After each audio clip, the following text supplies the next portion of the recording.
Hello, happy Friday, one and all. I apologize for the late start. Oh, we've already got folks here. We've already. I got a little distracted. I was making adjusting my settings for the stream, and I saw a setting that made me go, oh crap! I don't think I had game audio on the Legend of Zelda video, and I did not. Didn't realize it until just now, actually, because I didn't really watch it once I posted it. So, mea culpa I hate that. I do not like streams without any music. It's okay if it's low, but if it's not there at all, it bothers me when it's my stuff. So that's low production value, and I'm very ashamed, and now I'm very unhappy. Not with life in general, just in that little part of it. Nobody said anything, which was very nice, but dag nabbit. All right, so let me put this over here.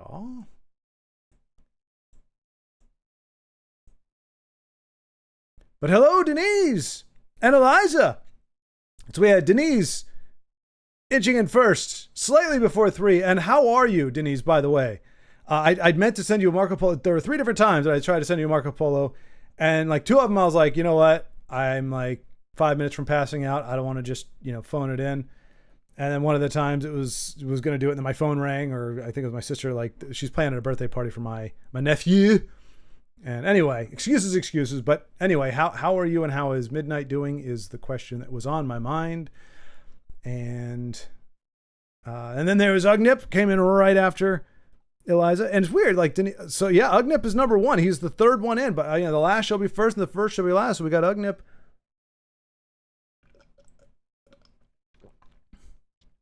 Wow. Oh, and then as soon as I show up, Eliza leaves. That's totally cool. That's how it should be. That's how it should be. Everybody's here 3 minutes before I show up, and then I show up and everybody leaves. Perhaps I did just not refresh. Oh, that's possible. Also, Ugnip, were you lurking in the shadows? I'm working on what you think I'm working on.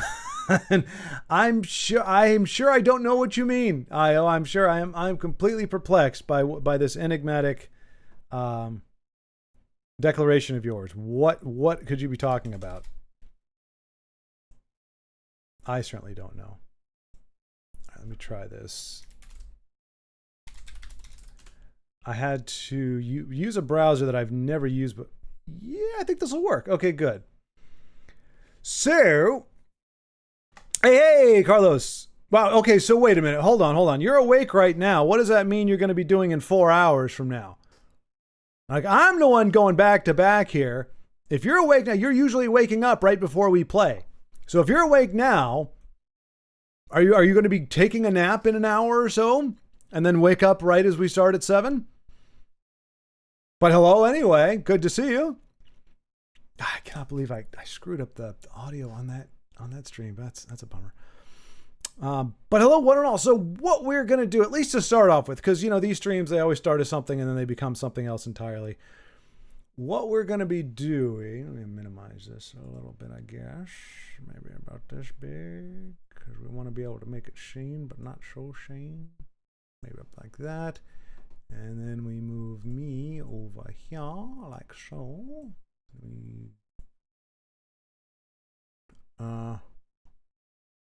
Desktop prime monitor. Oh, that does not make me happy. Oh wait, here we go. That should be it. Nope, wrong one. That's the one. There we go. Sir, I probably need to shrink myself down a little bit more or move myself over a bit more. So, let's see. No, I've slept enough. I'm ready and we'll have time to set up. Okay. I will take your word for it. Have you heard anything from... Hey, Michael Bailey, what's going on? Good to see you, sir.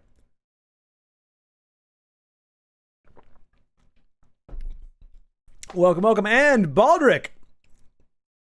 Is that the line, Baldrick? Sorry, I don't mean to nitpick your greeting. Hello. Is it secret? Is it safe? I think it's secret, not hidden. I think you blew your intro, my friend. not that I'm trying to be a Philistine about it or anything. I'm just saying. I think perhaps that's a misquote, which is a little surprising. Yeah, you blew it. That's all right. You know what? There's grace and forgiveness here, Baldrick. I don't condemn anyone for their butchering of, even though it's a very simple, very short, very easy to remember line. Just because you blew it completely, and the only way possible to blow it while still letting people know what it was supposed to be, which actually that takes some skill. No finger pointing, no condemnation. So let me find, I can't remember his name. Transformers 1 review. I'm starting with this one because I know this guy. I've actually watched the video, and it's innocuous. So I'm gonna go to my box of shame. Oh, is that that's from not Demolition Man. The heck is it with Gru? Despicable Me. It wasn't that the box of shame. If they didn't sell enough Girl Scout cookies, they got locked in. They got put in a little cardboard box.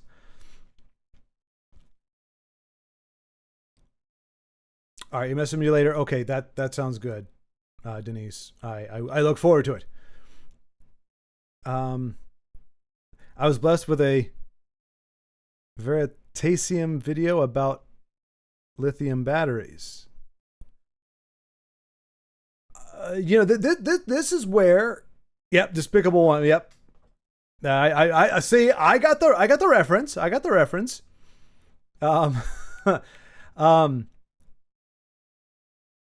I'm very happy to hear that, Michael. And in fact, we might actually look up that video a little bit later today. So Veritasium video. Let me go here. YouTube Veritasium. I thought lithium battery. Veritasium, the perfect battery, maybe. This is what the inside of a. All right, so yeah, I guess we can start with this one. Actually, why not? So the idea here, with the thumbnail indicates, this is critiquing the comment section, but we're not critiquing for grammar. We're not. I mean, we may get some laughs out of it. But you're not going to be able to see that, are you? That's really tiny. Can you guys read that? I don't think I could read that. You know what? But I think I can fix that with a little bit of. There we go. There we go. All right.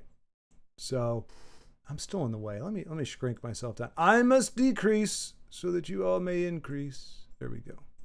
All right, that should be good.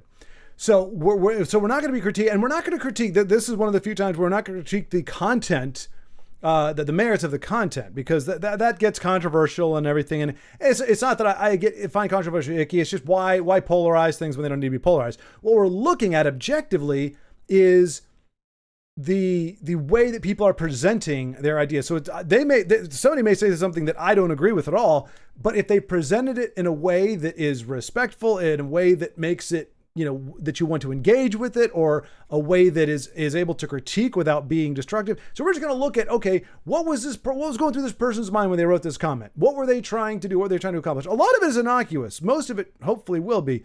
But we're going to see a lot of stuff, and so it's not like an educational thing, but it's more just like, if you want to change people's mind, or if you want to present a new idea, these are the things you do, and these are the things you don't do. And if you do it this way, this is all you're accomplishing. So it's that kind of thing. So like I said, so my tool rules: one, again, I won't be giving my personal commentary on the content of the comment.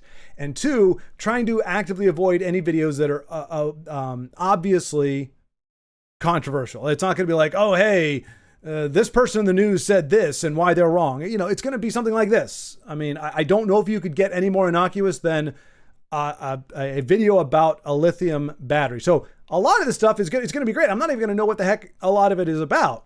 But we're just going to look. And obviously this one, so I will say there are some key things. So I see 72 replies. Now, it's only a day old. It's got 2,000 likes, so it's getting a lot. Let's see. So it looks like he's saying a lot of cool stuff just at a glance.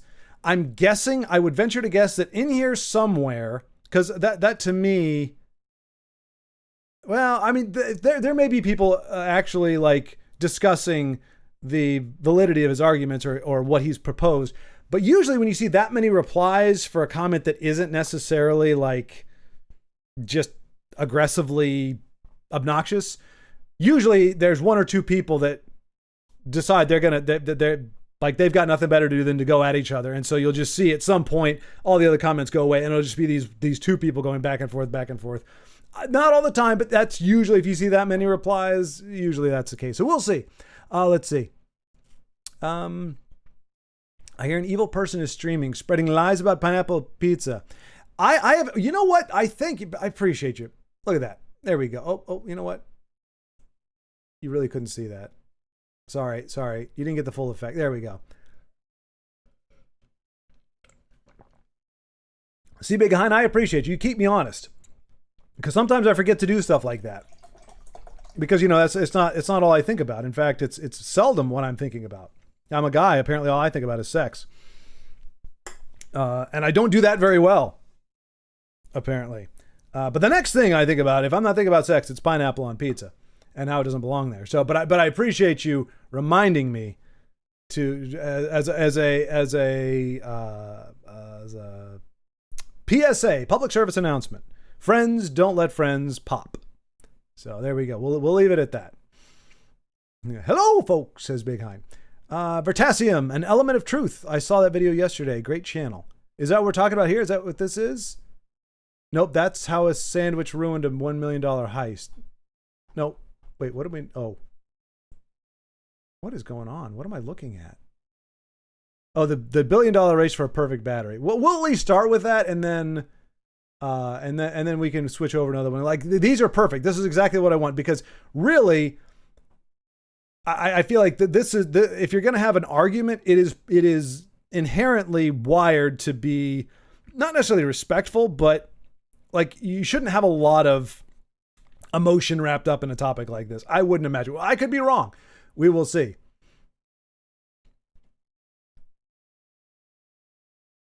I think you'll find many bots in the comment section. Yeah, but hey, we can analyze those too. Like I'm not going to be too worried about whether they're bots or not. Y'all can let me know, because I don't do a whole lot of interacting with comment sections anymore.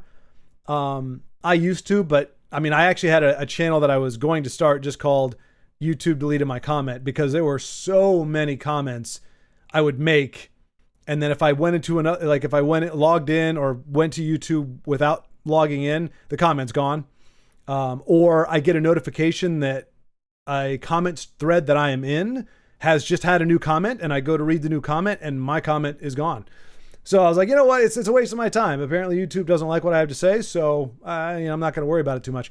So I don't worry too much about bots, but we can just see, hey, is this bot doing a good job? Is this bot being too smart or too cordial for fooling people? All this battery talk makes me think of bats that are awake at night when you need batteries.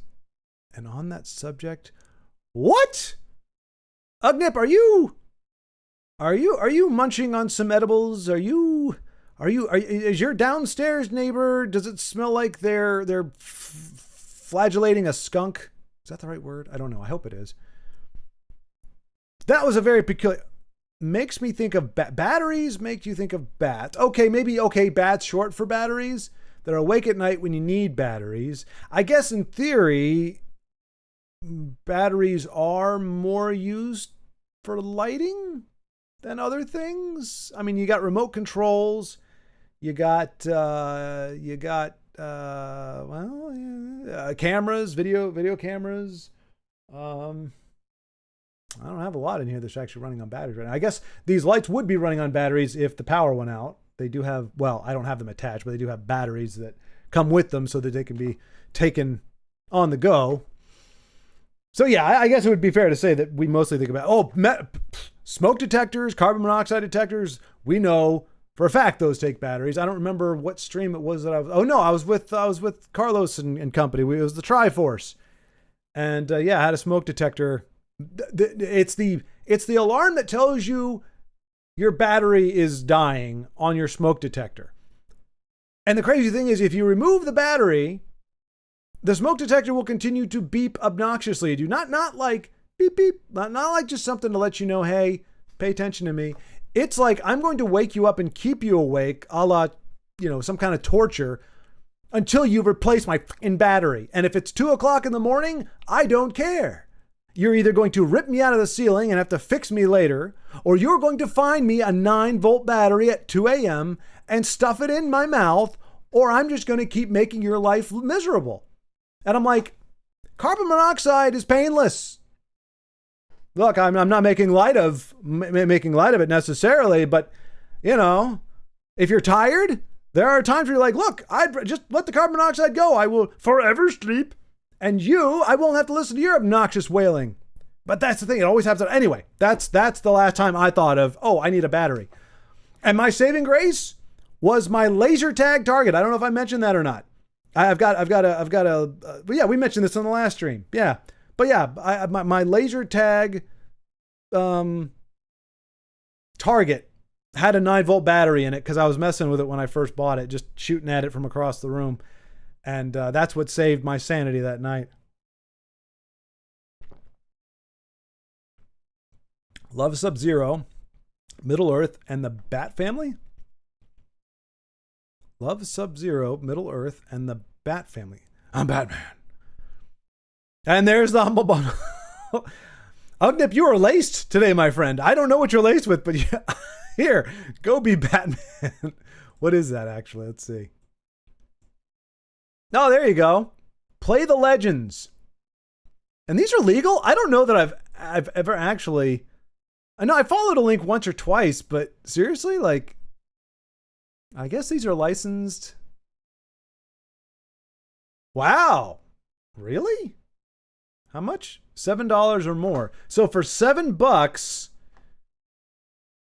I haven't heard anything about those. Mortal Kombat 11 Ultimate. If you like Mortal Kombat, that seems like it'd be a legit deal. Is that Arkham Knight? Oh, Shadows of Mordor. That's a good one. That alone right there is worth $7. I'll say that right now. I can't vouch for anything else right now because I haven't played anything else. But for $7, if you get all that, holy cow. It's not too bad. For those of you who don't know, me and Ugnip have made an arrangement behind the scenes. I'm making $700 by pitching, by actually giving Humble Bundle screen time. I'm kidding. There has been no such arrangement. But it sounds like it from the way I was going on about it. What? I can't believe the value. Well, that game alone is worth the asking sticker price. You can't beat that value with a stick. Do something for the battery industry. I'll tell you right now, it's battery and what's the other industry? Drugs. Yeah, man, it's a contest. Which one is going to gouge the soul out of humanity first? $17 for a 9-volt battery. What kind of garbage is that? Expensive garbage. That's what that garbage you can't actually dispose of. That's what that is. That's a double whammy. It's like, yeah, this is crap, but you can't get rid of it legally. You have to spend money just to get rid of your crap. It's just what a racket. Hooray for boobies. Wait, did I mention boobies? Did I show boobies? Are boobies available? Or prominent or apparent? I've lost weight. I no longer have my moobs. I didn't really have, even though I when I gain weight, it's like a spare tire on my waist. It doesn't necessarily spill into the gut. It's love handles. So I don't really get chesticles. I don't really necessarily get the overflowing punch. Although it had got at 250, it was enough where it was starting to do if I had to squeeze into a pair of jeans, I would definitely muffin top those bad boys. Not anymore. Thankfully, I'm sub 240 now. I think I'm closer to 235, and I'm on my way to my goal of 212.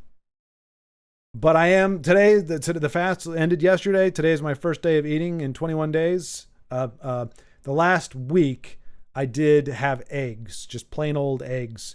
But other than that, no solids until today. So I'm hoping to maintain discipline, focus, and keep going down in weight. All right, here we go. I keep you lying, honestly. No. But thanks. I shall have a pop. Extra for you, and I shall have posted to you.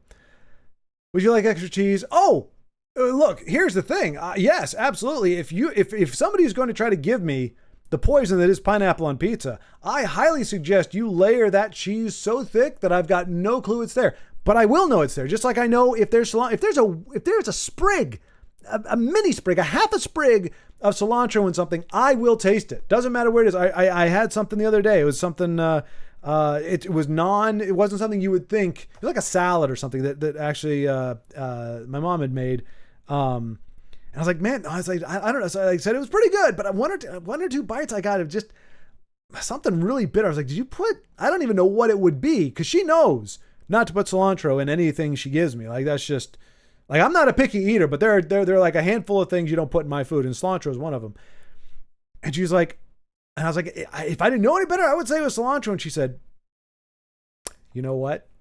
I did. I chopped some up. It was cilantro adjacent. Like, she had used the same cutting board. It's kind of like peanut allergy. She had used the same cutting board for cilantro that she used for the tomatoes or something, the tomatoes.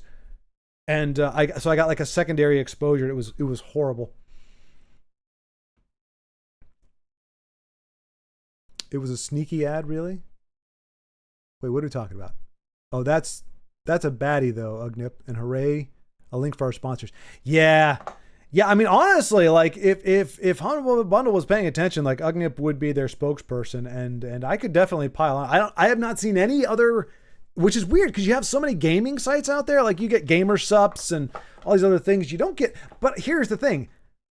I'm sure the reason why Humble Bundle can afford to pay or to offer what they offer at the price they do is because they aren't having to jack up the price to pay for spokespeople. Like, that's the other half of, like, the advertising that you got to think of. You see something that's really heavily advertised, it's like, okay, well, I mean, that's cool. Like, it doesn't mean I don't like the product, but it does mean that part of the reason why I'm having to pay a premium on it versus the thing next to me, it may be made better, or it may be made marginally better, but they're having to jack up the price because they have a, 20% marketing budget. So yeah, I dare say if Humble Bundle had to start sponsoring videos, you'd start to see those prices go up, which is antithetical to what they're offering, which is mind-blowing deals that you'd be an idiot to pass up on. That's humblebundle.com. All right. The two you had hovered over before, both about lithium ion phosphate. Oh, I'm sorry. I did not see the, if we're referring to the boobies, I did not see the boobies. Oh no, I think I did actually. Did I? I might have. Or no, it was a comment, right? Yeah. Are you talking about there?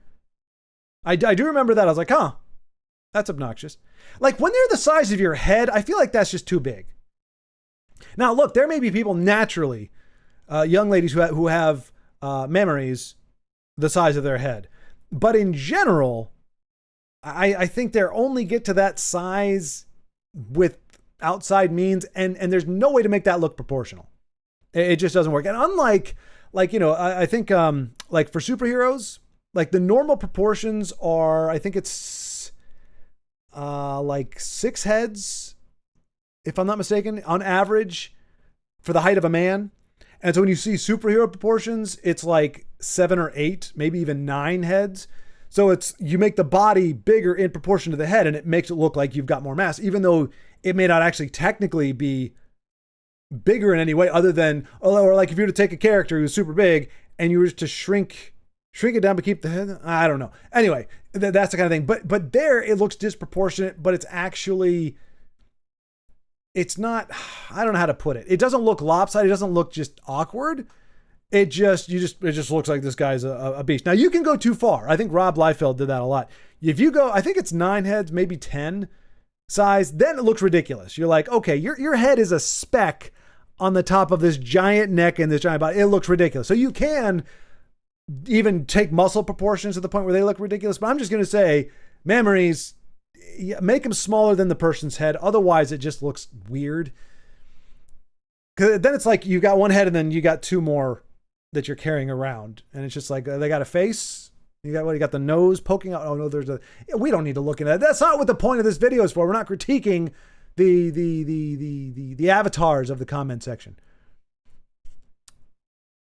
I believe that game itself might be even better. Oh, wait. I have not tried that yet. Wait. Oh, but I watched someone playing the mod. Folks really put amazing effort into the story, characters, and the environment. Oh, we're talking about... Oh, Forgotten City. Oh, there we go.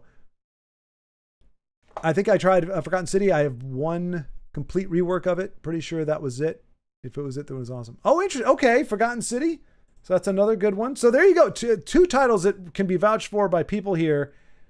Okay, and it is saying $25, not $7. I mean, you can donate apparently $7 as a minimum, but they're suggesting $25. So yeah, I mean, you get a fighting game in Mortal Kombat 11. There's several Arkham titles, and I think all the Arkham titles are considered to be pretty good. I could say Shadows of Middle-earth. I still want to revisit that, but I only have it on the Xbox One right now. You know what? This might be the day. This offer ends in 19 days, so I can think on it. But this might be the day that I actually buy something from Humble Bundle just to get Shadows of Mordor.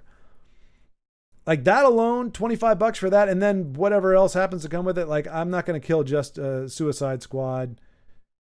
Probably not Injustice. I mean, there's some that I know that I've just heard enough where I'm like, I don't need to. But there's enough decent ones on there that I think that would be worth $25.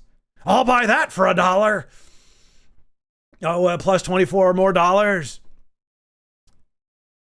I have not tried that yet, but watched someone playing the mod. Folks really put amazing effort into the story, characters, and the environment, which you can't ask for much more than that in the game. As long as the gameplay itself is solid, everything, man, the game might be even better. Those are legal. The games on Humble Bundle, that is.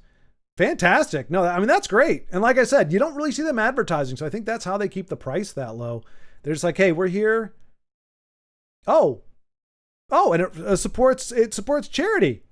I really sound like I'm doing it, but no, but seriously, look. This bundle supports Raiden Science Foundation. Now, I'm not going to click on it because I don't want to go down a rabbit hole, but it sounds innocuous. It's kind of like, what we're doing with the comment section.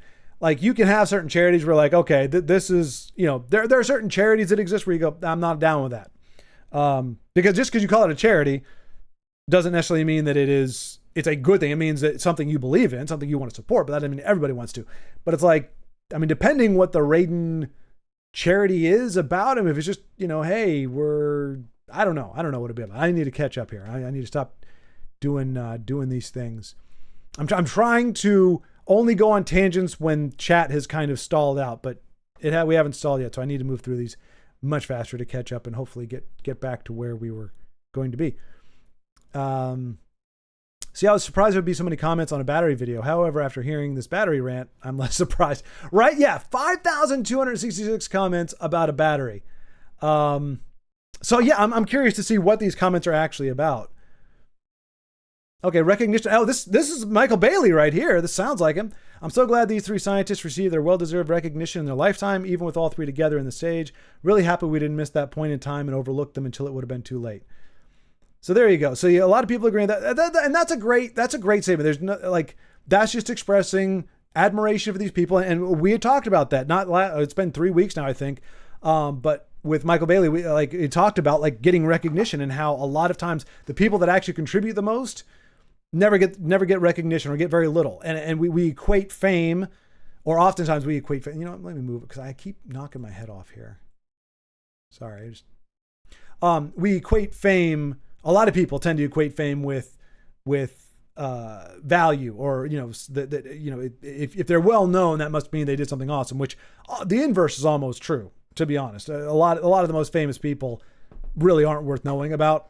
I mean, it's like they do a job, and we appreciate that job just like we appreciate the sanitation workers. I'm just going to call them garbage men because that's what they are.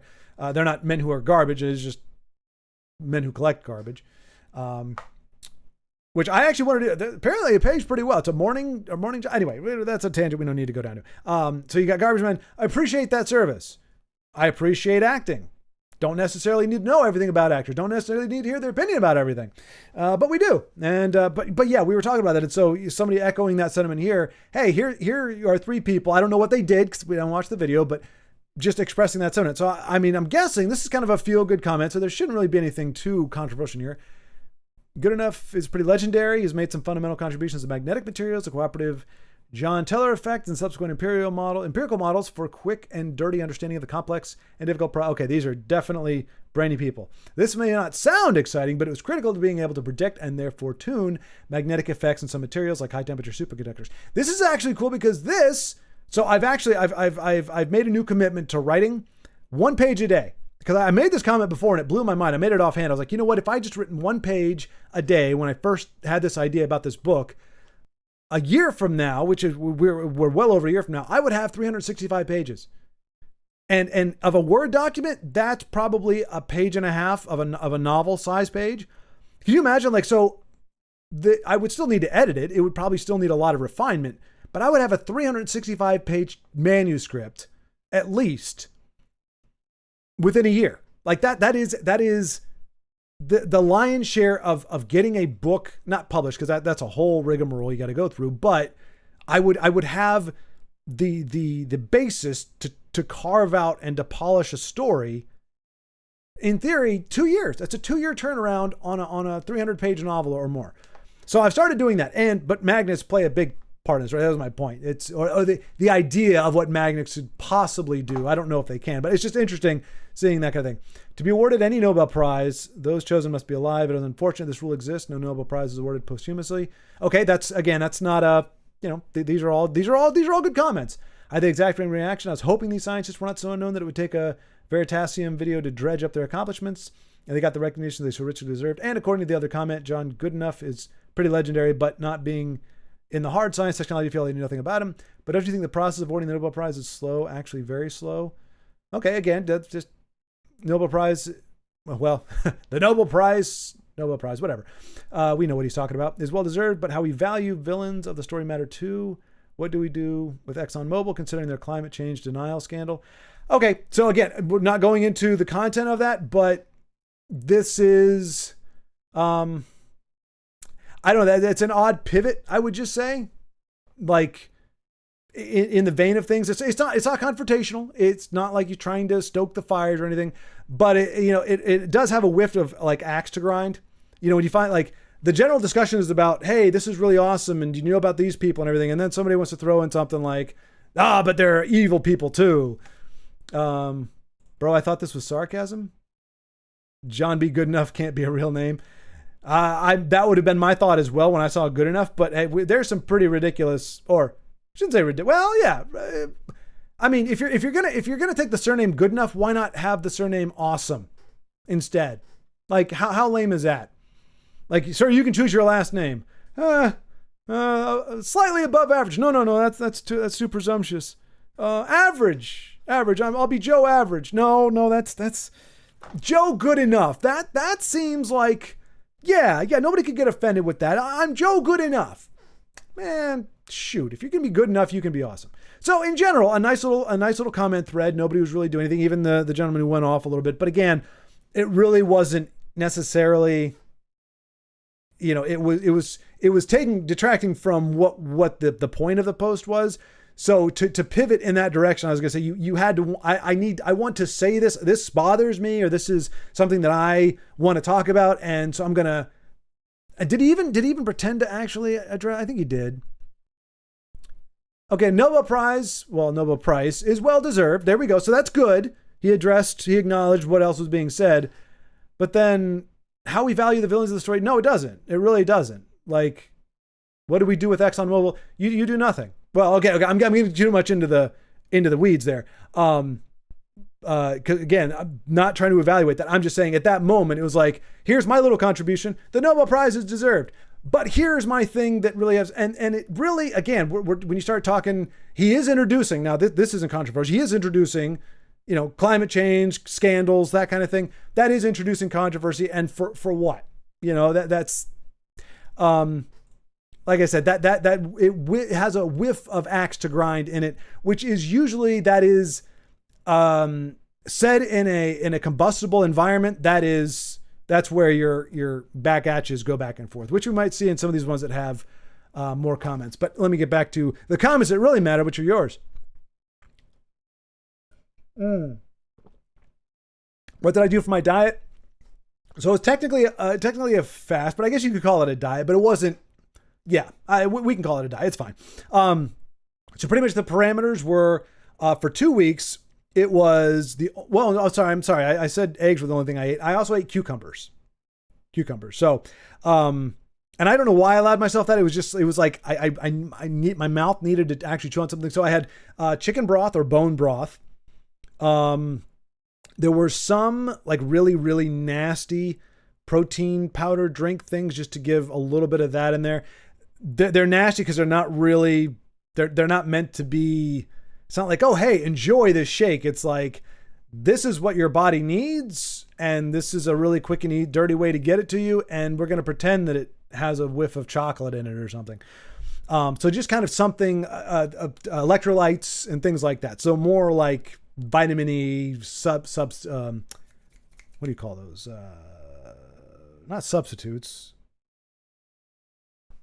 not superlatives. See if I was caught up on chat, you guys could tell me. Supplements, there you go, supplements. That kind of thing. So we had that. But for eating, it was bone broth. Eventually I got some cucumbers. And that was about it. Pretty much the general rules, if you could drink it, it was allowed.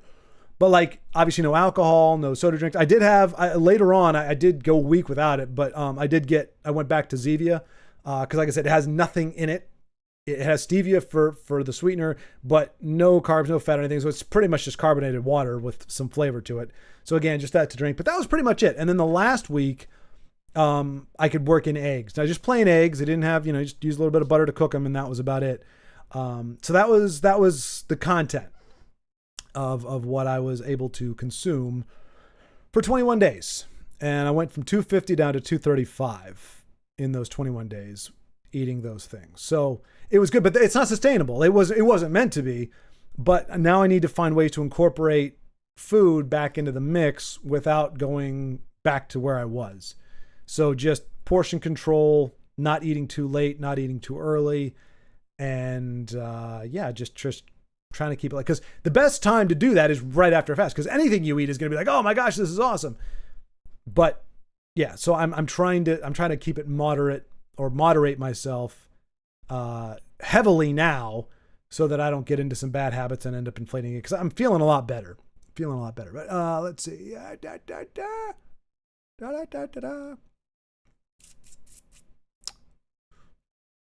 hope you're having lots of panda meat. Oh, absolutely, Big Hein. Nothing but panda meat. That's we just ordered a whole, you can order cows. We ordered a quarter of a panda. Oh yeah. Yeah. Delicious. I'm hoping that's an allusion to something, and I'm hoping that whatever that allusion is isn't disgusting. We are going to need you to stay awake this time, J Money. Eat something. Look, Carlos, it's there's not a correlation between me being hungry. In fact, I'm more likely to be awake if I've got stomach pains and it's growling and hungry. So it's more of just being up early and going to bed early, and then one night a week I've got to stay up 4 hours later than I normally. Well, not 4, 2 or 3 hours later than I normally do. But I'm feeling okay. I think we're okay. All right, got the extra cheese. Good. How dare you, dragon? Oh, the panda comment there. All I did was pile on. It wasn't my idea. That's what somebody who pops says. Hey, Dano! I love that. Introduces himself in the third person. Yo, Dano NPU. NPU. There you go. Dano NPU in the house. Sorry, in the building. In the building? Well, I guess maybe if you're not technically in your house, that's more accurate. But usually you want to be, because you can't. Building. It's too many syllables. It's too awkward. You got a house. You can host. You know what I'm saying? Anyway, extra cheese. Hold the pineapple. Damn straight, Eliza. Damn straight. But don't for a minute forget don't for a minute think that I forgot. No, wait. No. Okay, never mind. Don't think for a minute that I didn't forget that you didn't come down soft on pineapple on pizza. It was the cats versus dogs that you waffled on. Trying to make it sound like you're okay with cats, but you're like, cats are cool when they're behaving like dogs. Oh wait, that didn't work. But no, you're also not, you've got a hard stance on pineapple on pizza. I appreciate that. Eric the Viking, yes, was that Michael? Who was it that talked about to an extent? It was Eric Leaf? Oh no, it's Eric the Viking. Yeah, was that you, Baldrick? Or was it Michael? It was like one of three people. You two are my first thought. I think it was Michael that talked extensively about that hero. But no, maybe it was somebody else that I don't normally see a lot of. I don't know. Well, I'll find out when I finally get to the end of the comments here. Most comments are either blether bots saying obvious things or rage bait. That's very true, Io. That's very true.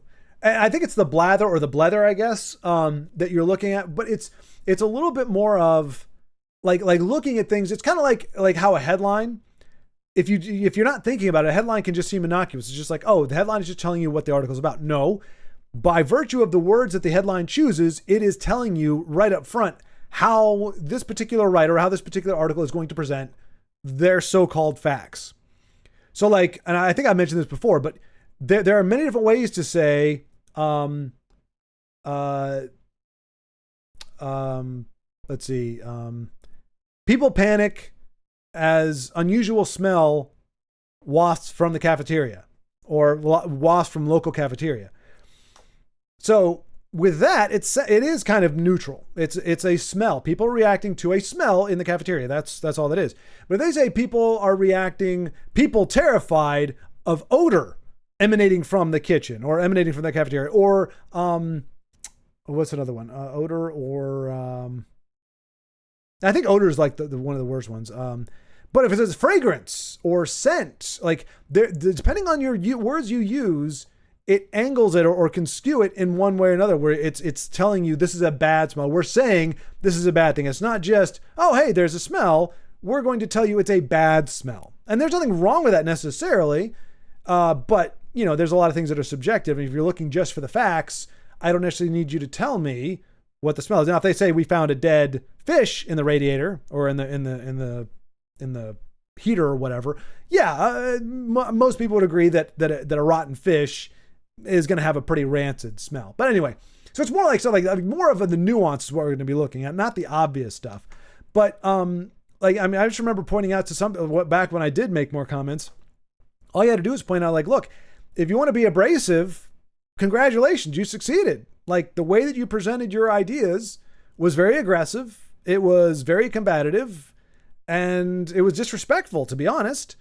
And so if you were trying to present yourself as a bit of an ass, then you succeeded. If that was the point of your comment, you succeeded. If, however, you were trying to get me to change my mind, or you were trying to inform me or trying to get me to think about this in a different way, my friend, you have utterly failed, because your presentation was so horrific that I had no interest in listening to what you had to say. Whereas somebody can present something that I don't agree with, but if you present it in a respectful and nice way, I may not change my mind about that topic, but I'm going to think differently about what kind of people hold that opinion. You see, that's the other thing. We're all in some ways, we're all ambassadors of our opinions. And so that's why it does bother me a little bit when I see somebody who shares my opinion, but they also are aggressive or whatever. It's like, I don't care that you agree with me, because I would rather you didn't, because you're being an ass. And now people are being driven away just because of your abrasiveness, and they're going to throw the baby out with the bathwater.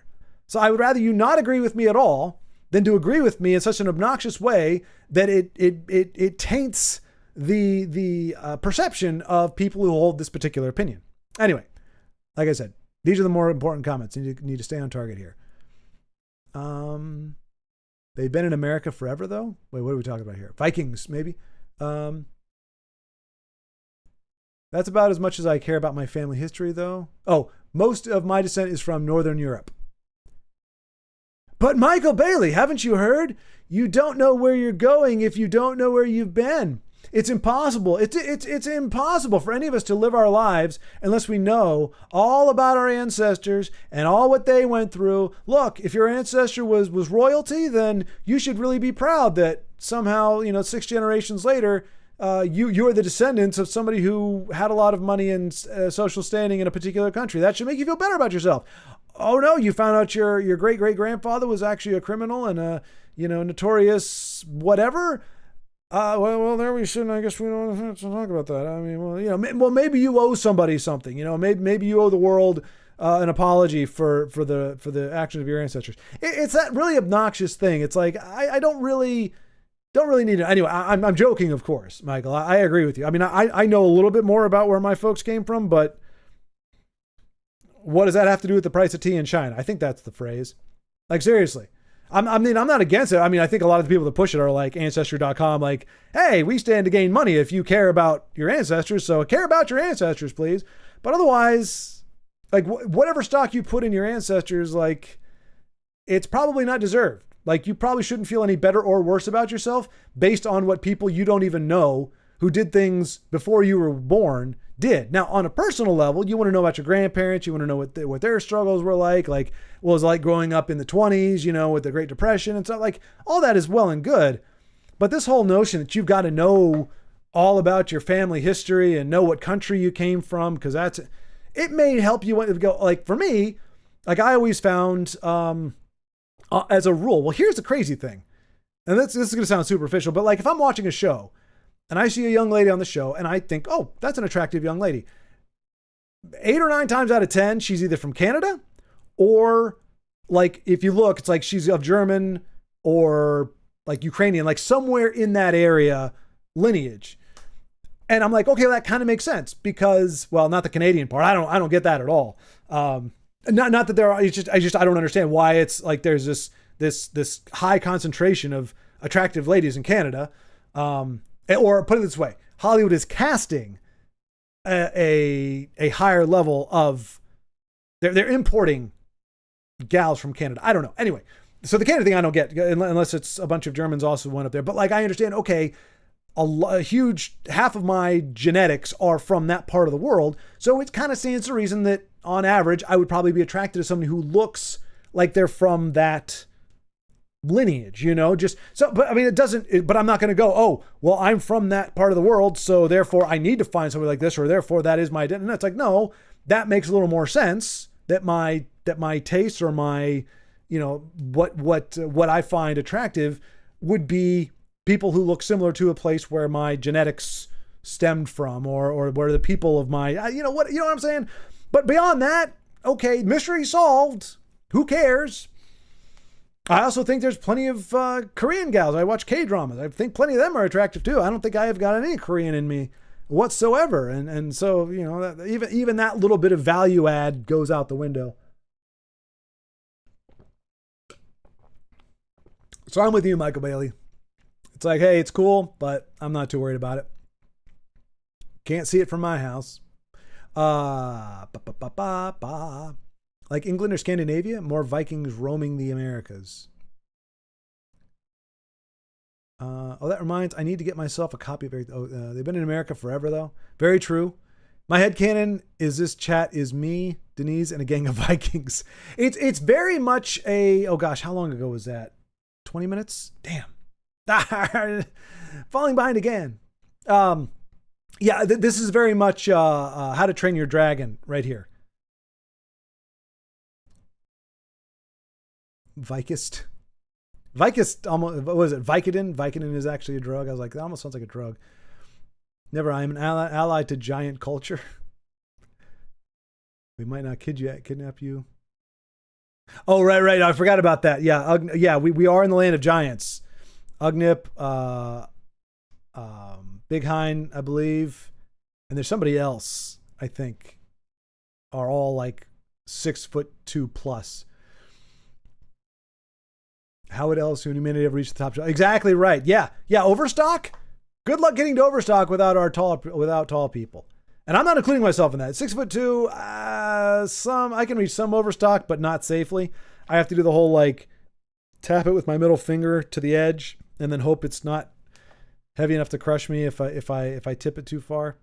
Like the exact kind of person you don't want. But I mean, look, if you've got the last Optimus Prime limited edition on the top shelf, I'm not going to run the risk of alerting the nerdy stock boy who's been, had his eye on. He probably snuck it up there on purpose just so that nobody was like, oh, it never sold. Nobody ever bought it. I guess I can have it now. I'm on you. I worked at Toys R Us for 6 months or 8 months. I know what shenanigans go on and squirreling stuff away. Panda Meat, it too, Jesse.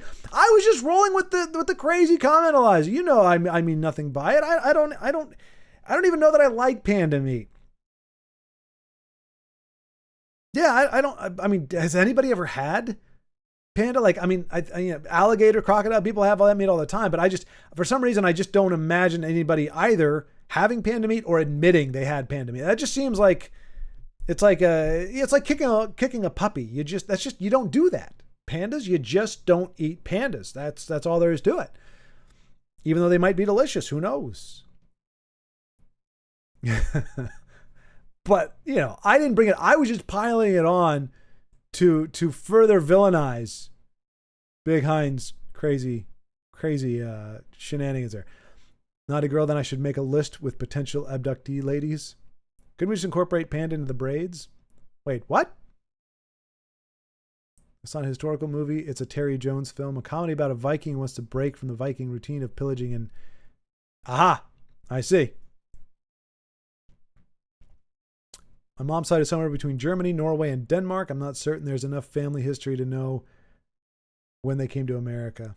Oh, I'm not certain there's enough family. Yeah, I know it was my grandfather's and my grandmother's parents were the first generation here.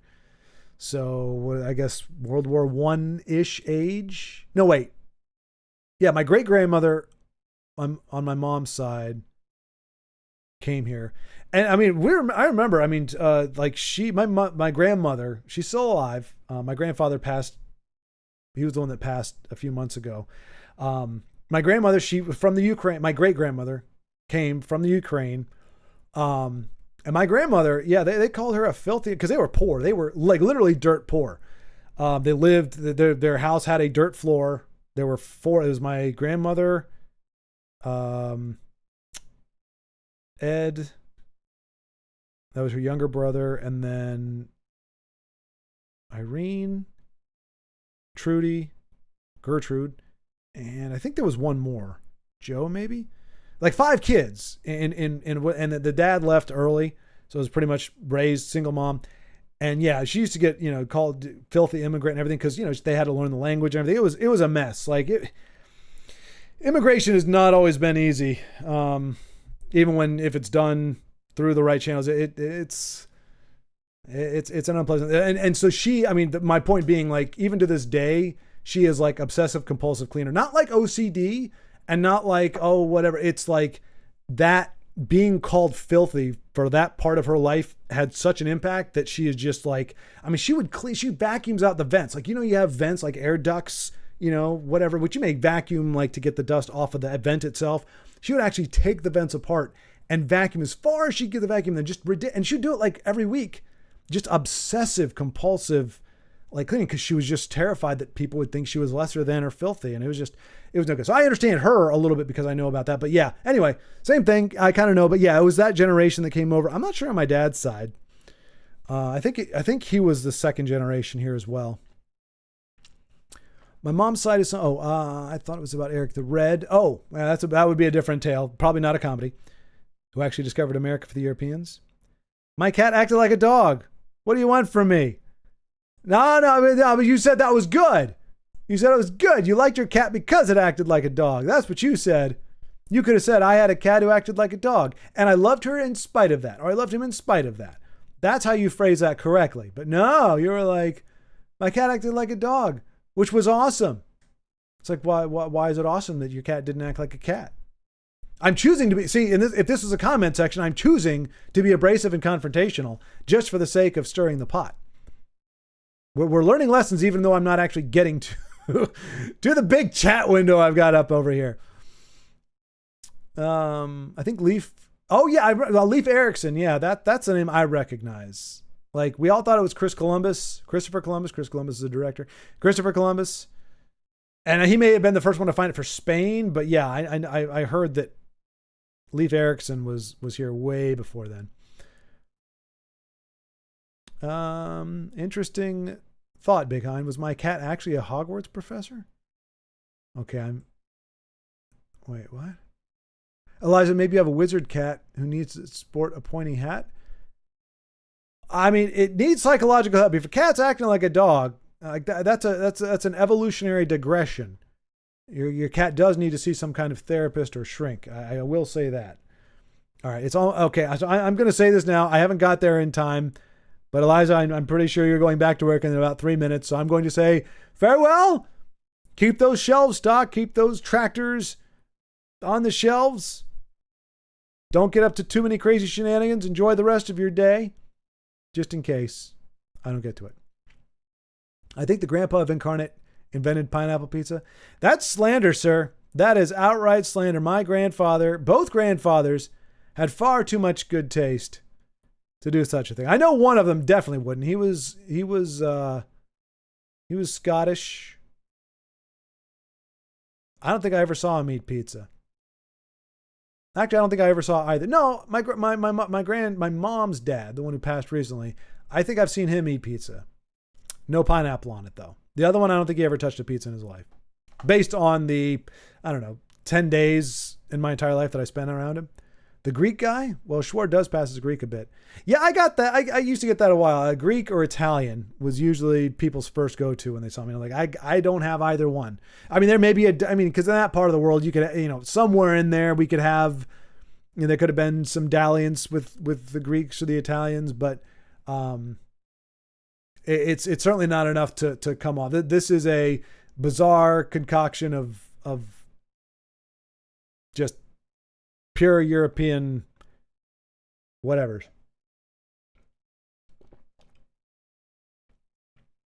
Likes philosophy of the hair. Actually, I thought he might be of Jewish descent. He used to use Yiddish words. Well, so I didn't learn any of those words from Yiddish words. I didn't learn any of those from any relative, but I did have a great grandfather Lukash, which is about as Jewish as I think you can sound. And I actually look a lot like him. My grandmother showed me it was a very grainy photo. So, I mean, it's like, but it was kind of close. But anyway, so I do somewhere, I think my pinky might be Jewish. There's some Jewishness in the mix somewhere, like I said, 5 generations ago, but no Jewish people in the family that I know of, nobody that I talked to that was Jewish, none of that. I had a friend growing up who was Jewish. His mother was Jewish. Father was Hispanic of some, I'm trying to remember where exactly he was from. Last name was Zapian. So shout out Ben, if you're listening or you come across this, Ben Zapian. Grew up with him. So I learned a lot about Jewish culture to a degree. Now she became a Messianic Jew. So it didn't like I learned that Hanukkah, depending on how you milked it, Hanukkah could either beat the crap out of Christmas or it could be kind of not as cool. Like if your parents leaned into it and like every day of Hanukkah you got a present and those presents were actually pretty good, like they got better and better as you got towards the last day, it could be awesome. Like we have our advent calendars, 25 days we're counting down. Like imagine if you weren't just getting a little piece of chocolate out of that advent calendar. You were actually getting like a Nintendo game or something. But if you were on a budget, it really didn't matter so much. You were just kind of getting stocking stuffers up until like the last 2 or 3 days. And then you would get a present or two. But I'm a sucker for Christmas. I don't care where it came from. I don't care how we got there with the tree, with the winter solstice, whatever. The way Christmas was presented to me in my childhood, I dig it, dug it hard. And I still dig it to this day. So I wouldn't trade it for anything. I do wish there was a post-Christmas party or event like around the end of January, maybe early February. Probably the end of January. Because that is, at least in this part of the world, that is like the least sunlight. I think technically somewhere in December, we start swinging back to longer days. But it's just, the trees are barren. It's cold, bitterly cold. and you're not gonna see spring until March, probably mid-March. You're gonna start getting the birds and the grass and all that good stuff, green grass again. So it's a long time between Christmas, especially for those people, the militant people that are like, it's no longer like Christmas morning and it's Christmas afternoon when you start taking down the tree because we don't have the tree up anymore. Like, you get people like that. They're just ready to shove the holiday out the door. You got to at least enjoy the week up to the New Year. And then you have the New Year. It's all right as far as decorations go, fireworks, whatever. But I feel like we need like something to kind of something to look forward to after, because after Christmas, you kind of have this like, so it's almost like a mild depression because you've been looking forward to it. I mean, at least more as a kid for several years. Anyway, I need to get back on track. I don't need to keep talking about that nonsense.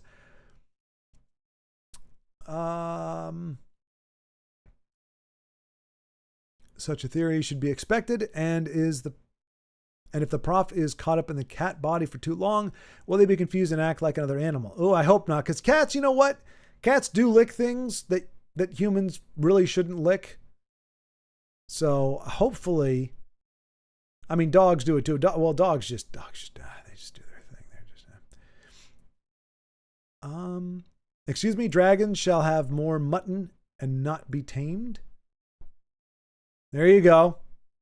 Wait, you got to look. If you run with the dragon thing, dragons got to be dragons. You can't be, a weenified dragon. So I approve of that. Excuse me, dragons shall have more mutton and not be tamed. Exactly. I'm fascinated by the thought that Ugnip's son's son is even way taller. Yeah, he's what, 6'7", I think we determined, Ugnip? He is the giant of giants. Like I said, he's that height where it's like, man, if you aren't making good money, you could have a rough life just because nothing fits. Like you can't buy anything off the shelf, from clothes to cars to houses. I mean, I guess you can just get used to ducking through doorways and having raised ceilings, but a normal 7 foot ceiling with a ceiling fan, Ugnip's son wouldn't be able to walk in that room safely. You'd have to wear a helmet all the time or crouch down like an orc in The Hobbit. You're just winding me up, playing with me, looking for love, breaking my achy breaky heart. I was going to say, these all sound like song lyrics.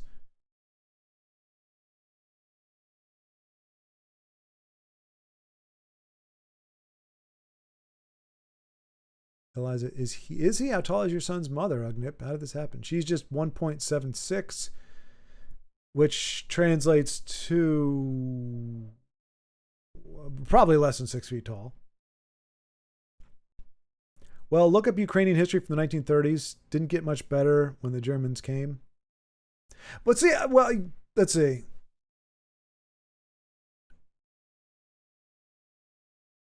Yeah, I mean, and that's the thing. Like, I mean, I guess maybe morbid curiosity or something, but like, I mean, now I get, like, look, anytime somebody, like, leaving your country of origin is not an easy thing to do. So anybody who does it, like, there are some people who leave because of a better job opportunity, or, there's that upper echelon of moves that is like, you've been requested, or, military or something like that. But most people, when they migrate, at least historically, I think, immigrate, it's to get to something better. And so, that can range from anything from, I see which way the wind is blowing and I don't like it, and I think we should leave, to if we stay here, we're going to die,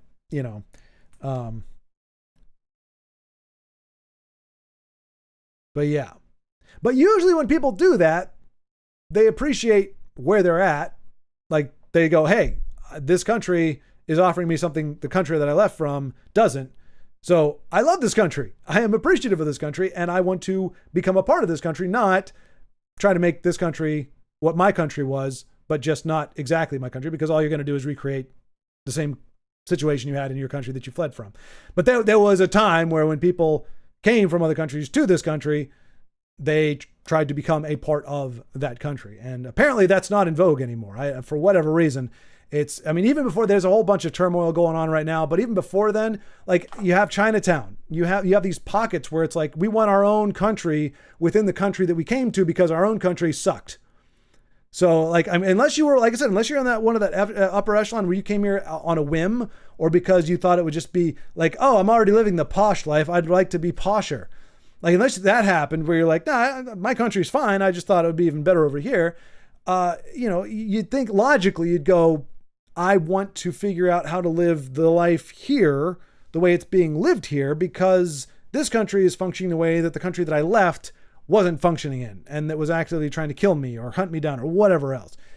But instead, like I said, you had pockets. I mean, you go to New York, you've got sections where it's like, no, we want our country here. And it's not like completely anti that, but it's like, that's not how you get along in a different country. Like, I'm not going to move to whatever country and be like, America, it's like, I moved here, for whatever reason I moved here for, this is a new country. I'm going to figure out how to do what I need to do in this new land, not try to make the people around me accommodate my American ways. Well, whatever. That was a tangent, probably skewed more towards the divisive. So I do apologize for that, but it does get frustrating just as a general principle. If I go over to somebody's house, I don't go in there and they say, okay, we're going to eat, we're going to sit down at the table. I say, you know what? In my house, we don't eat at the table. We eat in the living room. So bring my food into the living room, or I'll take my food in the living room. Like, you just don't do that. It's disrespectful. And it creates disharmony where it doesn't need to be. You go, okay, I'm in your house now. Your house, your rules. Anyway, but yeah, so I don't, like I said, I assumed life in Ukraine had to be like the life that my grandparents left had to be pretty rough for them to come here and start from nothing. Like, you start from like, that's what I'm saying. If you weren't in that, where you come over here and you've got some stuff going on and you just come here and it's like, you're off the boat. Okay, go crawl into a hole somewhere and figure it out. Like, it had to be pretty bad wherever you came from. That was my point, I guess. Maybe I shall join Earl Hugo at his secret realm. Okay, there's a lot of references that are going way over my head. I'm available, and now I go into hiding because I'm afraid of you. I am celebrating 2 years of being single. Only 2 years, huh? Rookie? Well, depending on the circumstances that made you single and how unsingle you were. Were you the ultimate non-single? Or were you, casual girlfriend, dating, things like that? But either way, it's an adjustment. Earl Hugo is scared of Dragon Big Hein. I don't know who Earl Hugo is. There are archaeological hints that there were other Europeans before Columbus. Oh yeah, for sure. Oh no, I think it was specifically Spain. I think he was there first. I don't think anybody else from Spain had got here or knew that they got here, I think is how that worked. I don't know. Again, that's another thing where it's like, okay, I learned in 1492. I think it's 1492. Columbus sailed the ocean blue. If that wasn't true, or if he did, but he didn't actually, like, who the care? I mean, and that, I guess that is where I don't disagree with, especially when it was an accident. Like, regardless of whether he was the first or not, it wasn't what he set out to do. He was supposed to find a trader from India. He called them Indians because he thought he'd found India. He screwed up. And I'm not blaming the guy. I mean, the ocean is a fickle mistress. It's an easy mistake to make, I'm sure, when you don't have all the instrumentation, yada, yada, yada. I don't think that guy's an idiot, but at the same time, this was not a bold exploration to find and tame the great America. It was, which I don't even know what they would have called it at the time. It was supposed to be finding an alternate trade route to India, it was a failure. So regardless of whether he was the first or wasn't, it was a mistake that got him here. So it's still not, something to be like, yeah, woo. It's like the man, we were talking about this, Michael Bailey. We talked about the guy who invented penicillin or I guess discovered penicillin. He screwed up. It was mold left out overnight, or it was something that went awry that led to penicillin. So yay, penicillin, but we don't necessarily, it's not like this is the brilliant mind that conjured penicillin from the DNA of microablites or whatever the heck we want to, I don't know, big words we want to use. Like there to me, there is a difference. Like, it doesn't hurt to know the name of the person who mistakenly invented or found this, just to prove that life has a sense of humor. At the same time, there's a big difference between stumbling upon something and actually setting out to discover it or to create it and succeeding despite adversity and people telling you you couldn't or wouldn't. I still think the Native Americans are incredibly chill today, given they went through a genocide larger than any other.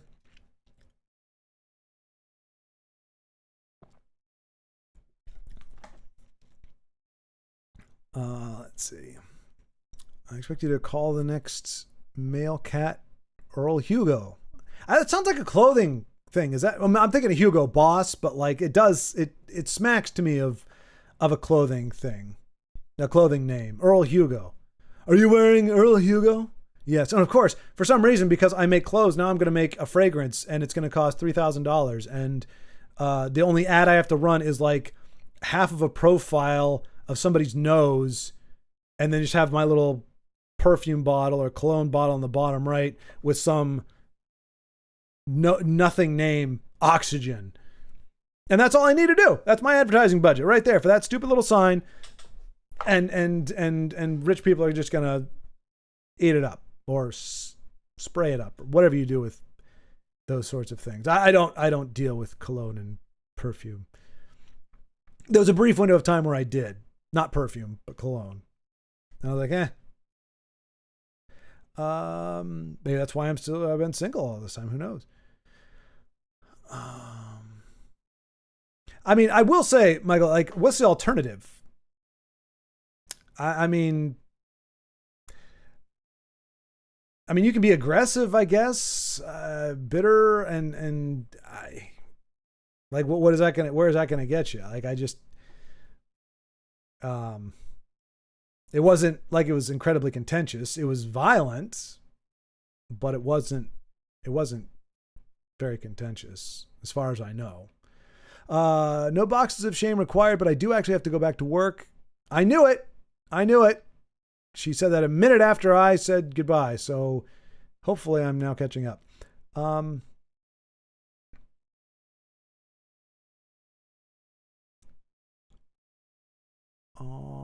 I've got your back, Big Hein. I'll find you a strong Croatian girl. There's also quite tall folk here from the coast. Maybe to awake some of them dormant giant genes. Maybe to awake some of the dormant giant genes. I love your spirit. Those Croatian girls could certainly be something.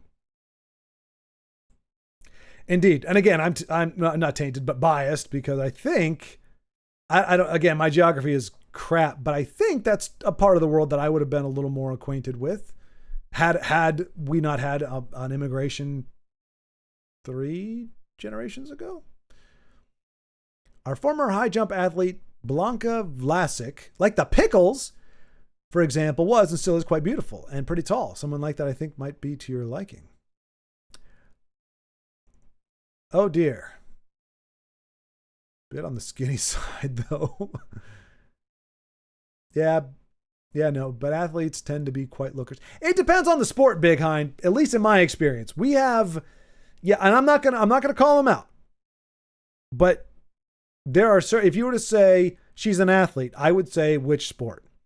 And you could list like 3 of them that I can think of where I'm like, okay, probable to, I would say at least 60%, 70%, she's probably attractive.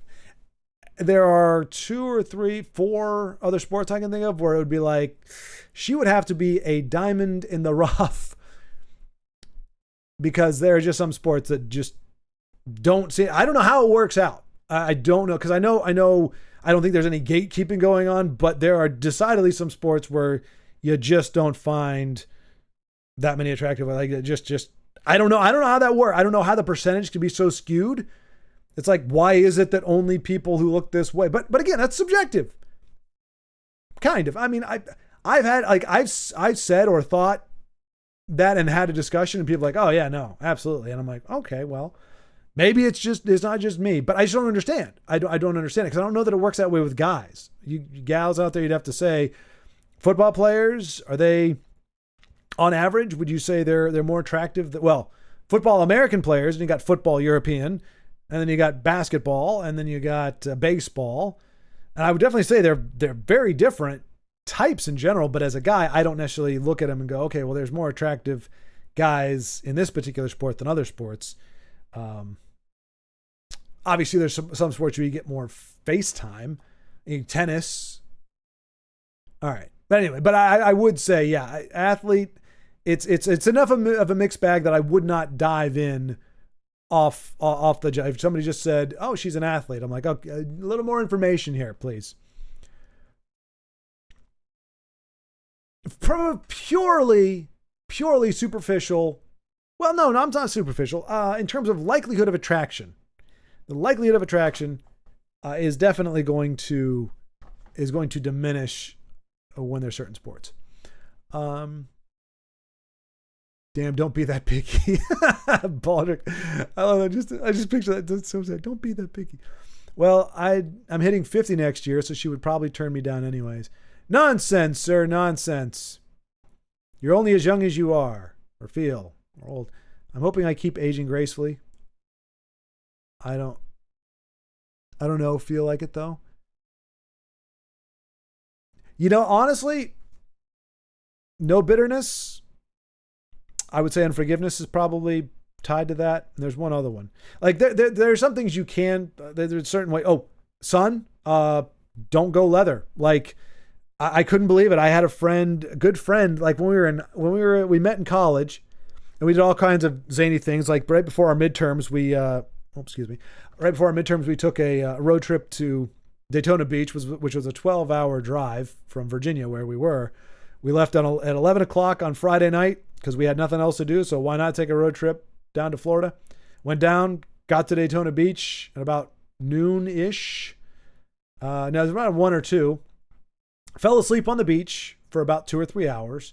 Woke up, got to go back. Drove back, got back, went to class Monday morning. Made it through the 3 classes we had that day. Passed out for the rest of the night. But I mean, we were like 20, 21 at the time. You bounce back from that kind of stuff. But that to say, we did crazy stuff like that. And you sit out in the sun all day, whatever you play beach volleyball all the time. No shirts, all that kind of stuff. But it was like 3 years after we graduated, and we now know, or we should now be thinking at that point, starting to think, prolonged and extensive and intentional exposure to the sun, not a great idea. Like vitamin D is good. But you can absorb vitamin D without having to go shirtless and just sit out and bake. And my boy baked. I'd come over and like catch him. He'd be on the back porch, just literally just laying out in the sun, just getting that tan. And don't get me wrong, tans look good, but you age your skin like ridiculous, and you get sunspots and possibly sun cancer or skin cancer. So it's like, don't avoid the sun, but don't indulge it just for its own sake, like to actually get tan. Like, I mean, again, it's not immoral. It's just, you're going to age yourself. Don't hold on to bitterness, resentment, those sorts of things. Those can actually, I don't know if there's science behind it, but I would say, I mean, there are some people you look at their hands and they're gnarled. And I mean, some of that can be genetics, but they're holding on to just horrible things. So I think there is some psychological and metaphysical things we can do that will age us, but a lot of it is genetics. So I share your hope, Michael Bailey, for myself and for you. And you just got to identify the things that you can do to reach that goal, and then and do them. And hopefully we get there.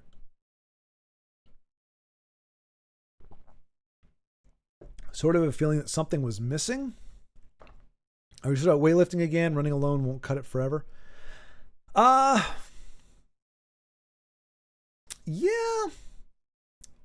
I mean, weightlifting is definitely good. I mean, not like powerlifting necessarily, but like I mentioned before, what do they call that? Circuit training, where you're doing weightlifting, but you're doing it with different muscle groups, and you're doing it very, very quick. So there's like 12 stations. So like you're doing pull-ups, boom, boom, boom. Then you go and you do push-ups, boom, boom, boom. Then you do burpees, boom, boom, boom. Then you do curls, bicep curls. And then you do side jumps, and then you do squats, and then you do. So they're not all weightlifting, but it's like you're doing stuff that is supposed to build muscle, but you're doing it in a cardio way. So I think I did throw up. The first time I did that, I didn't know, like I was trying to keep up with everybody else and didn't realize you're supposed to go at your own pace, and it's okay if you don't hit 30 push-ups or whatever. And I threw up. And the next 3 times I went, I was sick to my stomach when we were done. I backed off a little bit, but I just kept getting sick. And eventually I started being able to kind of finish with everybody else and not be sick, but it took a long time. But yeah, my sister assured me, she did CrossFit for a while. She assured me if I went on hard in CrossFit, She'd be like, there'd be like 3 weeks, you can only do it 1 day a week. Then you got 3 weeks of 2 days a week. And then eventually you could do 3 days a week.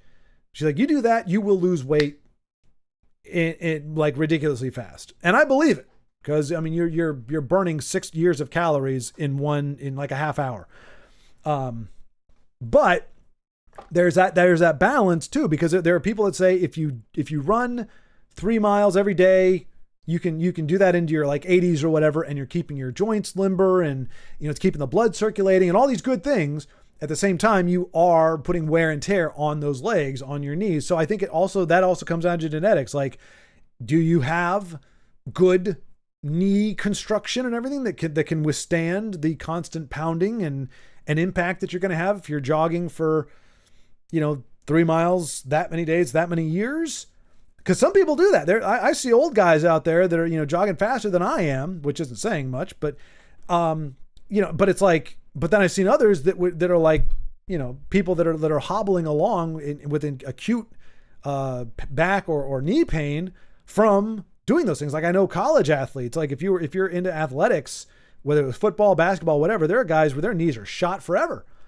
Like they're having to take medicine and injections and everything and have knee surgery just from the 7 or 8, 10 years that they played it at a high competitive level.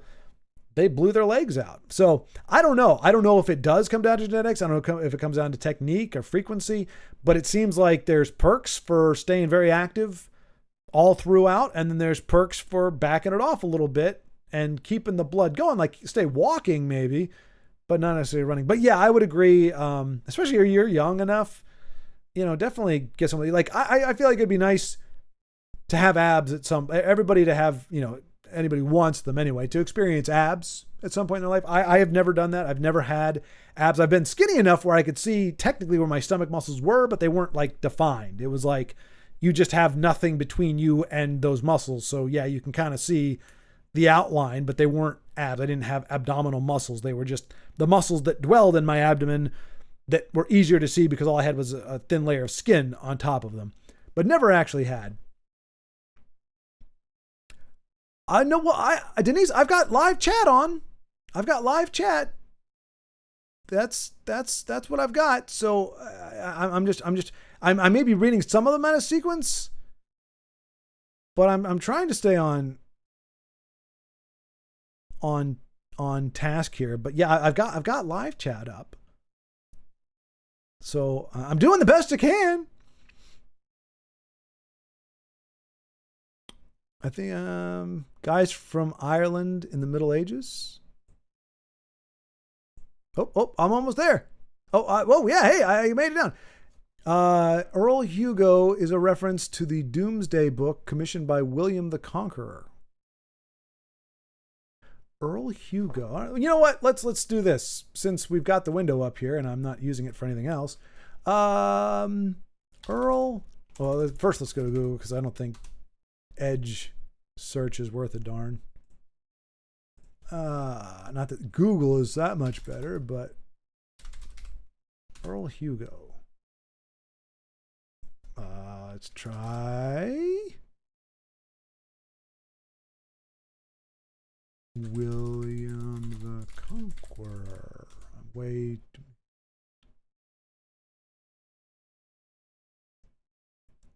Hugh de Varanches, the first Earl of Chester. Is that who we're talking about here? Oh, I don't have the thing up. Let's do this. Doink, doink, doink.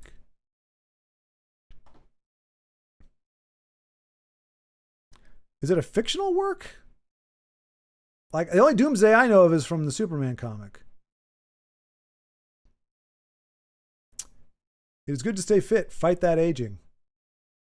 Exactly. Here's the thing. Like, the ultimate goal for that, it's not even like vanity, really. It's, if I'm going to, and I use the word linger because I do see so much, like, a lot of times when I see elderly, it is kind of depressing because it's usually a state of like, they're not really ambulatory. A lot of them aren't even able to really control their bowels. Like, there's a pretty big downside if you're not in good health in your older years. It can be kind of depressing.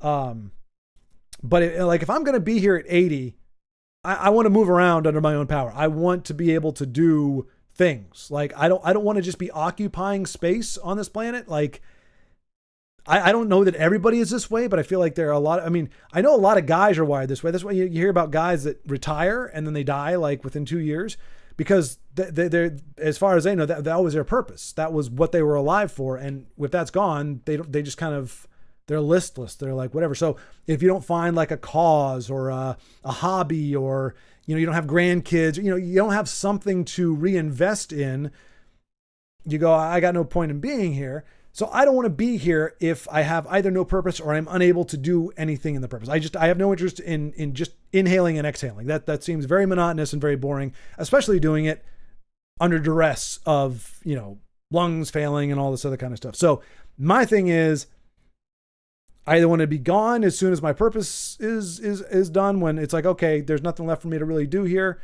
or I'm not going to be able to do anything. I want to be gone. I don't want to linger just for the sake of breathing. But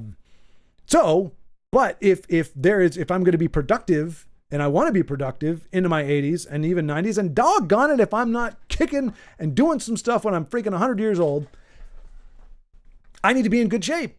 And not necessarily, full of muscles and everything. Because, it does get, you get old enough and your body's just not going to retain muscle. Like there will come a point, especially if I'm not roiding up or anything, where I am just simply going to look paunchy and kind of scraggly. And I'm not even going to want to see myself with my shirt off. Like that's why the eyesight goes when the physique goes, because you just don't want to look. I mean, yeah, it's just no fun. You're like, oh, whatever. I'm just like, oh, there's a big mass down here. Oh yeah, I'm just pretending I got my abs. It's actually my rib cage, but whatever. I keep my pants up so high, it might as well be my abs. But that's the goal. I don't even necessarily need to look that way. I just need to be at peak functionality at an older age. Otherwise, I don't see a point. For me personally, I'm not saying for other people.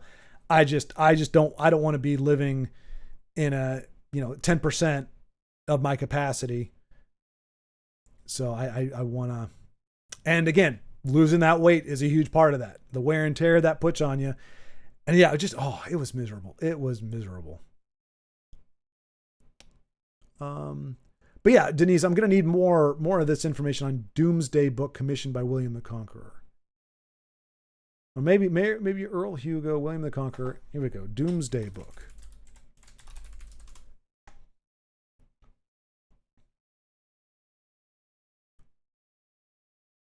Okay, detailed record of a survey ordered by King William the Conqueror in 1085. William the Conqueror ordered the Doomsday, that looks like Domesday, which does not sound as cool. I'm calling shenanigans, Denise. Boo! You say Doomsday, and it's like, wow, that's really awesome. Like, well, this sounds like a badass. Like, William, I'm like, what kind of survey is this? We call it the Doomsday Book? Very different than Domesday. Domesday doesn't even sound like it should be a thing. Like, this is the day we celebrate all the curved ceiling type things in the nation. Find your nearest dome and thank it for not being flat. What the heck is Domesday? Understand the kingdom's resources and wealth for administration and taxation. Oh, boo! Yeah, let me see how much money these people have so I can suck them dry. Yeah. And how many I can snag into the military. So pretty much wanting to see, I mean, when a guy named William the Conqueror says, how much money do you have and how many kids of fighting age do you have? The writing's on the wall, right? It's not William the peacemaker. It's not William the compassionate, William the Renaissance man, William the scientist, William the avant-garde poet, William the Conqueror.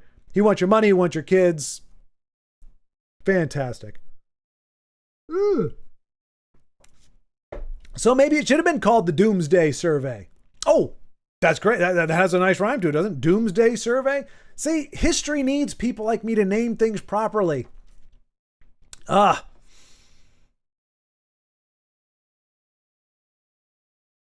It's good to let's see. An error was also what created champagne. Really, Big Hein? Well, I mean, it had to be. It was an error in France, right? Because that's what Champagne is named after. Champagne, France, where champagne came from, right? If I'm not mistaken, wine is named after the place where it originated. So Champagne came from Champagne, France, or is it Champagne, Italy? We can look that up in a minute, or you can tell me. But yeah, the French always screwing things up. They were probably trying to make Coca-Cola, which, by the way, anybody think? Well, you know what? That's a tangent. I'll get into that at some other point. Earl Hugo holds Stubbington, which was a medieval village near Titchfield Abbey. The abbey is Dragonhind's holiday lair. Well, that was a complicated bit of directions, but I'm following it now. So, and by you say he holds Stubbington, is he still alive? He can't still be alive. It was back in 1085. So I guess his descendants, or no, is Earl Hugo a title? Like the Duke of Earl, right? So is the Earl Hugo is the title. So you could have John the Earl Hugo, or Hugo of Earl of Hugo. Anyway, so I'm guessing that's the title. The title holds Stubbington, which is kind of a funny name, which was a medieval village near Titchfield Abbey. The abbey is Dragonhind's holiday lair. Okay. That's like the 7 degrees of Kevin Bacon. Like the abstract dot connecting to reach the correlation. And I look remarkably like the actor Sean Connery. Do you really, Big Hein? Do you really? Like Sean Connery in his 50s? Sean Connery looked good in his 50s. Is he still alive? Like when they go out of the public eye, they just... So honestly, like, I mean, look at that. Like, even with, the traditional older guy here. Now, I will say, I don't think this is a particularly flattering look for Sean. The mustache, it has a very small window and a certain design that works. Personally, that I think but like he looks so much better with a beard like that. I mean, it's the same guy pretty much. Now his hair is a little more frazzled here, so his expression is like, "Oh, you caught me while I was not looking at you," or whatever. And this is just like, "I'm giving you the Connery stare." So you got a little difference, and he's got the collar open. So this one just has a little more dignity to it, just based on how it's set up. But dang, I just realized his eyebrows are like 17 feet long. Like, well, wait, are mine like that? Well, yeah, but they're not as thick. See, mine only go down to that part of my eye. His goes down to like the bottom of his eyes. They start way down here, and they're thick, and they go all the way up and over. Whereas mine taper a little bit. I think most people's taper. Like he has a lot of, and look at him when he was younger. My gosh, those are, I mean, that's like 70% of his face is our eyebrows. So, I mean, which is great for acting. I mean, those are great for expression. But I mean, geez. But he keeps them trimmed. I mean, it would be ridiculous if he lets them grow out. But anyway, bottom line is, he looks, I think, more classy with the beard. There, he just looks kind of silly. And I don't know if that's because I'm just not used to seeing him without facial hair. Because, I mean, the last thing I remember him in is like The Rock. He had a beard. What was the other one? Entrapment. He had a beard. And, of course, Indiana Jones had a beard. So, everything he's been in since Bond, pretty much, he had a beard. And I think it served him well. But, like, I think it was it Entrapment. He had this cool, like, it was gray. It was all gray, but he had it like kind of like up. It was like this, no, give me that. Why do I care about the term entrapment? Why wouldn't I be looking at the movie? Images. Okay, maybe it's not exactly what but yeah, I mean, it's a good, that was probably in his 50s, right? 1999. How old is Sean Connery? Sean Connery. Wait, what? Who was? He died in 2020. See, I knew it. I knew it. Like he just. What was I looking here for? Oh, because it tells us his age, right? 1930. So in 99, he was 69. So yeah, Big Hein, if you look like Sean Connery in his 50s, you're doing good, man. You're doing real good. That does not look like him at all. Holy cow. I mean, kind of. Which is another thing too. Like, oh wow, See, I feel like he did it right. Dies at 90.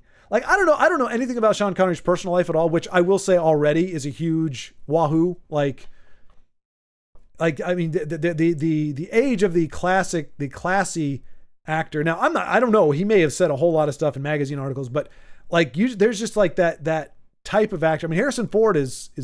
I mean, he's done a little more lately, but you know, you get these actors who just, they didn't do tabloids, they didn't do shenanigans or whatever. They just kind of did their job, lived their lives. They usually they'd live somewhere far away from Hollywood or wherever else when they weren't working and just enjoy a quiet life. He retired. I don't know when his last movie was, but you know, probably in his 70s at the latest. And I mean, I don't know if he was 90 in this photo, but I mean, just looks like he's just enjoying, like, he did his work, made a good living, looks like he's in pretty good health. He's like, that's, yeah. I want to pull a Sean Connery. Now, I know my ears are going to get bigger. That just happens. I don't know if it happens for women too. Maybe we don't notice it because of the hair, but like, it seems like old guys, like that's, my granddad used to joke, he looks like when you see him walking down the street, he looks like he's a taxi cab with the doors open. Like, the ears are just going to get bigger. Right? We just have to acknowledge that's going to happen, and hats aren't going to fit as well. Tragedy that we have to deal with. But, you know, I'm bracing myself for that. Nose hairs are going to grow longer than my head hair. It's going to happen. But even then, you can still look dignified, look classy. And again, it may, but like, we didn't hear anything about it. You know, it was just kind of a quiet exit. For a guy who had such a prolific film career, he lived out his golden years quietly and just kind of, obviously he found purpose outside of acting, which is great. And I look remarkable. Let's see. I was 240 pounds at one point. I should have shared that photo on Discord. Nobody would believe I was the same person. Oh yeah, Michael. I'd be curious. Good gravy. Because you're not, based on your photo there, well, I don't know how tall you are exactly, but yeah, you look like you're like $120 now. $150 maybe. Well, yeah, probably $150. That's probably more realistic. If you're taller than 5 foot tall, you're probably a 150, 160 or something. But yeah, that would be, like I said, as someone who's 6'2", 250, 240, if you're short. Now, if you were taller, that wouldn't be as bad. But if you're shorter, yeah, that would have been pretty chunky. And it is. I mean, you really do. You lose your face. You know, you lose the lines, you lose the details of your face, which sometimes can help with some people, they age better if they have a little more rounded features. I'm not decrying that or anything, but me personally, I don't care if it makes me look better or not. I want to see my face, and my face cannot have an extra 35 pounds hanging on top of it. It just doesn't work. I missed my face. In Dragonheart, you do. There is a photo of Bud Spencer from his time as an Olympic swimmer. Bud Spencer? Who the heck is Bud Spencer? Bud Spencer. Doggone it. It's a downside of not using Chrome. Bud Spencer. Oh, good gravy.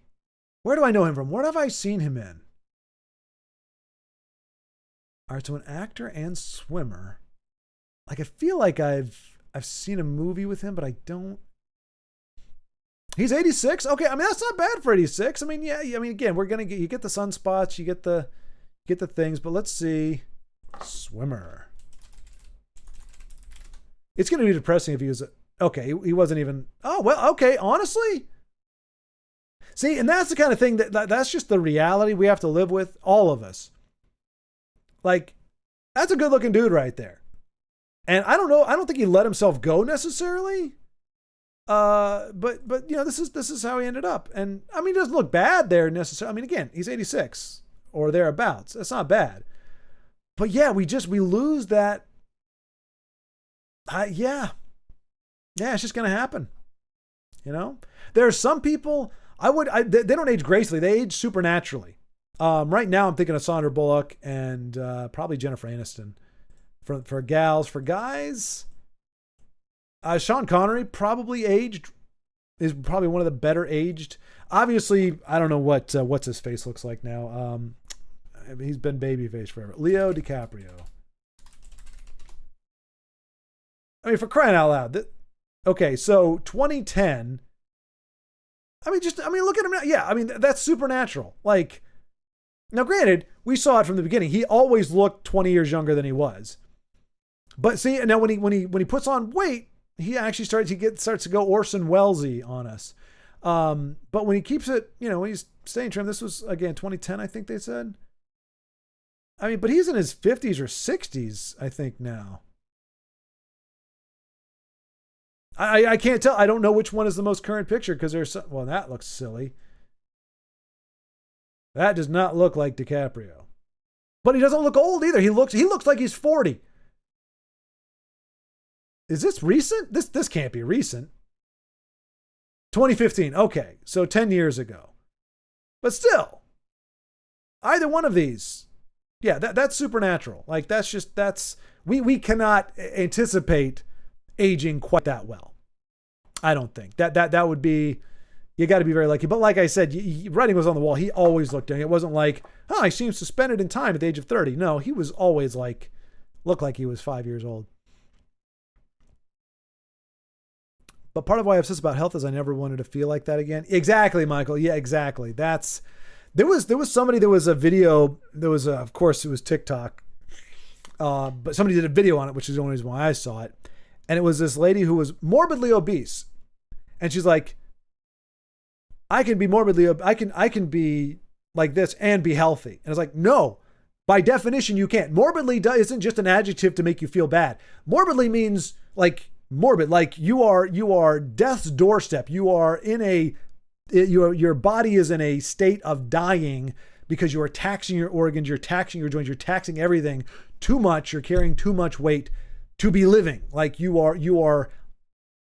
have strayed into an area where you are actively now more likely to be dead than alive on any given day. I mean, that's not the technical definition, but that's when they say that, it's not just, you're more like you're extremely obese. Morbidly means this is incredibly unhealthy. So by definition, at the weight she was morbidly unhealthy. But there was somebody in the comment section that mentioned he was 6'2", was as much as 348 pounds. And now he's back. He said, he went on a diet and he did all this stuff. He's working out. He's down to 220, which is more or less where I wouldn't mind ending up. And he was just saying, it was miserable. I felt bad bending over. I felt bad getting out of bed. I felt bad. I don't understand. And this is not a shaming thing. I just as much as I went overweight, it was, I'm not going to say traumatizing. That's an exaggeration, but it was very difficult because I just kept noticing things. This never happened before. I didn't catch my, wake up at night hearing myself breathing. I didn't, if my head was down like this, I didn't have trouble breathing. I could fit into my clothes, there's just a lot of things that just how I felt. And I was like, I don't know how I could live like this. And it's not an indictment on anybody who does live that way. I'm just saying personally, it wasn't just cosmetic. It was everything is harder. Everything feels worse. And I know in the back of my mind, I am in the wrong way. This is not 6 dozen of one, half dozen of another, or 6 of one, half dozen of another. It's not, red peppers versus yellow peppers where, you want yellow peppers in your salad or red peppers? It really doesn't matter. Kind of the same thing. One is decidedly unhealthy and it manifests in many symptoms. And the other one is much healthier and better. Now, obviously you can go too far, anorexia and all that kind of stuff, and even not that, just eating very, very little. And you can tell in an instant, you look at somebody and go, okay, need to be eating some more food. Please. But yeah, it was more that feeling. And I was just and that's what made it easy. Even though my stomach was growling for the first few days, and even though it was certainly not a cakewalk, which would have been really counterproductive. In the back of my mind, I'm going, I need this. I desperately need to keep going with this. And I need to maintain some semblance of this even after the appointed 21 days, because I can't go back to living like that. I just can't. So anyway.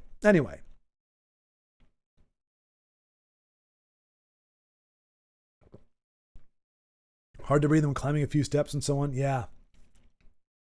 Football, check out. It sounds like a gal's name, but let's see. Oh, oops. I will say soccer, it's hit or miss, but historically, so the first gal that I had a crush on, we're talking elementary school. Now, she wasn't a soccer player at the time, but she ended up being a soccer player and a gymnast. So that was that was probably second through fourth grade. Went to middle school. I had mild crushes on 1, 2 gals, I think. But my main crush from 6th grade to 8th grade, like the focus, the gal that I wrote a 3-page letter to and put it in her locker and didn't tell her who it was from, and then had to apologize because my mom told me that was creepy. I thought it was romantic. It definitely was not. This is what rom-coms will do to your brain. So I apologized to her, but she had actually, so I got rid of it, but she had actually, we had a one time where our science classes had to merge because our science class was going on and the parallel science class that we didn't even know existed, their teacher had to leave for some emergency. So our classes merged for one brief moment in 6th grade. And she ended up sitting right in front of me. And she actually turned around at a different point and was like, just kind of did this like thing. She was just talking to me. I'm like, this is really cute girl just talking. I didn't know how to process this. And she took my book off the desk and set it in front of her. And I didn't see it for a while, but she gave it back at the end of class. You know, we had book covers back then. We used paper bags that you use for groceries. You'd use those. I mean, you could get official ones, but the ones you made out of paper bags were better because you could make them thicker and everything. Anyway, it was a paper bag book cover. And on the inside, she'd written, "Hi, Jesse," with a little like googly eye face and a smile with like a toothy grin or whatever. I kept that until I was like 30. I had it stashed in my yearbook. I cut it out of the cover and stuffed it in my yearbook. But I remember that. And that was the only time I saw her until 8th grade. We did not have a single class together. We did not, our orbits did not come into alignment with each other until 8th grade. And that's when I wrote her the letter. And I mean, I did say, I was like, I remember, from 6th grade and blah, blah, blah. Like I wasn't trying to be mysterious. Anyway, long story short, it was not unprovoked. Like I thought she might like me. But when I told her, as I looked at the ground, embarrassment, said, "Hey, I'm the one who wrote the letter. I'm really sorry. I hope I didn't scare you." And I mean, I was sincere about it, but I was like mortified because the whole point of me keeping it anonymous was wanting her to figure it out, like to be so intrigued by this man of mystery who wrote this amazing letter and worked out which locker was hers and, did it on the down low. This would be enticing and exciting. And and I was looking forward to the day where she figured out it was me. I was like, "It was you all along." I was like, "Yeah, it was." And where we'd go from there, I don't know, because 8th grade you can't drive. She lived miles away. I don't know. Anyway, but the level of insecurity I had at that point, after I apologized, I never made eye contact with her again. Never tried to talk to her. Nothing. And which kills me because it's like she might have actually genuinely been interested. But what are you going to do if the guy just? I mean, I don't know. It was a mess. It was a debacle. We can call it a debacle. I don't mind calling it a debacle. Anyway, she was also, crap you not, starting forward on the soccer team, school soccer team, and one of the top level gymnasts of that school. High school, my crush from elementary school was now in my high school. She went to a different middle school. And that's where she was, again, every single time she was always first in like 6 different events. And she was, one of the starting forwards on our girls soccer team. So all of that to say, what a tangent that was, just to say, I have found, and then college, the first crush I had with a gal, she didn't do gymnastics, but she was also a forward on the soccer team. So all I can say is soccer for me, or football for my European friends, female European football players, to me, have a higher percentage or higher likelihood of appealing to my particular taste because the major crutches I had in school ended up being soccer players. Also gymnasts, but soccer players. So Giuli Gwyn. Okay, yeah.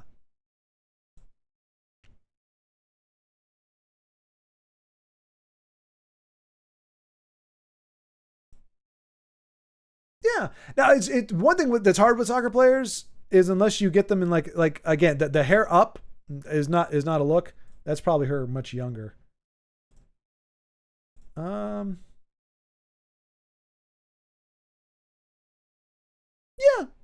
I mean, Girl Next Door, but I mean that to me that's I mean if you were to look at the girls that I'm talking about, they were like nobody would have been like, "Oh, she's gorgeous, she's exotic." They were probably again German, European, whatever kind of thing. Kind of like this darker area, but same like darker features. Yeah. Yeah.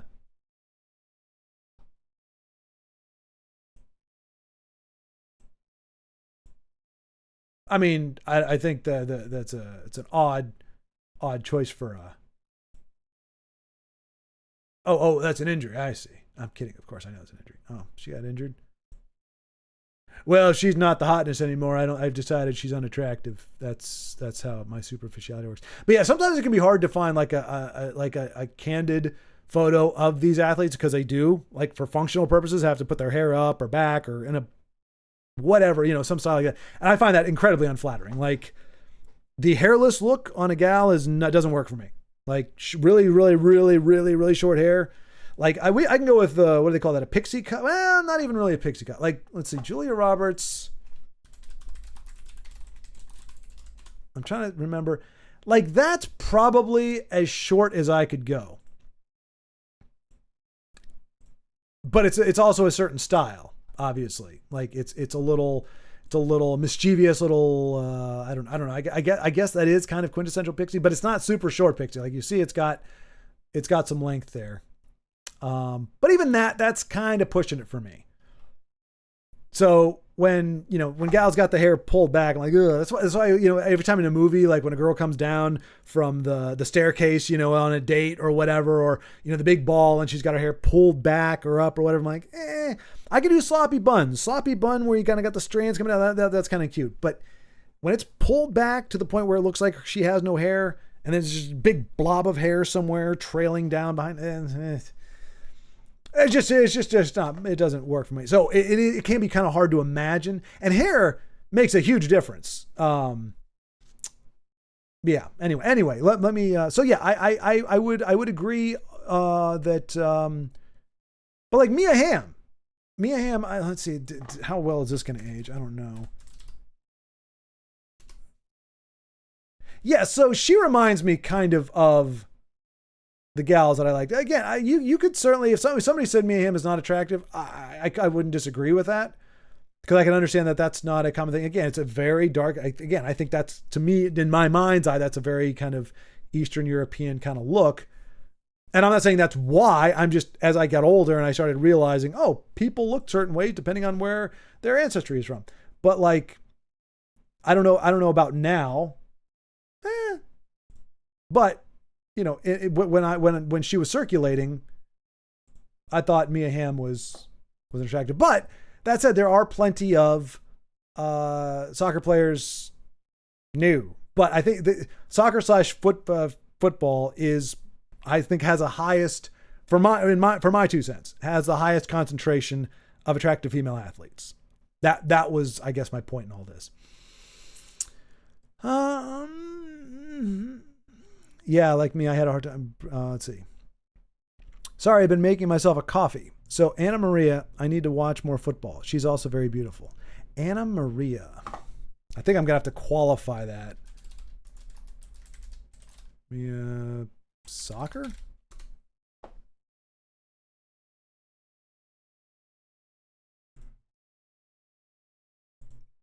Yeah, again, girl next to, see, this is atrocious to me. This, I can't. I just, that, and it honestly, it trickles onto other pictures. Like now I don't know. If it must be abnormal, but to me, the more it becomes apparent that somebody is trying to look sexy, not attractive, not presenting themselves, but where they're trying to look sexy, trying to look provocative, trying to be like, look at my boobies, look at my lips, the lip injection. Like what? Who is telling women today to get lip injections or whatever the crap you call that? Like abnormally large lips are disgusting. Like if they're natural, that's fine. Like, but there are the number of people who have naturally lips to the point where they have to kind of push them down to be able to breathe through their nose. Those are very rare. And when you see pictures like this and go, okay, she doesn't have naturally big lips. Who is telling these women to get giant lips? Like, there is nothing attractive about ginormous lips, at least as far as I'm concerned. But anyway, so yeah, I look at that and go, okay, I mean, she's probably quite young. But like that, I thought she looked perfectly pleasant in that picture. That's her with her hair down. See, but that's all the makeup. That's makeup, that's contouring, whatever. That's why I do like looking at these, because I think you have to be really vain or hardcore to cake on makeup when you're playing a physical sport. Like, I gotta believe most gals don't get all dolled up when they go play. So I look at that and go, that's probably relatively natural. I think she looks great there. This looks very fake. And again, lips look like they're twice the size of normal. I just like, natural is for the most part better. Now I know, again, we talked about it before, talk about shaving and things like that. That's a little bit different. But when you talk about like overall just presentation, the less is more. But yeah, that to me is just grossly unappealing. Like, again, boobs. It's just first you're trying, and second of all, it just doesn't. I don't know. I don't know if it's my stodgy nature or what. It has the opposite effect for me personally. Wait a minute. Let's see.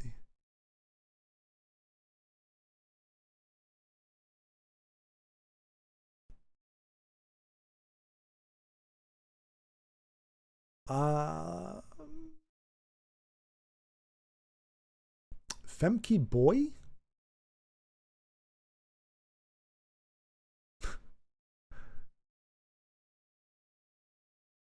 Let's see.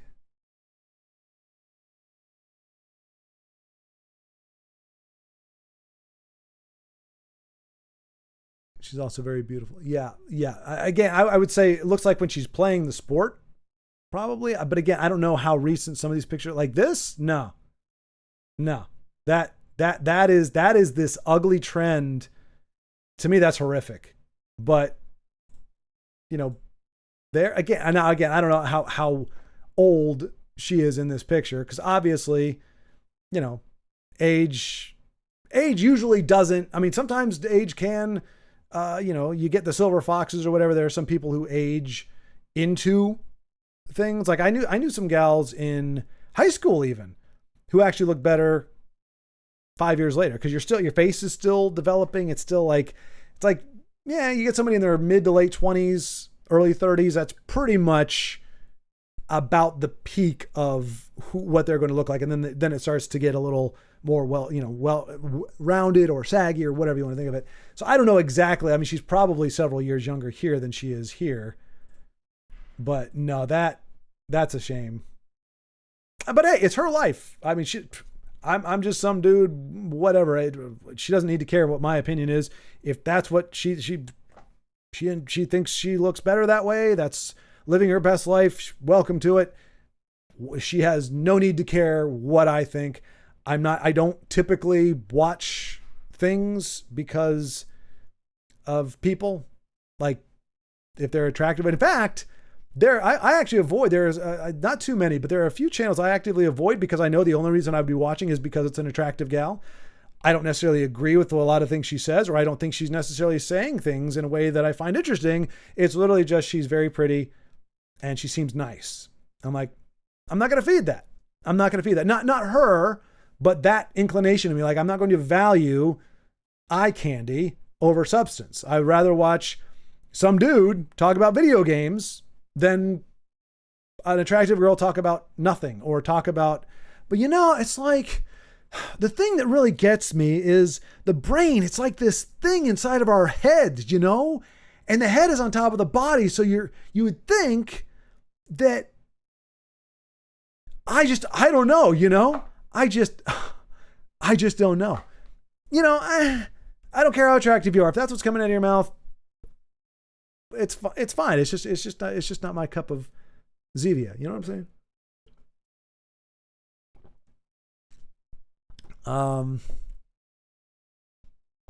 Soccer players are way prettier. I can't speak for Denise though. Yeah, it's gonna vary. It's gonna vary. I don't know. Like I said, I couldn't name a male soccer player. I mean, Mia Hamm was the only female soccer player I can name. I mean, there is Megan Rapinoe, but not for the reasons that, you know, it's more like infamous for me versus like Mia Hamm was the only female athlete I knew. But it's the same kind of thing with singers. You don't see a whole lot, personally. I don't find a whole lot of gorgeous singers. I thought Shania Twain was a looker back in her day.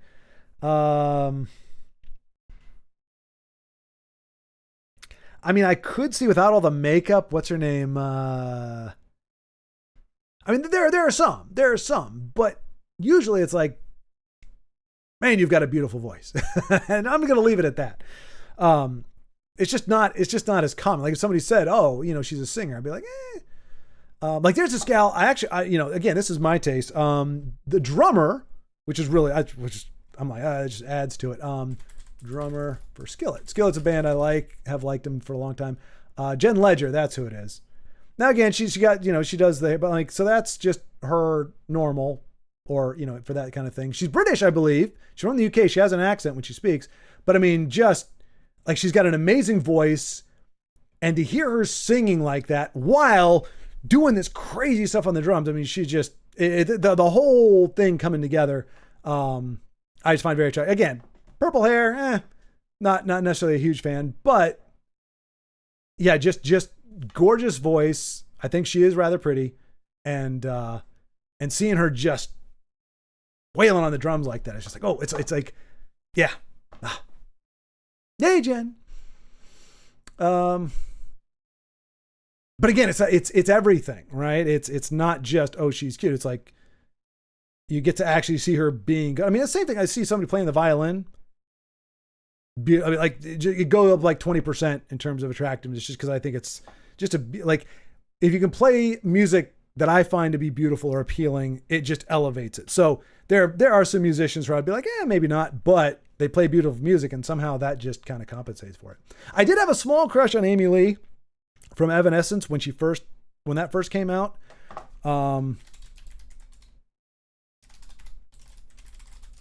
Like she was, I mean, the goth wasn't necessarily it, but just, I guess the angle and everything. I was like, oh, she looks cute. And back then you didn't really have a lot of images. I think that was another one we saw. I was like, okay, maybe not. And then you see, you know, as she's older, I'm like, okay, but I think we're about the same age, so that was probably like a high school or college crush. I don't know. Why are we talking about this? Moving on. One day at a time. Ronald, hello. Did you do your thing, Ronald? I could have sworn I saw the muscle flexed and the thing, but I don't see it now. Did you take it down, or did I just miss it?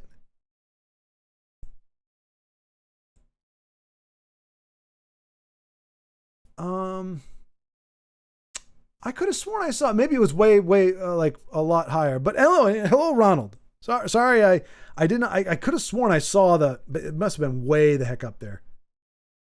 Yeah, there you are. Wow, back at 3:37. Sorry, Ronald. I apologize, man. That was an hour and a half ago. If you're still here, buddy, so sorry. I should have. I saw it, and then I think my eye got caught on something else below. So I was like, I remember seeing. I saw the typical Ronald, you know, muscle and the rock on and the yo-yo. But your dogs are here, Ronald. Dogs are here. I just missed you, my friend. Sorry about that. And there you are. One day at a time, little by little. Yeah, Ronald, you've overcome that. You've been on this trip already, and you're sitting in a good place.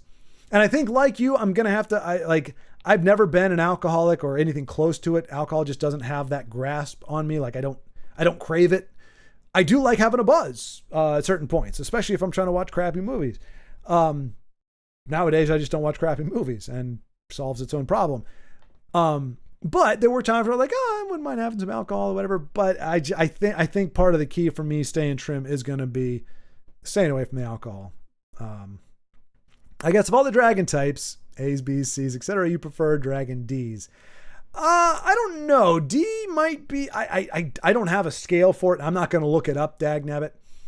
I don't think I mind D's. I just wait. No, if this is a masked reference, which is what I think it is, I don't think I would prefer Dragon D's. I think I'd prefer more like the double A's or the B's, maybe B's or C's. I don't know. Honestly, it's to me, I start with the face and work from there. So if the face doesn't work, I don't care how amazing everything from the neck down is. It doesn't matter. We start with the face, and usually, if I find the face trace effective, I don't care the size of the pockets of fat below them. It's not a factor. I may notice, but I'm not going to be like, oh, they're too large or too small. But to me, and I know this could be stepping on some toes, but not saying I know what people's mind is, but I don't know that I would be simpatico with the kind of gal who would spend the money and everything to get enlarged mammaries. I just don't know that our personalities would be simpatico. I think it would drive me crazy. Same thing with makeup. If there's a gal who spends, $70 a month on makeup products, we're probably not going to get along. Because at some point I'm going to go, stop spending money on that. Like I could have bought a new video game with that money. I mean, that sounds ridiculous, but it's like, it wouldn't be about what we could spend the money on. It's just like, you don't need it. Stop it. And again, hey, people say, who are you to tell her to? No, that's why I'm saying we just wouldn't be simpatico from the get-go. Because it's like, I want to see you, not makeup. Like makeup is another person. It's a thing you glob onto your face, and it's kind of, done in vast quantities. It's kind of disgusting. Now, I mean, I had acne really freaking bad. I ended up going on Accutane, which I don't. Accutane is very dangerous. I was told, but we tried everything. I don't remember what they're called. There was like 4 other medications we tried, each one getting more and more severe in how it dealt with it. And all of them, they'd work for about a week and then it'd go right back to, we're talking like pepperoni looking stuff, like all up in the face, shoulders and down. Like there was one time where it got really bad on my shoulder, and I couldn't actually sleep on that side for like a week because it had just gotten that big, and it was sore. It actually hurt if I slept on it. So it was really, really bad acne, really, really freaking bad. And we tried Accutane, but the thing is, I had to get blood work done every single week because it could destroy your liver. Depending on how your body reacts to it, responds to it, it could destroy your liver. So they had to have blood work done to make sure it wasn't ruining my body. Once you started on it, if your lips started getting cracked or chapped, you were kind of screwed with chapped or dry lips, because what Accutane effectively dries out your pores. It takes away your ability to create those oils that clog the pores and create the acne. So it's kind of just dehydrating you, and it's permanently removing them. So like when I was younger, I could get a tan. I never burned. I could get a nice tan no matter what time, whenever I went out, it was fine. But again, I was very oily. It was kind of like I just had this natural suntan lotion coming out of my pores. After the Accutane, I can burn like as if I was just fair skinned. It's really, really bad. But lips got really dry. Just in general, you just got dried out. And then your body just loses the ability to make, at least in any significant quantity, those oils. And it was expensive. I think it was going to be $50 a pill. And the only reason I was able to do it is because people who either bailed on it early, or like their insurance paid for X number of time, but they got off it, they didn't need it that extra month or whatever, they would just tell the office to keep it. So we actually got a year, because you had to be on this to crap for a year or 9 months. 9 months worth of pills, one every day, $50 a pill, got them for free. It was amazing. And that's the only way it could have happened. We couldn't have afforded it otherwise. But yeah, and again, I hate getting blood drawn, but once a week I had to go in there and they had to pull the blood out. And I had to cake on the Vaseline. Like chapstick didn't do it. It was Vaseline on these lips right here. All of that to say, definitely you could say had definitely was very concerned about my face and concerned about how, because I mean, I kids would come up and say, "What's wrong with your face? Do you have chicken pox?" Like it was bad. And all of that. And I'm not patting myself on the back for this, but even then there was never like, let me mask it. Let me hide it. I wanted it gone if I could, but there was never let me just put a little something on there just to kind of make it not so bad. I mean, I think the idea had occurred to me, but it's just like, it just didn't feel, it's like, whatever. It is what it is. My face is what it is. If I can fundamentally change it where it's not there, fine, but I'm not going to cover it up. And that's not for everybody. I'm not saying everybody has to, but I got mocked for it. I got made fun of for it. And that was just, you just lived with it. It was just, you eventually like, okay, whatever. I can't do anything. It was like, I just had to separate it from me. It's like, this is not who I am. I am not, pepperoni face. I'm not whatever face. It's acne. I can't, it's like, zits and things like that. It can be a hygiene thing. If you're not washing regularly and stuff, you're not cleaning, scrubbing and everything. And I think acne to some degree can be, but some of it is just, acne is just going to do its thing. And, so yeah, no matter what I did, it was just there. So it took some really extreme medication, but eventually it went away. I mean, it worked. 9 months, I was acne free. My love life did not change one iota, but I was acne free. So all of that to say, I get that there are things that can make us insecure. People can make fun of us for stuff, but masking it, hiding it doesn't seem to be, to me, in my mind, doesn't seem to be the right call, because it's not addressing, you're not confronting the issue, which that's just how I'm built. Confront the issue. If something makes me insecure, I need to find out what it is, why it's happening, and say that, like, I actually have asked a girl out twice. I've asked girls out just because I felt so insecure about being around them or about the idea of asking them out. That I was like, no, I'm not going to not do this just because I feel insecure about myself. And so I'd ask them out, and I think one of them might have said yes. Probably not though. They probably both said no, or, declined or whatever. And it was fine. And I didn't need to tell them that it wasn't really about them. I mean, obviously if they'd said yes, I would have treated them very well and we would have gone out and maybe things could have gone very well. But for me, it was more about sticking it to the fear or the insecurity in me that was saying, you can't ask her out. Or could you imagine, like, what would it be like to say, like, fear of rejection? Like once you identify, like fear of rejection, you can say that that's what's screwing with my head right now. That's why I'm not auditioning. That's why I'm not going out for this. That's why I'm not asking this person out. That's why I'm not going to this place. I'm afraid of rejection. I'm afraid of failure. I'm afraid of whatever. Once I can identify that's what the problem is, I'll do it just to stick it to whatever that is, because the last thing I want to do is cater to that. That's not a and to me, that is not an acceptable way to live my life, is to live. That doesn't mean I don't have moments where I don't, but usually if I flag it, if it's at all possible, I will do whatever I've got to do to essentially, I'm giving the middle finger to that insecurity, just saying, screw you. You don't get to dictate what I do.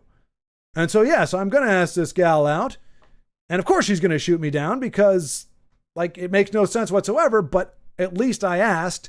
So screw you. Like, you don't need to come up anymore. You don't need to pop it in my face anymore, because I'm not going to listen to you. You stupid little nuisance. So again, it's never going to be productive to project how you live your life necessarily onto other people. But I just in my brain, because it's my perspective, I can't connect the reasoning that says, I feel bad about this, so let me just cover it up and bury it and hide myself, instead of developing the thicker skin or the defense capabilities or whatever it is to just go, it needs to be water off a duck's back. I need to be in a place where somebody can say this, or I can hear that somebody said this about me, and I go, oh, that's them. Somebody wants to make fun of me because of any number of things. Go for it. This is a flesh vehicle. That's all this is. Got to keep it running well. But, as long as it's not a hygiene thing, like you're just not taking care of yourself, we can only do so much. And I don't know. Hang on.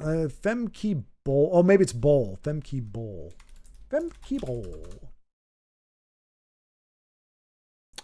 All right, so I would say she's a little, now, I mean, that's some good muscle definition right there. Holy cow. Looks like she's got 2 biceps. Look at that. You can, like, I don't know if you can see that. Oh, let's go back. It's just, I've never seen muscle. I've never seen that before. Even like in bodybuilders. That's interesting. Stop it. Okay, it gets fuzzy. You can't really see it, but like you got the main line you're used to seeing this, but then you get this other line right here. Like that's not usually a muscle thing. I don't know what's going on there, but that's interesting. She looks a little more.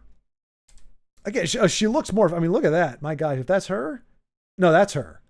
Well, whoever that is, dang, she's got some guns. I don't know how natural that is. Maybe that's a dude. I don't know. No, that's okay. I don't know. Who knows? Anyway, she looks a little more. Now it just depends, because now I'm not going to call anybody out here, but I know who was it? There was somebody who they particularly fond of this actress who, but it's kind of reminds me of something like this. Like this is a certain look. I mean, she's not unattractive, certainly. I guess that would work as like, what we may think of as like girl next door kind of deal. Yeah, maybe less of my type than the other, but then again, yeah, you see with the hair down.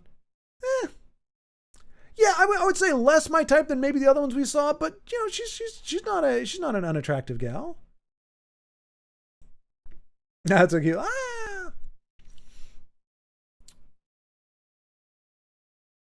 Crazy legs.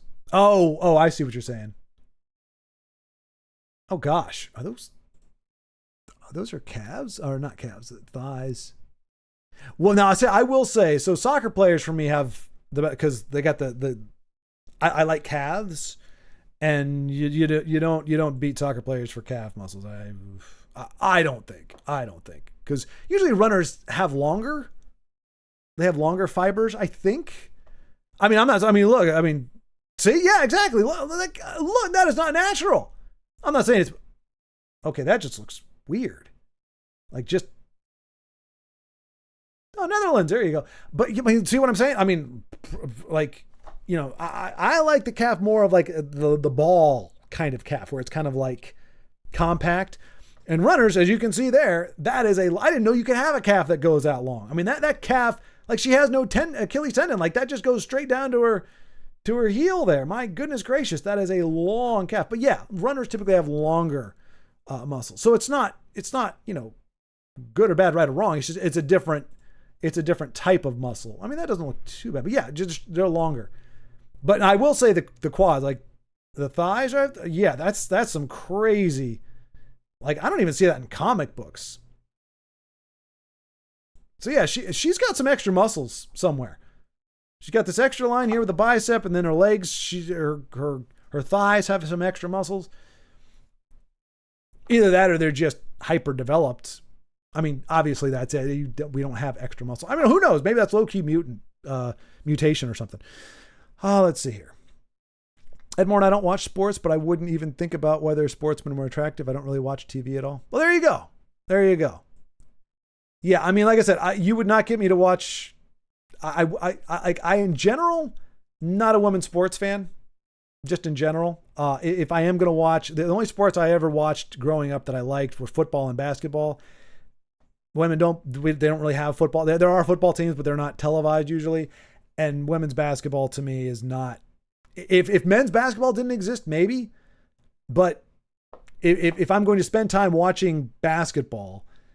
It's NBA, college, and that's it. I just don't even. I tried watching the WNBA. It's just not. The caliber of play is just not there. It's just yeah. And I don't baseball, softball, not my sports. Volleyball, I can watch a little of that. Golf on like on a chill day. If I'm having a conversation with somebody having golf on a TV, just that really nice course and everything, guys or girl, doesn't matter. I can watch that. Volleyball, beach volleyball, like 2-on-2 volleyball, guy or girl. Cause even there, like the gals and girls the way they hit and like, again, comparing guys and gals, that's not going to work. But like for my level, I just look and go, damn, like, she can hit. That is a heck of a serve.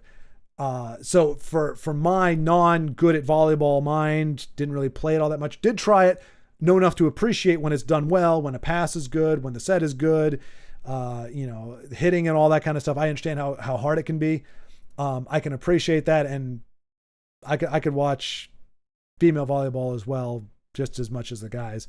But I don't typically watch either one of those myself either. They're not always, I mean, I don't even know what's on TV these days. I don't have TV, but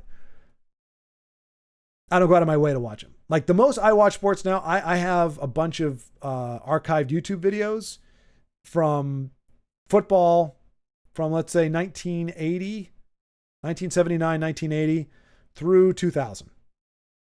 I'll watch I'll watch pretty much any game of the 90s Chicago Bulls, and I'll watch football during that time frame. Otherwise, like I said, it could have the most gorgeous gals, the studliest guys, and it's not going to compel me, because that's not why I watch sports. That's not really why I watch anything anyway, but whatever. To each their own.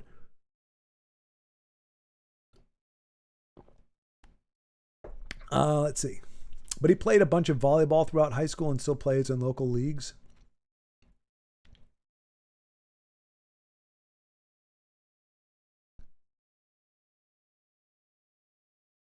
NFL and women's volleyball. Yeah, there you go. Yeah, NFL and women's volleyball. Again, not as big, but yeah, I could be very not bored or unhappy watching either of those. Whereas there's, like I said, for me, WNBA is like pulling teeth. It's like I said, I'm not, especially now. There's no, I'm like, I don't know what I could do now, but you give me a 6 months to get in better shape, to like, if you were to say, hey, you're going to have to run up and down a court for an hour, like get in that kind of shape. And that's really all I got to focus on.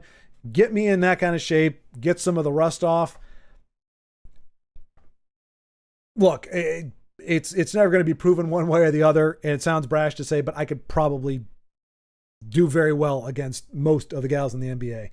I know that people get massacred for saying stuff like that. And I could be absolutely wrong, but I'm looking at the level of play, and it's not. Caitlin Clark has a great shot. I've seen little clips of her playing.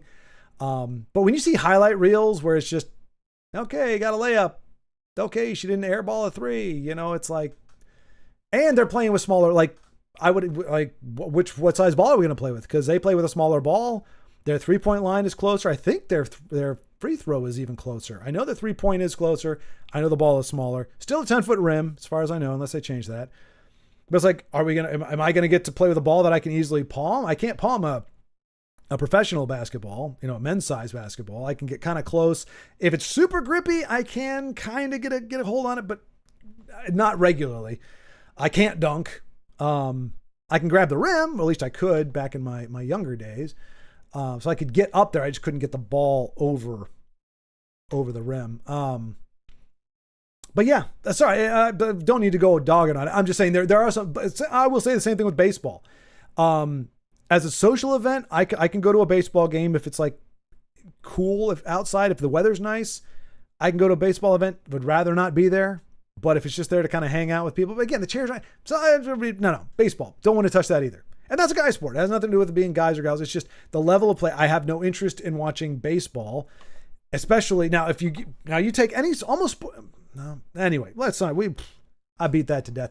But yeah, my point being, there are some sports that even though I don't actively watch them, I wouldn't mind watching them. I probably wouldn't mind watching women's soccer because, just to my untrained eye, I don't see a whole vast. I know there's a big difference between men and women's soccer, but I don't see it because, even though that's the sport I played the most organized, I stopped playing when I was in 8th grade. That was like the last year I ever played soccer, and I never had interest. Sorry, football.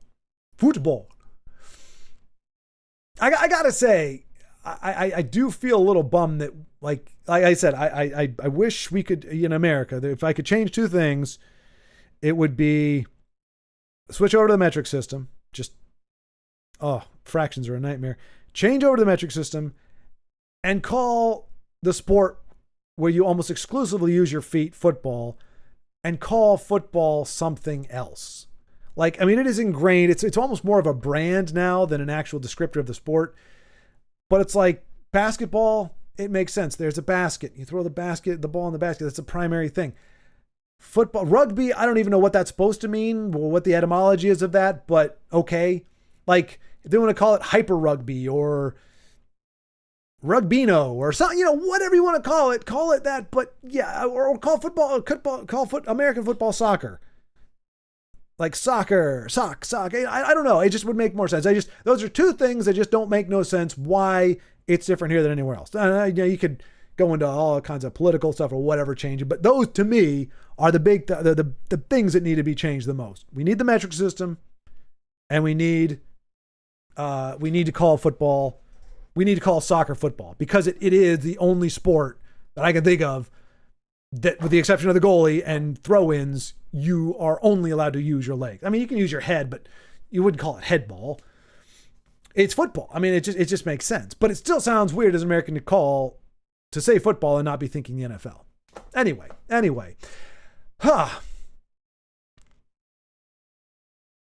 Look up the Doomsday Book. Earl Hugo holds Stubbington is entry BH is referencing. But he played a bunch of volleyball through high school. And I would see, that's one thing that I was kind of bummed. We did not, I had friends down in Virginia Beach that had men's volleyball. In Northern Virginia, that was one of the sports that got cut off with, I believe it was Title 19, where it was like you have to have as many girl sports as guy sports. So we lost male volleyball along with some others. I didn't care about those. I did care about male volleyball. The only time I got to play that was in gym class, and that's really not volleyball. You learn very, very, very, very, very basic principles of volleyball. I didn't learn until I went to college and got to play with guys who did have men's volleyball teams. And then I learned from them more of it. But at that point, I'm so far behind the 8 ball, I was never going to be as good as, like if I was a savant or something, or I was like naturally gifted, but trying to play with people who had played on actual teams in high school and had that formal training, because you can get kind of better at a sport just by playing it, but a lot of it is the repetition you get. You need to be able to have somebody just set you. And yeah, you're going to hit it in the net, hit it long, hit it in the net, hit it long. But eventually you're going to get the feel for it, and you're going to start being able to put it down. And once you get that, then you can hit regularly. Then when you practice, you just get better at it. You can work on directing it. You can work on, angles and all that kind of stuff. But you need that practice and those repetitions, I would say, of an organized sport to really be able to compete with people who have also had that. Otherwise, you just have to have a much higher natural ability to kind of catch up and be at that level. So I was better than casual. In fact, casual really frustrated me because it was like one hit over. It's like this is tennis. This isn't volleyball. But I wasn't good enough to go with people that could actually just like spike it from the back row. Anyway, that's all me, but we need to talk about that.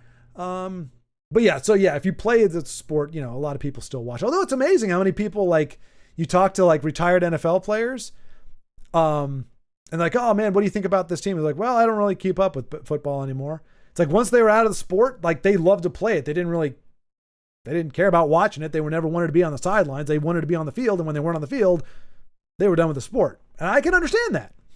It's still funny to say though. Like I think it was Joe Montana maybe was one of them. Like some of them, they go into commentary, commentating or color casting or whatever. But a lot of them, they just move on. Like, I haven't watched it in like 20 years. I don't know how it's doing. Let's see. Look up. Okay, the Doomsday Day. I think it's Domesday is what they're saying. But Doomsday Book, Earl Hugo holds Stubbington. Okay, so there we go. Oh, we're talking an actual novel? Doomsday Book is a 1992 science fiction novel by American Connie Willis. No, the title of the book refers to the Domesday Book of 1086. Kivrin Engel, the main character, says that her recording is a recording of life in the Middle Ages. The William the Conqueror survey turned out to be. Okay, I'm piecing it together, perhaps. So you were referring to this, which is referring to the Domesday. Perhaps it was pronounced Doomsday back in the day. I don't know that it meant the same thing. I don't know that even a dictator, a king, a monarch back in the day, I don't think if he sent something out called the Doomsday Book, I don't think the plebs would be down with that. I'm pretty sure if he called it the Doomsday Book or the Gonna Lop Your Head Off book or the Guillotine Manual, pretty sure people would have a bit of a problem. I just like running, so I naturally feel like, oh, absolutely, Michael. Dude, if you love it. Lee Byung? But yeah, if you can, dude, well, yeah. He was in, there was a movie. I'm mixing him up with another guy. There was one where he played an assassin. Red? Was he in Red?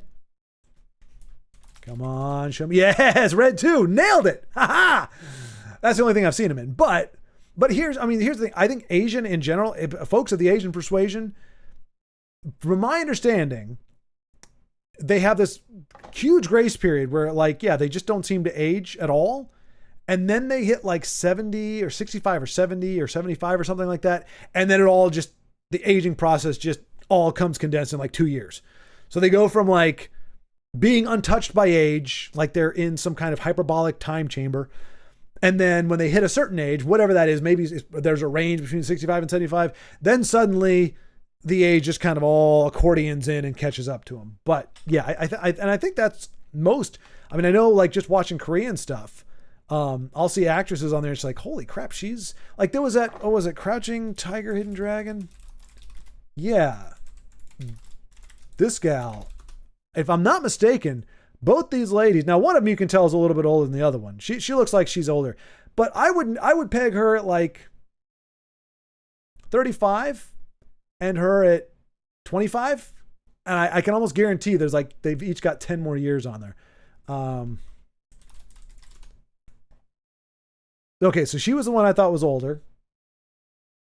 See, even now she doesn't look all that much. She's starting to see a little bit, but not so much. But look, how old is she?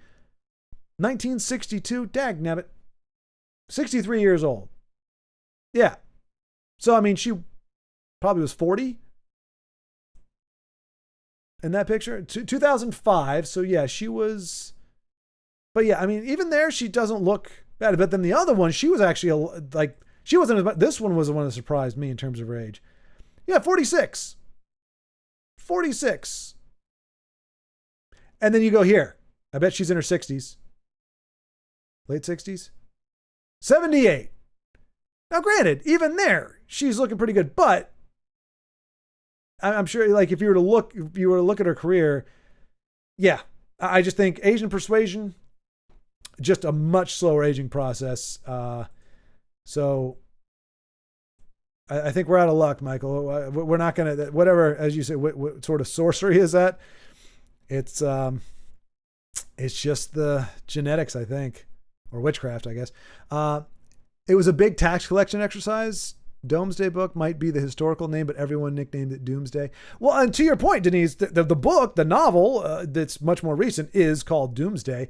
And I'm guessing it was, I don't know if it would have pronounced, Doomsday isn't anything. Doomsday, but yeah, it's a horrible name for anything, really, other than I'm going to take over the world. Well, the Doomsday Book was sort of special. Temporary refund adjustment. Yes. Hugo is a name. I know it's a name. I just was saying it was a particular name that sounded like a brand. The entry in the book is, it's Earl Hugo Hold Stubbington. Some current tense at the time the tome was made. Okay. Big Hein is having you on. Sean Connery looks nothing like him. Oh, I like how you phrased that, Denise. Very, very strategic. She said, Sean Connery looks nothing like Big Hein, not Big Hein looks nothing like Sean Connery, even though Sean Connery is, well, he is older, obviously now deceased, but I wasn't banking on that being accurate, because I think, honestly, like, Sean Connery is one of those ones, especially as he aged, like, I think it was generally held to be a very attractive man by the lady folk. So if anybody compares himself to Sean Connery, they're essentially calling themselves an Adonis, particularly a Golden Age Adonis, which is pretty hefty praise. So I take it that anybody calling themselves that or saying that they look like Sean Connery is probably saying it as a joke.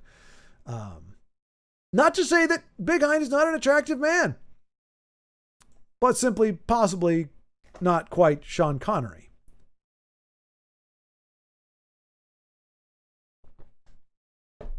Zardoz?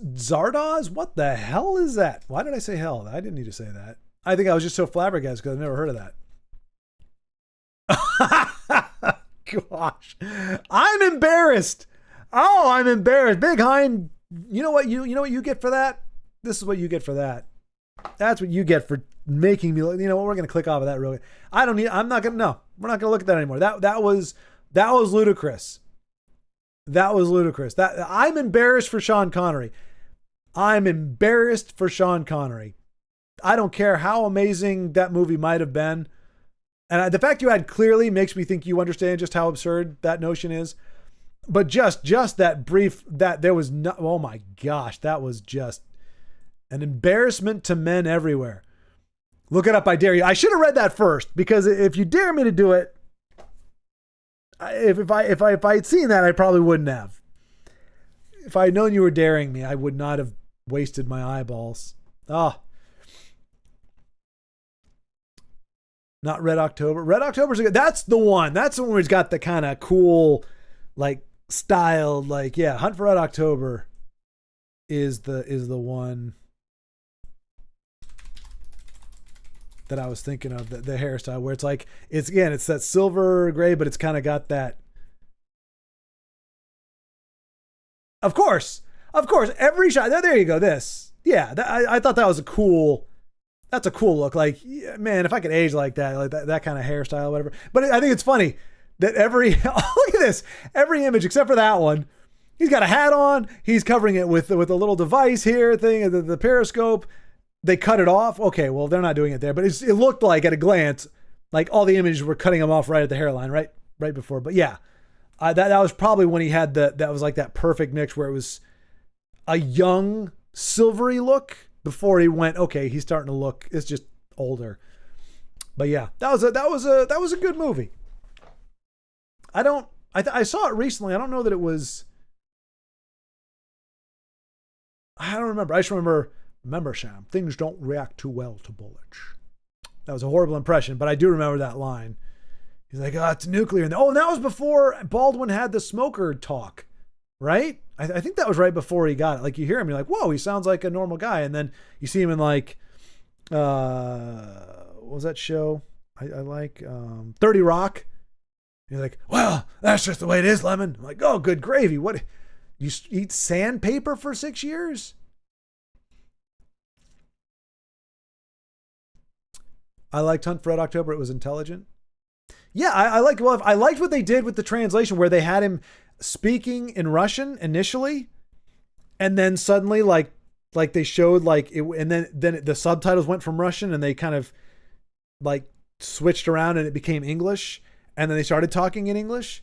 I thought that was probably the best way, if you're not going to subtitle it, if you're not going to actually have Russians, like Russian actors, or German actors, or whatever it is to get the actors to speak. Now, I don't know how passable his Russian was in that early part. To me, to my ears, it sounded kind of goofy, because again, it's Sean Connery. He's got an accent. It just sounded like Sean Connery trying to speak Russian. But let's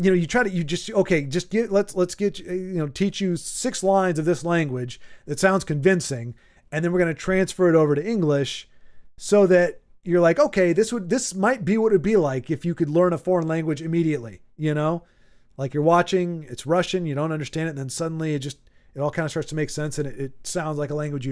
I like that. I've never seen that. I don't think I've seen that in any other movie. I like the fact they did that. I'm sure that's not why you're saying that it was an intelligent movie, but I like when they did that. I've seen Dragon. Well, I haven't seen the movie actually, but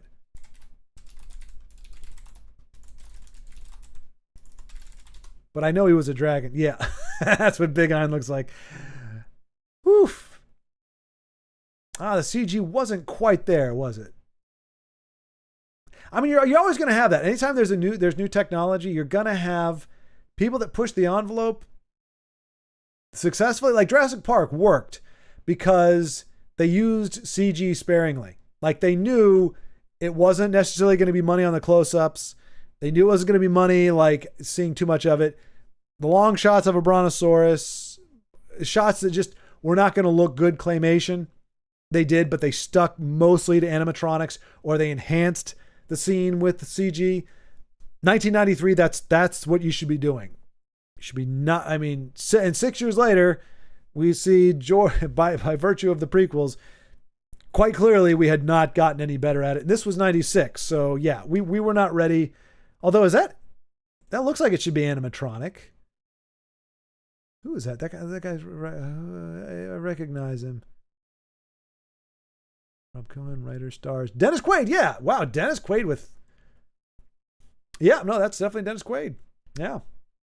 That's weird. The only movie I've seen with Dennis Quaid that I remember very well, Frequency. Great movie. You haven't seen it? I liked it a lot. I thought it was a very good...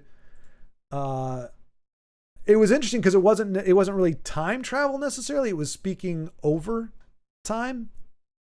So it was kind of cool. It's like you got a little bit of the time travel where things were happening in the future and in the past in parallel, but they weren't, you didn't have to worry about the whole like, and they were impacting each other's lives. Like if his dad in the past put a mark on the table, it would appear live in the present because it wasn't there initially, but because of their conversation, he was doing it. So he could bury something somewhere and tell him where he buried it, and he could go, like his son in the future could go and dig it up, and there it would be. So there was that, you had that the interplay there, but it didn't try to do the whole like I'm going back in time physically. It was I can talk to you in the past and somehow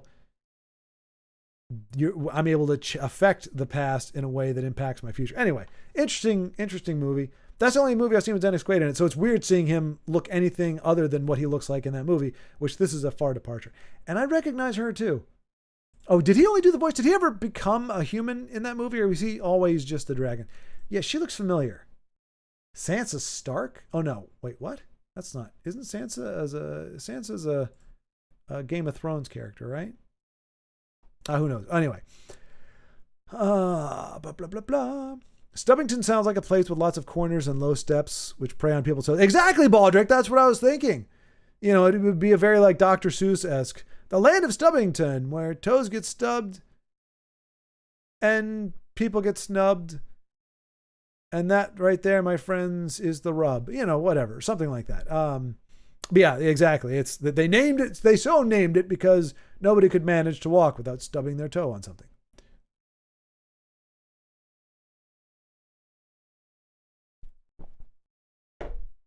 Monks had to use a ferry to get between Titchfield and Stubbington. Bud Spence and Terrence Hill? For the love of God, Eliza, we need to educate him when you return online. What are we talking about? Just came back. When did I come back to? Well, that was, oh gosh, that was an hour. I'm an hour behind. I thought I was caught up. Goodness gracious, how am I an hour behind already? Oh boy, howdy. I thought I was keeping up, but I keep getting sidetracked on mini tangents. I'm reining myself in slightly, but not nearly enough to keep up. But that is my goal. My goal is to only launch into full-blown tangents if chat kind of sputters or dies or slows down. But I've failed in doing that. Because you guys say stuff. I don't want to just be like reading your comment, be like, yeah, or no, or what, and then move on. Like, these are conversations. It's just, I think he looks better now, DiCaprio. Yeah, I mean, I would say personally, if you were to say, does he look better? Did he look better as he looked as a 20-year-old? Or does he look better? Like, to me, younger is just always going to look just healthier, more vibrant. That's just the way it is. And I'm saying that knowing that I no longer look young. I'm getting away from that. The hair is graying at the temples here. It's all happening. But I think I think the way he looks now, like, it's proportional. Like, the way he looks at his age now is like a better look or proportionally better than he looked when he was 20. Because, he looked like a 10-year-old. He looked 10 when he was 20. So, okay, that's cool. But like, do you really want to look 10 when you're 20? Probably not. But like now he's like 60 and he looks like he's 40. And that's a good, I don't know. The math works out. I just don't know how to get it there because I'm still using the opposite of the metric system. No, that's not America. You get old and fat and go to Florida to play bingo.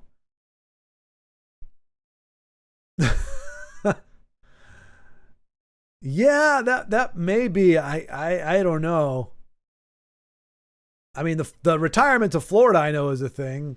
Well, Florida, Arizona, maybe California's just too expensive. But Florida and Arizona are typically the summer birds. What are the winter birds? I think is what they call it, and the retirees because it's warm.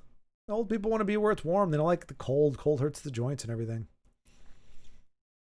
But I don't know about the bingo thing. I guess bingo is a popular pastime for the elderly. Also, Django, he was a fantastic villain. I haven't seen that, Michael. I probably, I don't know if I need to. Because I'm not necessarily, personally, like with, what's his name, Tarantino. I don't think it's bad. It's just they're not my kind of movies. Like Reservoir Dogs made me sick to my stomach. Like just the cutting the guy's ear off and all that stuff. It's just kind of like, it's weird. I can watch Braveheart, which has a lot of severing of limbs and stuff, and it doesn't bother me. But for whatever reason, Reservoir Dogs are like, it's just because the overall feel like that and Pulp Fiction, they just feel dirty, like watching people do drugs. And I mean, you have some fun conversations that defy all writing reason. Like if you were to, like, you take a screenwriting class and you say, I want to have a 5-minute conversation about what people call cheeseburgers in different parts of the world, they're going to tell you don't waste the time. Like that you need to be advancing the story, revealing characters. There's no really character revelation in there. It's just we're talking crap because we're talking crap. Tarantino does that a lot. He gets away with it. I'm envious of that because I like to put conversations on my stuff too, but then people go, why are we having this conversation? Why is this going on? I'm like, it's kind of that cool, but it's like, no, it's not. I'm like, okay, I guess I just don't write like Tarantino. But also a lot of his stuff just gets very like, human beings don't talk like that. Like the Royale with cheese, yeah, I've had similar conversations, ridiculous, whatever conversations with friends.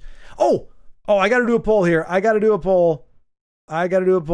should have done this earlier. I apologize. How do I do a poll? How do I do a thing? Let me do this.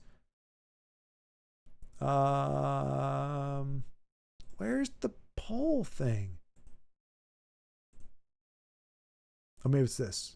There you go. Start a poll. Okay. All right. Peanut butter and jelly.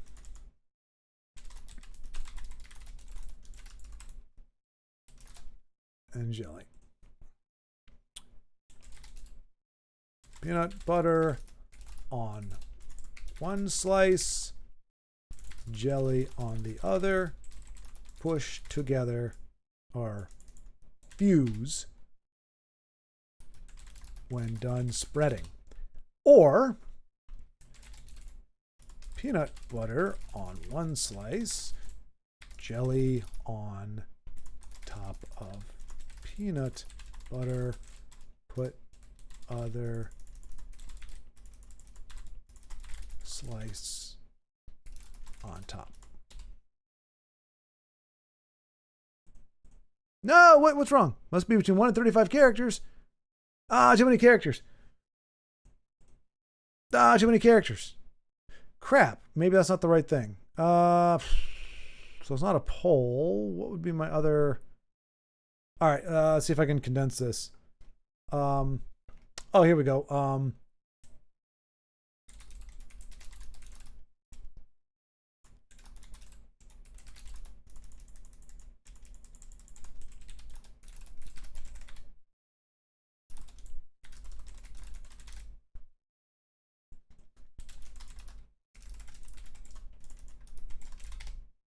There we go. So just to clarify, the question is, do you, when you make a peanut butter and jelly sandwich, do you do peanut butter on one slice of bread, jelly on the other slice, put them together and eat? Or do you do peanut butter on one slice of bread and then put jelly on top of that peanut butter and then put the piece of bread on top? And I didn't put this in the poll, but you can certainly say how you feel. Do you think there would be a difference in taste? I try not to skew because I do it a certain way and I think it's the right way. But I will also say that I don't really think you would taste a difference between the two. I don't think that it would. I think one makes more sense than the other one. But here's the thing. I was doing some editing for somebody. They gave me a script and their raw footage, and so I put a scene together. And in the scene, there's two characters that talk about that he's trying to do a Pulp Fiction type thing. That's how I got to this point. They're having a conversation, and the guy's like, "Why'd you break up with?" He's like, "I broke up with the girl." And he's like, "Why?" And he said, "Peanut butter and jelly." And he's like, "The sandwich?" And he's like, "Yeah."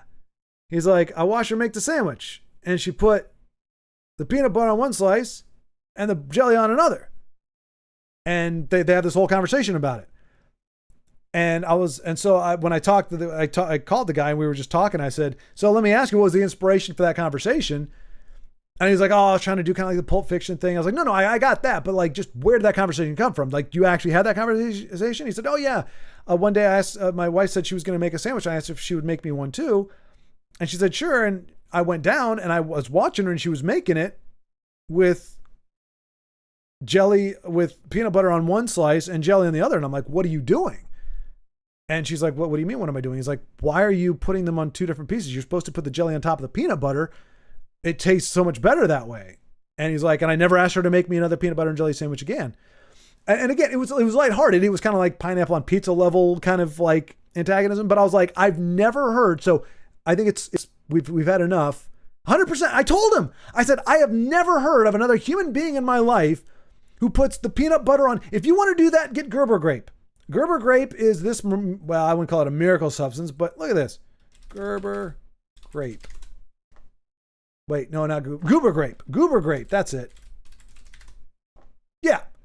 So I had a friend who introduced me to this Goober grape. It is peanut butter and jelly mixed together. If you want to do that abomination nonsense to your sandwich, you just use Goober grape and you smear all that crap on there at the same time. It wasn't bad necessarily, but yeah, that's what you do. But for us civilized folk, 100% of us, peanut butter on one side, jelly on the other, so that you can get it exactly the proportions, the way you want it. And then you fuse them together in a way that chemically bonds them in a magical, amazing way. And you're all good. What, like trying to spread jelly on top of peanut butter? It's ridiculous. It's ridiculous. Why is there no voting option called just no? Because, Denise, because in a civilized society, peanut butter is a thing. And in some civilizations, I'm thinking of Africa tribes and the Swahili people in the Netherlands Neptune area quadrant. It's a staple. Like they sit around the campfire making peanut butter and jelly. So in the civilized world, nobody says no to peanut butter and jelly. It is a low budget option that is delicious and beyond reproach. So I hope that question answers your question fairly and impartially, Denise. That is why there is no option for no. How dare you?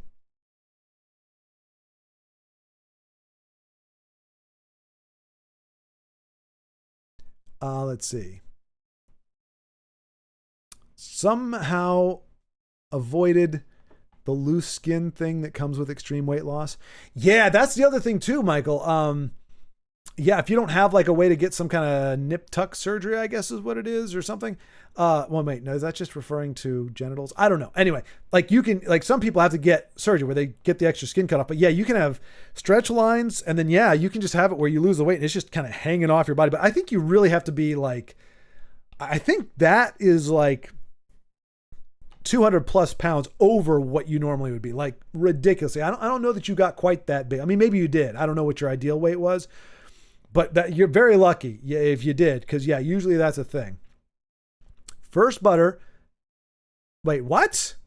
Oh, you Canadians. Oh, leave it up to my Canadian friends. Oh, I'm not even doing a Canadian accent. I don't know what that was, but it's fine. Wow. First butter. Look, it's called peanut butter, Io. Why? It's redundant. You already have the peanut and the butter. It's already there.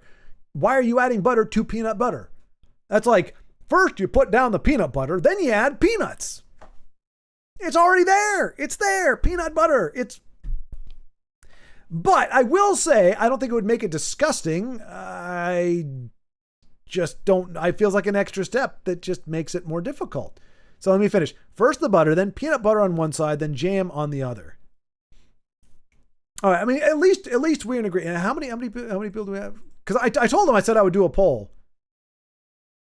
All right, so we got 5. We got 5 people voting on here. Obviously, Denise abstained because she has she's a peculiar bird. But yeah, I told him, I said, I can almost guarantee you there's not another single person on this earth that eats peanut butter and jelly like this. He's like, what, really? I didn't think there was another way to do it. I thought that was the only right way. I was like, pfft. And he's my age, maybe a couple years older. It's a man almost half a century old, and the man thinks you're supposed to put peanut butter and jelly on the same slice. It just, I told him, I said, nobody's going to be able to relate to that. And like, that is the character, like that's his whole thing is like, and I don't remember how he gets there, but it's something like it's disrespecting the bread or something, or segregating the bread. I don't remember what his reasoning was, why seeing a girl separate them like that. He's like, yeah, he just said, if she's going to disrespect the sandwich, she's going to disrespect me. And I was like, I was joking mostly because look, nobody's going to care, honestly, in a conversation like that. Nobody's going to be like, I don't get it. That's stupid. Well, I'm not going to watch this movie. Like, it's not going to hurt anything. But I feel like we needed to hear more of the other character going, what the hell are you talking about, dude? Like, that's normal. That's how people make sandwiches. Like, you're a weirdo. You'll be single forever. If, like honestly, and that's the truth. Like, he needed I was like, and that's how you can tell who wrote the script, because I would say the guy has to be like, you'll be single for the rest of your life. You're not going to find another woman out there, or find a woman out there who makes a sandwich the way you want her to. That's ridiculous. It's stupid. Do people not eat PB&Js in the UK or something? Exactly. Peanut butter is lovely on its own, but only crunchy. Like, I can do crunchy peanut butter. I don't mind it so much. I grew up with smooth and creamy. I prefer smooth and creamy. I have to be in a certain mood. Same thing, jelly or jam, I guess, depending. There's a fine line between the two. Strawberry versus grape. Usually it's grape. Grape, that's the standard. That's what we get here with the goober grape. But there are times where I'm like, I wouldn't mind mixing it up a little strawberry. Here's the only problem with peanut butter and jelly. As much as it is a very affordable, cheap staple, peanut butter is ridiculously high in calories. Like, even if you get the natural stuff, like we actually have to mix it, which I hate. Like, most of the time I don't mind going organic or natural because it's okay. Maybe you're paying a little bit more as long as it's the real deal. Maybe I'm fine with that. But peanut butter is one of those things. If you get the real deal, you are going old school with like a churning mill. Like you're like on a farm. You got like a stick in there and you just have to churn and churn. Your forearms are like bursting. Your veins are popping out of your hands. You're trying desperately to mix this thick oil with this peanut butter or peanut whatever it is. And you got to do it like every time, and you have to store it in the refrigerator, and then it gets cold and gets hard. It's like, it's just a mess. It's a mess. But even that is like 225 calories per tablespoon. And though I like my ratio to skew more towards peanut butter than jelly. So, my one peanut butter and jelly sandwich will probably net me 500, 600 calories. So you can't, and I'd eat 2 or 3 of those a day. That'll put you over there right there. And then they're filling. I used to eat them when I was working in the lumber yard.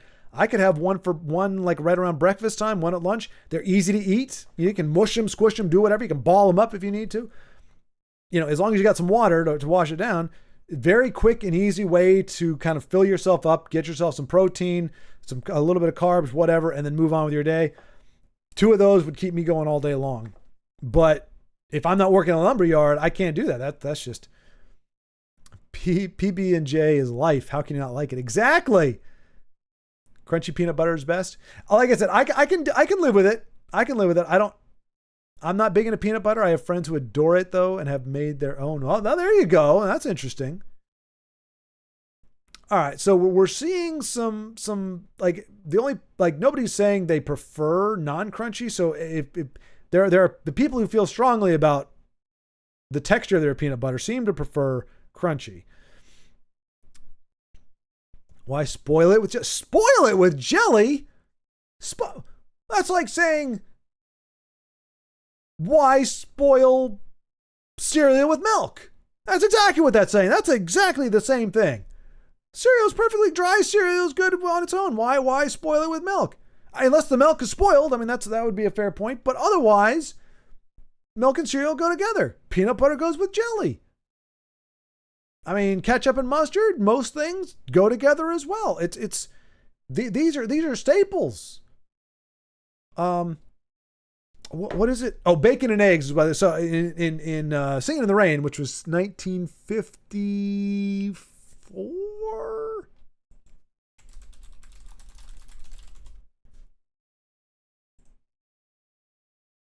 1952. Dang it, I feel bad. 1952. She said they're a household name like bacon and eggs. So there's another one.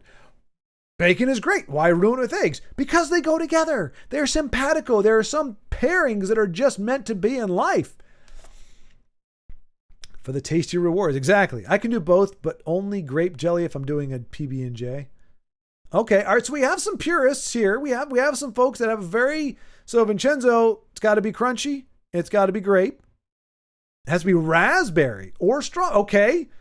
Wow. I'm not really into jelly. How about jam? I mean, I don't know that I know there's a distinction. What is the distinction?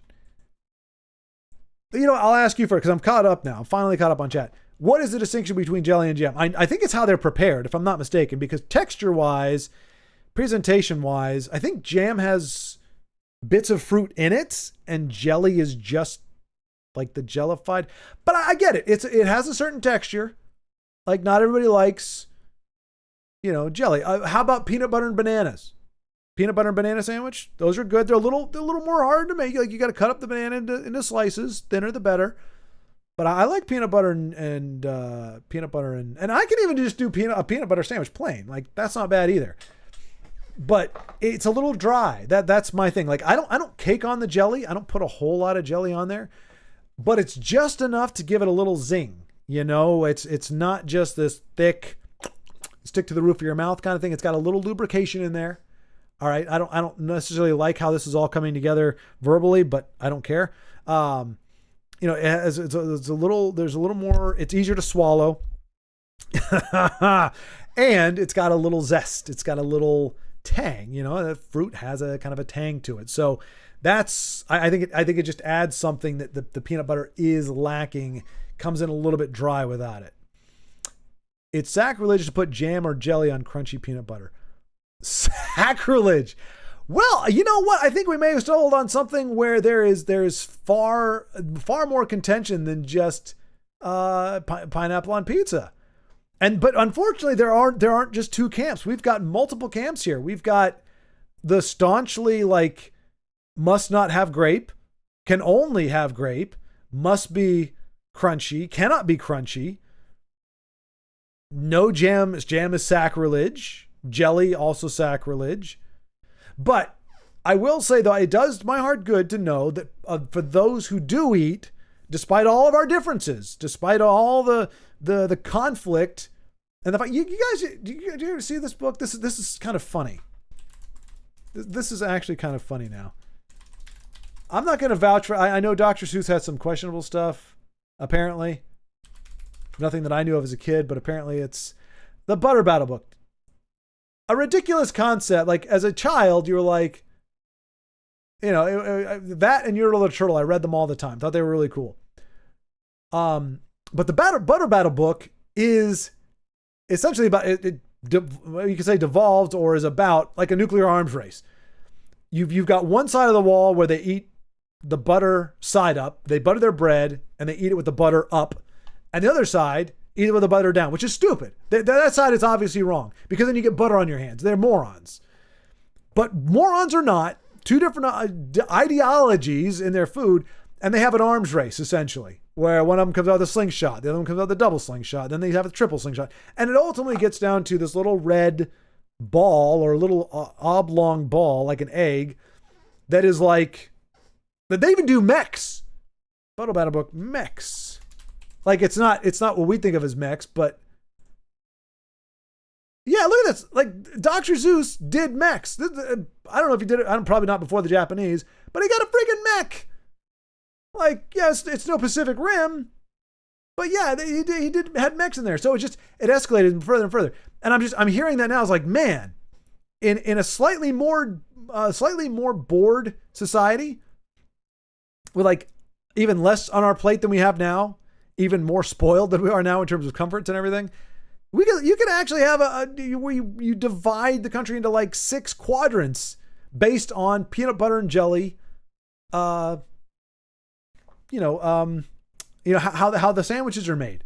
So, you go from not thinking anything of it, it's just a fun children's book. Oh, look, they're running around, they're doing things, to this is stupid. Like, what? Nobody would ever fight over something that stupid. And obviously there's nobody who thinks that butter should be on the bottom side of bread, to going, oh crap. Yeah, no, I actually see this in real life. People actually going for the throat because somebody eats a sandwich a certain way. But the same way I'm going, to me, there's a clear right and wrong. Putting peanut butter and jelly on the same piece of bread, which, Denise, you could at least fall into this camp because you don't think jelly should be on there at all.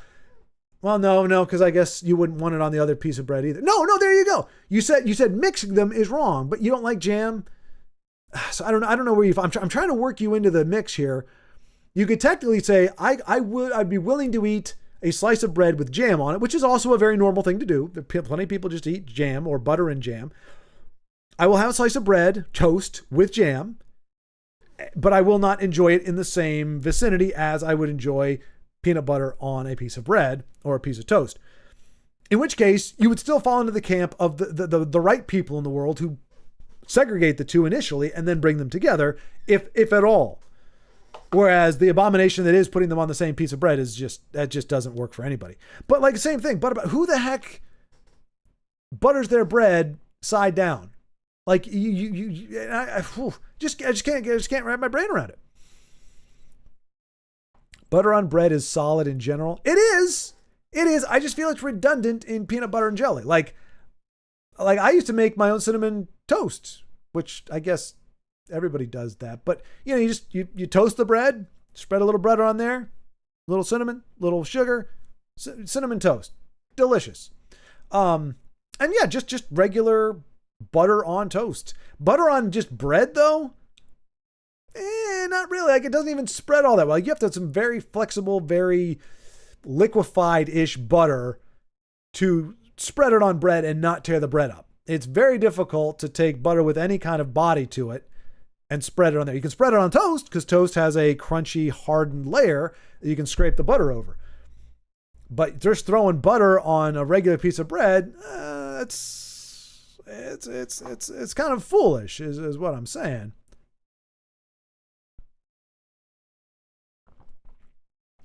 Butter and peanut butter work. Here's the problem though, Denise. When you say peanut butter and jelly don't work, I can't really look at a statement where you're telling me what does work and have me go, oh, maybe I'm looking at it wrong. I go, well, no, she's going from a frame of mind where jelly and peanut butter don't go together. So of course you would think that butter and peanut butter work. So this is actually hurting the case of those who think peanut butter and butter should go together, because on your side of things, that perspective is someone who thinks peanut butter and jelly don't belong together at all. So that's the kind of mindset that gives you butter with peanut butter and jelly. Like I said, I don't think it'll hurt it. I don't think it makes it decidedly worse. I just think the effort, the extra step, like having to slather your peanut butter on the butter, isn't worth whatever marginal flavor you're getting out of the butter. You know what I'm saying? And the calories. Like, I mean, again, we've been talking about food or calorie content and everything. Whoa. What is it? I should have closed it. Who jumped in? Who are you? Both on same slice. Who are you? Speak up now. Don't be ashamed. I'm going to mock you publicly. I got to close the poll before more miscreants get here. It's tainted now. All right, you know what? I bet you it was you. It was you, wasn't it, JB? You found my channel. I told him that I streamed. I was like, I can meet with you. I can work on this, but Fridays between 3 and 7, those are blocked off. I do a stream every Friday.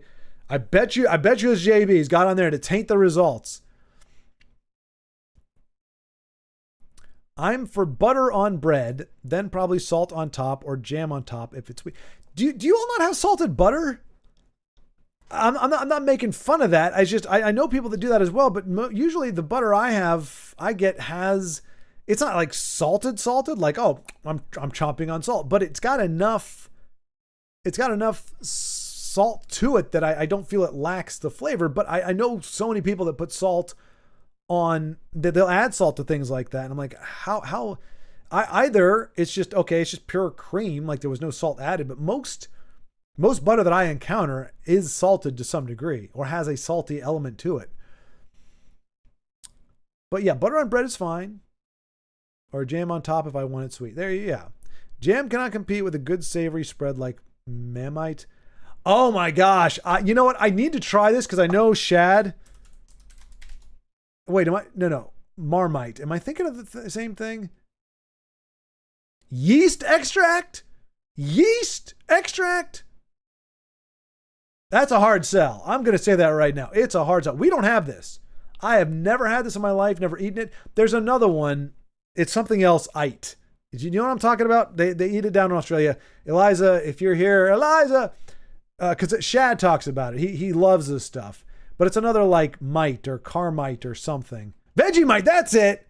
You got it, Vincenzo. How do you know about that, Vincenzo? Yeah, you're right. Vegemite. Yeah. Yeah, anything with mite in it. I'm sorry. You know what? This is a mite. That's a mite. Yeah. Take that verbal association with your precious mites.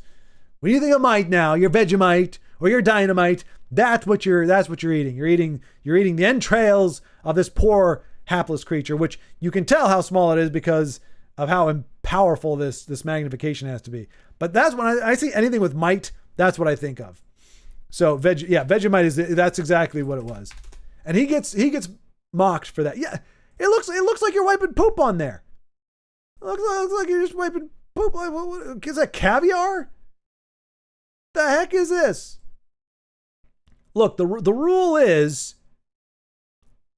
if I'm 45 and I have not even seen this or had it offered to me at some point, it ain't gonna work. Now it does say Kraft, which I think is an American company, which means somewhere, in theory, I could buy this. The other thing is, if my mom didn't feed it to me, she did Ovaltine, she did wheat germ, she did all kinds of stuff. The fact that, to my recollection, Vegemite, Dynamite, or Poopamite, whatever it was called, was never thrusted upon me, makes me very, very suspicious.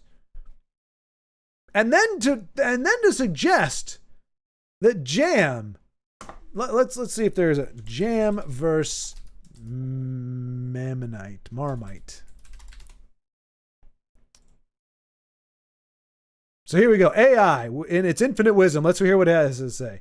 Okay, that just looks like a piece of crap. Literally, that looks like a piece of crap. Jam and Marmite are both popular spreads, but they differ significantly in taste, origin, and usage. Jam is a sweet fruit preserve, while Marmite is a savory yeast extract with a strong, salty flavor. So they're not even the same thing. We're not even talking about the same thing. One is, so have you ever heard of the concept of sweet and savory, or salty and sweet? Like that's like the Reese's peanut butter cup. You got the sweetness of the chocolate with the saltiness of the peanut butter. What you are suggesting, Denise, is adding savory yeast extract with a strong salty flavor to peanut butter, which also already has a strong salty flavor. That's redundant. That's just like putting butter under your peanut butter. What I am suggesting, Ratatouille. You see Ratatouille? Ratatouille. Look at this. Look at this visual here. Ratatouille movie combining flavors. If I felt like I could play the video, I would just do that. But look, you remember the scene right here where he's eating? See, he's got the sweet strawberry and the not sweet, probably a little salty cheese. And they had this whole visual thing where they twist together. You can't do that with peanut butter and Marmite. It's just not going to work because it's the same darn thing. It's just going to be two yellow lines going. Pfft. You need to have savory and sweet together. That's the combo right there. You might as well just throw, I don't know, what's another salty thing? I don't know. Pretzels. But Pa might not or PA. What's PA? Wait a minute.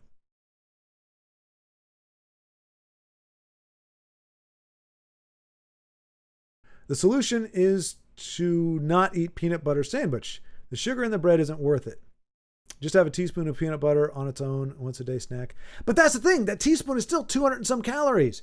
And I am going to start, hopefully, like my mom is actually going to get a mill and a maker. She's actually going to make the bread, like actually like legitimately make it. Bread does not have to be a sugary, fattening, all the stuff that bread, like digestive issues and all that kind of stuff. Like you can make, if you make legit bread from scratch, it can be very, very healthy. And that apparently is what we're going to have. I might even invest in some of the equipment needed to do that. But we're going to have homemade bread, dagnabbit, and I'm going to enjoy that. Because she used to make it when I was younger. But yeah, with no sugar, none of that crap that they add. There is a way to make healthy bread. And there is some out there now. It's usually pretty expensive, and it doesn't necessarily taste great because they have to mass produce it or whatever. But all the calories, like the bread is 60 calories a slice. So you're 120 calories. The jam is, I don't know, another 80. So you got 300 calories from everything else. The peanut butter is double those calories. So a tablespoon of peanut butter is going to be the lion's share of the calories in that equation.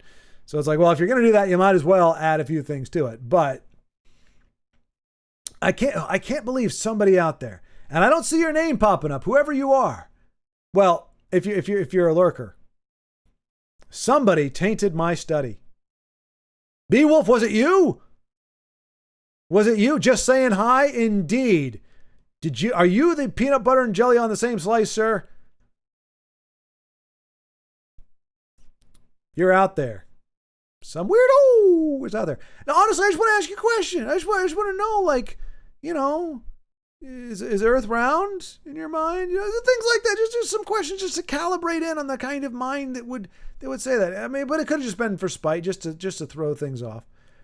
I mean, it does like I now know that I can't just assume that everybody does things the right way. There are some people who do things the wrong way. And then this has been an eye opener. Like Denise, I was like, Denise is a rational. She thinks things out. She's got a great head on her shoulders. And now I'm going, well, I don't know. I mean, we all fall short. Some of us fall harder and faster than others, and it's going down pretty quick. Like I can kinda. Like I just think the peanut butter with peanut butter, or the butter with peanut butter and jelly is just redundant. I think it's an unnecessary work, unnecessary calories. But I don't find it an affront. But Marmite, oh no. Oh man, Fox on Socks is hard to read after a couple beers. I bet. Just the title. Yeah. I don't think I ever read Fox on Socks anyway. Is that really a thing? Fox on Socks? Oh, Socks on Fox. Right? Socks on Fox? Is it really Fox on Socks? Is that a Fox in Socks? There you go. I was like, wait, why would the socks be wearing the fox? Fox in Socks. I never read that Dr. Seuss book. That's crazy. That is one of the books, I'm guessing one of the few that I've never read. I thought I'd read most of the stuff.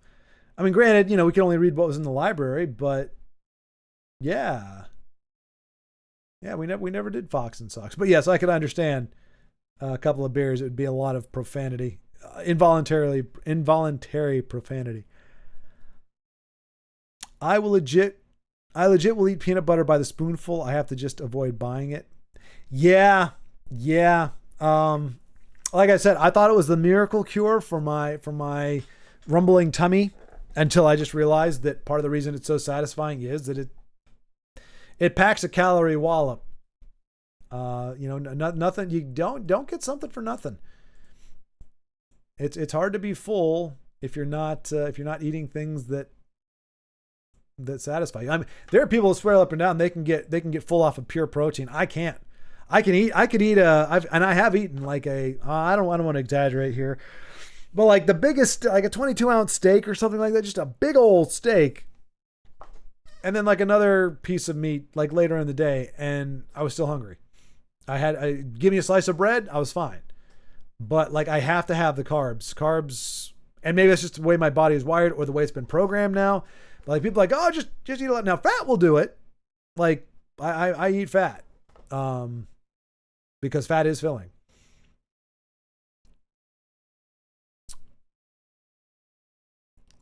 Because you're cultured. You uncultured swine. Was thinking the same thing. That being said, it doesn't look appetizing. Yeah. Cultured doesn't mean necessarily that you're. Well, I mean, you didn't say you liked it. It's yeah. But I knew there was a name out there. I just didn't remember. I remembered it sounded like a really lame superhero. Like that would be. And no, it's like because I know. I don't know if you're vegan or at least vegetarian. I know, Denise. So again, not a slander there, but it sounded like a superhero that vegetarians would create to like be like, fruits and vegetables are the way to go, kids. I'm Vegemite. It's Vegemite. We love it. Kind of like Captain Planet was the hippy dippy save the world thing. Just kind of a very. I mean, honestly, it was like right in line with any of the Christian cartoons that were out there. It's just it's all preaching, just preaching different things. But it did. When I heard Vegemite, I was like, no, that just sounds like a really, really weak sauce attempt to create a vegetable-oriented superhero. Or, what is it, Bob the Cucumber? Larry the Cucumber. What was his name? His alter ego was Larry Boy. But, I mean, he could be Vegemite. This right here, when I think of Vegemite, if I'm not thinking of the loathsome, tiny little insect, this is Vegemite right here. A cucumber superhero with that on his head. We usually don't salt butter that much. There is butter just for sandwiches. That one's a bit saltier, but I'm more of a pate kind of guy. Okay. So but then you add an extra step, right? I guess. So you get the butter that's not meant for sandwiches, which isn't salted. So then you have to add salt. But I guess there you can salt to taste, right? I guess that's the key. I forgot to mention this, but there was a voice line. A lot of people don't know this. In Elder Scrolls Legends, the card game, there's a card few people know about. It's called Thorana, and she had a lot of voice lines. One of her voice lines was, "Get that jelly off my peanut butter sandwich." Like she actually said that was one of the voice lines they cut. I think she would say that if you roped for too long or something. I can't remember what that voice line was for, but that was one of the voice lines that was cut. So I'm not insinuating anything. I'm just pointing out the fact that even Thorana does not think peanut butter and jelly go together. Just the company you keep is all I'm saying. Oh man, my alarm to get ready for stream just went off. Yep. Well, as you can see, I'm all ready to go. I just have to fire up Castle Crashers and I'll be good. Unlike some people who show up tired, just having woken up and have no idea how to get the game to work on their computer. I don't know if we're gonna have. I haven't seen. I thought Lagmeister might hop on. And I was going to ask him if he was going to play. I know he said it was going to be unlikely, but I didn't know if he was going to come around or not. Because if so, it'd be great to have him, but also don't know how long it's going to take to start because I don't know that he ever figured out how to get that running. But yeah, we're streaming Castle Crashers if Vincenzo doesn't mention it. How to make peanut butter and jelly sandwiches. I should because clearly it's not common knowledge. I thought it was just kind of a given thing, but apparently. My wife has been making bread for the past 2 months. Oh, nice, dude. Nice. Yeah, Vincenzo. Yeah, we got half hour. So yeah, I'll wrap the stream up at 7 or 6:58 maybe. Go to the bathroom, grab something to eat real quick, and then we'll hop on for Castle Crashers. That's awesome, man. Yeah, I would. I'm looking forward to some homemade bread because again, yeah, there's. But I mean, I don't know if it's, I think Denise and I talked about this already. Like, I think it's worse in America than overseas because there's people in both ways. There have been people that come here from overseas that are like, oh my gosh, there's like everything has so much sugar in it. And then there's people that go over there and go, hey, you guys don't have sugar and everything. So I think it might be just a true, like it's actual true that just there's a crap ton more sugar over here, or sugary substances that are put in our food. So the further you can get away from the pre-made stuff, whatever it is, no matter how fundamental it seems, like vegetables, anything that you can just get from a farmer or just naturally grown or made, the better off you are, because there's just so much crap. It's unnecessary. It's not even necessary. It doesn't make it better. It actually makes it just less healthy. And I don't know. They've been trying to kill us with our own food for a long time now. And the FDA has not been, they've been just signing off on all of it. I worked in the background. Excellent. Hey, no, that's great. I mean, I watching videos or streams in the background, that's a great honor, honestly, because it means, hey, it's pleasant enough that I can just kind of chill and let it happen. There's no obligation, but I appreciate you jumping to say hi. It's good to know you're out there.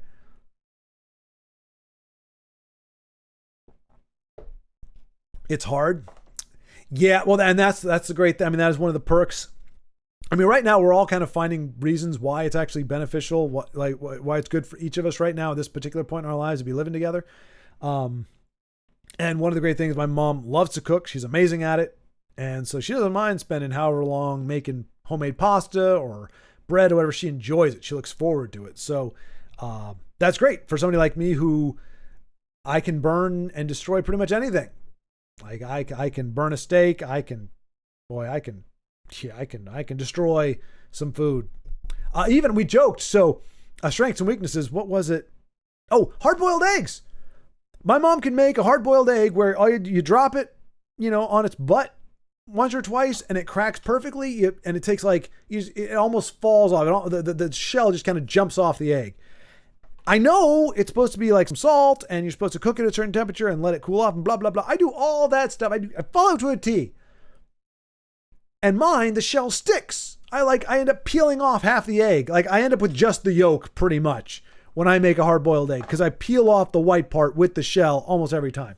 Very few times do I make hard-boiled eggs where I get a nice, easy peel. My mom does it all the time, but bless my mom's heart. She like I said, she has her own YouTube channel. She uploads her own videos. It kind of taught her how to do that. She's doing pretty good. But then I put all her videos on the desktop. Like when we transfer them from her phone or wherever onto the desktop so she can upload them on YouTube, I put them on the desktop, and they all have they look like a little film strip, and they've got the little VLC, because that's the default player icon on there. And I say, yeah, you just drag this into the window where it says pull your video in here, and you upload it. And then I said, okay, now I have added a shortcut. This is not the actual folder. This is just a reference to the folder, which is where if you import things from your phone, it's going to automatically put them in this folder, but it's buried in your hard drive. So I'm just creating this shortcut, putting it on your desktop. So if you import a video from your phone by doing this, this, and this, it imports it. You don't have to worry about finding it anywhere. Just click on this link, essentially, this fake folder, and it's going to link you to the video. And then you can take the video from there and put it on there, which to me, very, very simple, makes a lot of sense. The next thing I hear, son, it's not working. It says it's not an accepted file. And I'm like, oh, great. Like it's corrupted or something, but I could have sworn it was an MP4. There's no reason for YouTube not to take an MP4. So I go and I drag it over myself. And as soon as I click on the video file and start dragging it over, she goes, oh, I was trying to use that. I said, why? That's the folder. It's a link folder. Why would you use that? She's like, well, because it kind of looked like it might have been like a little tiny picture of the screenshot that I was using, because it's like the photos folder, which is like a folder with like a little fake photo sticking out. She thought that might be a snapshot of the video she was doing. I was like, but it doesn't look anything like any of the other videos, and it's got that little, remember I said the little arrow means that it's a shortcut? And she's like, oh, I didn't see that. And I just kind of laughed, and I was like, we each have our own strengths. I can't boil a hard-boiled egg to save my life. It should be one of the simplest things in the world. I can't do it. I struggle with that. You're aces. And so here, I get the technology, and it's not intuitive for you. And it may be the exact opposite of intuitive. But we each have our own strengths and weaknesses. And so I can help you upload your videos. You can make me hard-boiled eggs that the shells actually come off. So there we go.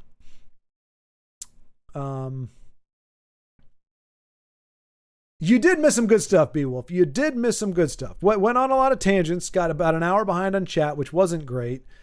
But here's the thing, Beowulf. And I see that comment. You need to shock it with. I did that. I do all the things. That's the thing that I'm saying, people. I follow the directions. I'm anal about that because I'm like, my mom can just take a recipe and go, that looks okay, but I think I'd like to add this and this and this in there. And it turns out great. It's amazing. And they're like, oh my gosh, this is amazing. And half the time she can't remake it because she doesn't know what she did. She just she was very much the rat in Ratatouille. She just goes off instinct and like changes the recipe a little bit. I don't wing it because I know, like, I'm just happy to get the result that I'm supposed to get. So I did that. I add a little bit of salt. I do the shock thing. I spray it with cold water. No, I dump it in I would dump it in right after it boils. You know, I get it where they all do the thing where they all come to the surface. I think it is. I strain it out and I dump them in a pot or a bowl of cold water, like ice cold water, and I let them sit there and cool down. And I still, like I'll have 1 or 2 out of 12 where it peels more or less okay. The rest of the time, it's hell. It's absolute hell. But anyway, yes, the main crux of this episode, I think, has nothing to do with the comment section. I don't even know where that idea went off to. We'll revisit it at some point, perhaps. But it came down to very, very bizarre people. There's some people, like, was asking if people put peanut butter on one slice of bread, jelly on the other, and then fuse the two, or if people put peanut butter on one slice of bread and then put the jelly on top of the peanut butter, and then just add the extra piece of bread for poops and giggles. And happily, with the exception of one odd person out there who I'm persecuting verbally, but I would love to have a face-to-face confrontation and just knock some sense into him. Everybody was like, one smothering for each eye. But then we found out there are people that abhor non-crunchy peanut butter. And then there are people that will not touch grape jelly and only want strawberry or raspberry. And then there's people who only want I'm the most flexible out of everybody. I am the unifier. I can do grape. I can do raspberry. I can do almost any. I'm not big on orange, like marmalade type stuff, but I could probably even do that. But I can do raspberry. Raspberry sounds good. Strawberry sounds really good. Love grape. Grape is the classic. Grape is the go-to. I can do crunchy peanut butter. I can do smooth. I can do, the raw kind where you have to scrape it, with the sweat of your brow and essentially like do it like they did in the olden days. Or I could take the cheaper, sugarier stuff. It's not as good for you, but I can do it all. I'll take it. I'm easy when it comes to that kind of thing. But we've got some very, very peculiar tastes on here. So that was the crux of, that's been the bulk of the actual dialogue here. There are plenty of other things. We talked about athletes and sports and those sorts of things.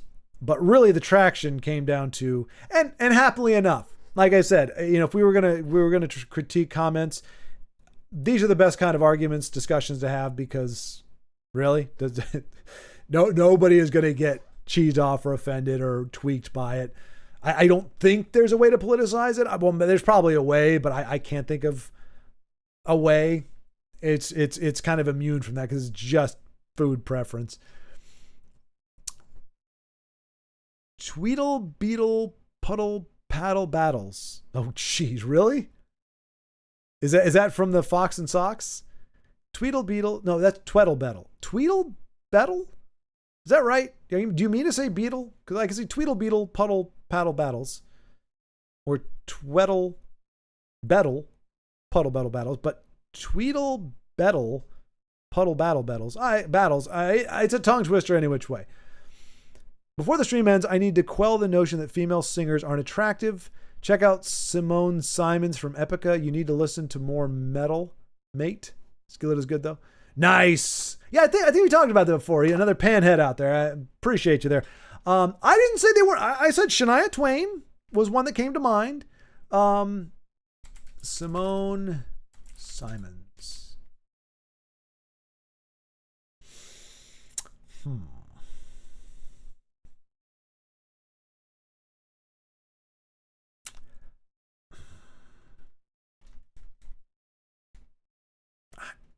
I don't know. So we got one slight issue here, that she's very made up.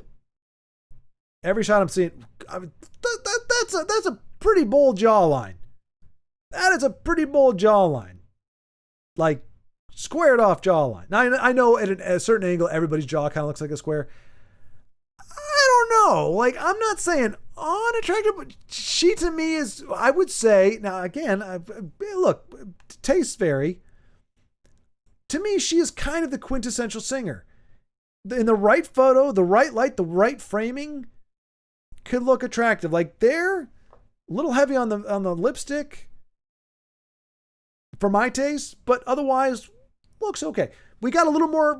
This is one of those, I hate to say this. Look, I do this to my own face. I've done this with my own.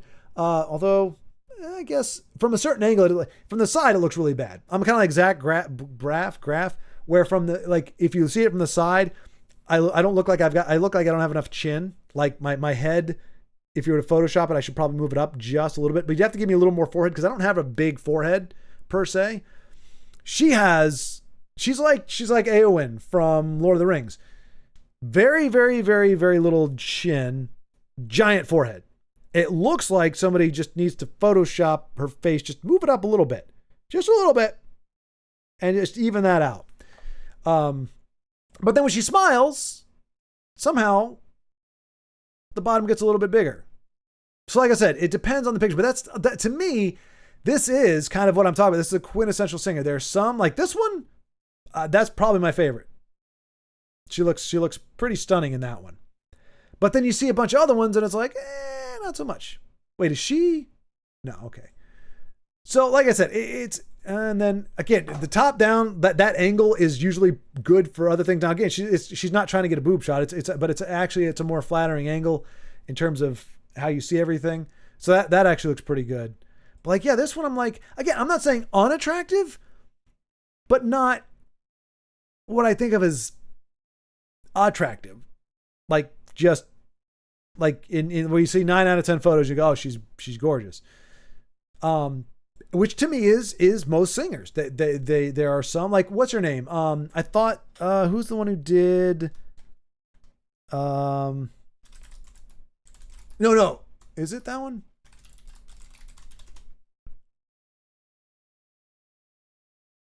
Yes, yeah, is that Cyndi Lauper, whatever, Cindy. There's one of her in like the jacket, the black jacket. I'm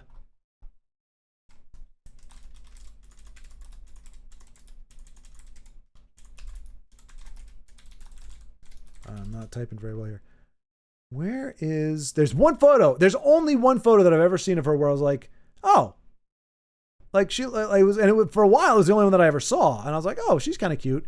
And everything I've seen since was like, no, not quite. Same thing. Like, I mean, now granted, Madonna went off the deep end somewhere, but like Madonna, when she, they were early on in her career, but I can't find the one picture, but it's like, she's doing this thing and like the hair is doing the thing and it's, oh, leather jacket. Come on, Cindy. Where's that image? I feel like it's like an album cover image. I think.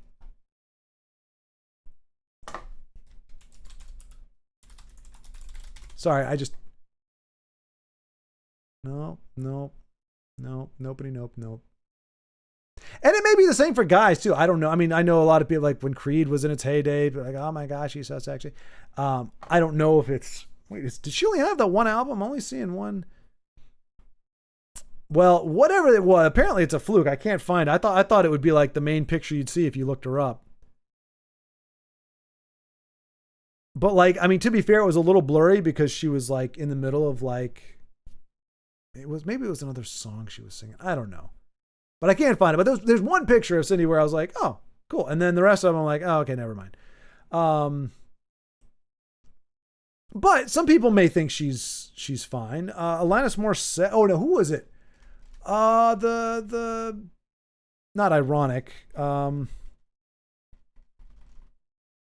Avril Lavigne. So again, heavy makeup, but like this one looked more like, I mean, she still had the heavy eyeliner, but I was like, okay, I kind of see it, but then you start seeing more and more and you're like, maybe not so much. See, and that's for some reason, like, okay, this is just me. You want to go with the dark eyeliner, as a teen. I think it works in its own kind of weird way. You see that on an adult when there are actually adults who look like that because they've got kids and the kids keep them up all night. It loses a lot of its charm. Like, it just looks like, did you forget you're 20 years older than you were when you started doing this? So, yeah, I don't know. But, like, I still think she kind of has no, never nails like that. That's another thing. You have okay, I get if you want to just have like short little, nails, like a little bit there, like you actually want to have some nails sticking past your finger. I can make do with that. But when you get the nails that are impractical for every single thing you want to do in life and they're fake on top of it, nah. Anyway, Arrow was one where I was like, I think without all the globby black goo, she could be kind of cute. But yeah, so no slight meant there, Io, Mr. Butter with peanut butter. But yeah, I feel like the gal you mentioned, what was her name again? Where'd she go? That's definitely not her. Dang it! How far did I have to go to? There we go. Simone Simons. There you go. For me, she is the quintessential singer in that, like I said, she has moments, but then you see some images and you're going, no, not so much. But here's the thing. She becomes 25% more attractive when she sings. She's got a beautiful voice. There's just something about being able to express yourself that way that just goes, oh my gosh. So, and that's a nice picture right there too. Now, see, that seems to have less makeup on. Just kind of a normal thing. Hair is just kind of doing the thing. Yeah. Yeah. And so I'll put it this way. There's enough conflicting data here where I can't definitively say. This one, like I said, that just makes it look like she just needs. And look, like literally a facelift. I just need you to move everything, your lips to your eyebrows. We just need to lift those up on your head about an inch. No, not that much, because she does actually have a chin. Maybe it's just the four. I don't know. I mean, that's not it. I don't know. It's complicated. I'm a complicated man. Vincenzo is a Dr. Seuss savant. Clearly, I only have like 5 Dr. Seuss books I read to myself. Oh, there you go. I forgot you've got it. Yeah. If you got kids, Dr. Seuss is a nice go-to for that. Again, I don't know. Apparently there's some stuff about him in later in life or other books that he wrote, but his books that were written for children, I don't know that there's a whole lot of bad stuff in there, at least the ones that I know of. Larry's a fruit, though. Fruit Boy doesn't really work, though. Or Fruity might. Are you sure cucumber's a fruit? Well, right. Fruits have seeds, right? That's the stipulation. Fruits have internal seeds. They have internal fruity genitals, if you will. I think that's why tomatoes are considered a fruit, because they've got seeds on the inside. Bananas, yeah. Oranges, everything has fruit. And then vegetables. Well, peppers have seeds on the inside. They're not a fruit, right? What else has seeds on the inside? Well, strawberries have fruit on the outside. So what is a...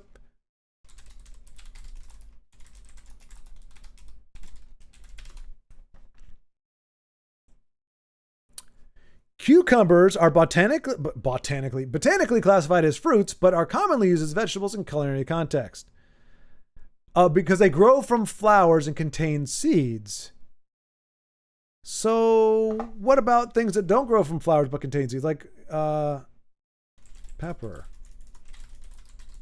Fruit or vegetable. It's got seeds in the inside. Peppers can be both fruits and vegetables. Okay, so when you have the situations like that, what is the value of it? What is the value? If your definition of something, if the very way that you determine if something is A or B makes it so that, or is done in such a way that things can be both A and B, like what are you doing? Again, peppers are fruit. So apparently everything is a fruit. Everything is a lie. Everything we've ever eaten except for carrots are fruits. There you go. That's just the rule of thumb. So I'm not going to contest that because factually you're correct. But people think of cucumbers as just like peppers and just like so many other things, we think of them as vegetables. So, but you are correct in that Fruit Boy does not work. But I don't think Fruity Mite is any less ridiculous than Vegemite. To be honest, I think they're both as ridiculous as in concept and in execution. You've heard of the Lorax. Oh, yes. I am the Lorax who speaks for the trees, but I bet you haven't heard of lesser known brother Beeswax who speaks for the bees. No, that is true. Well, I have heard of Beeswax, but not the one who speaks for the bees. You know, what is it? I thought this was interesting.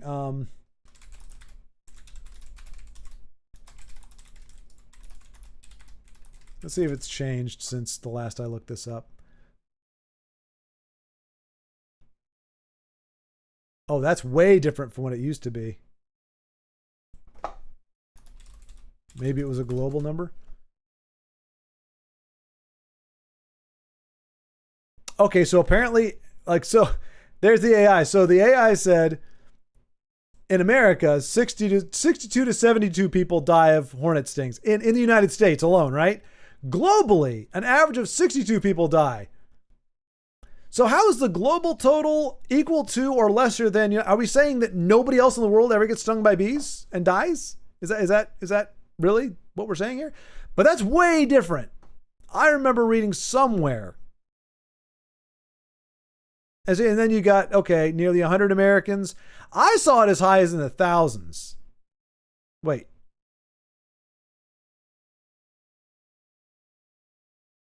Maybe I was seeing an inaccurate. Anyway, I just found it just talking about bees and beeswax, just how many people actually die. And if the news were to report on a death, bee-related death, once every few days, people would be in a panic, like, oh my gosh, bees are destroying the world. It's like, well, people have been dying from bee stings like for years. But I thought the numbers were higher. Clearly, I'm glad I never really jumped on that full swing. Because like I said, the last number I saw was like around 3,000 a year, which did strike me as high, but I'm like, worldwide, people stumbling over hornet's nests out in the middle of nowhere with maybe no medical, like no hospital around.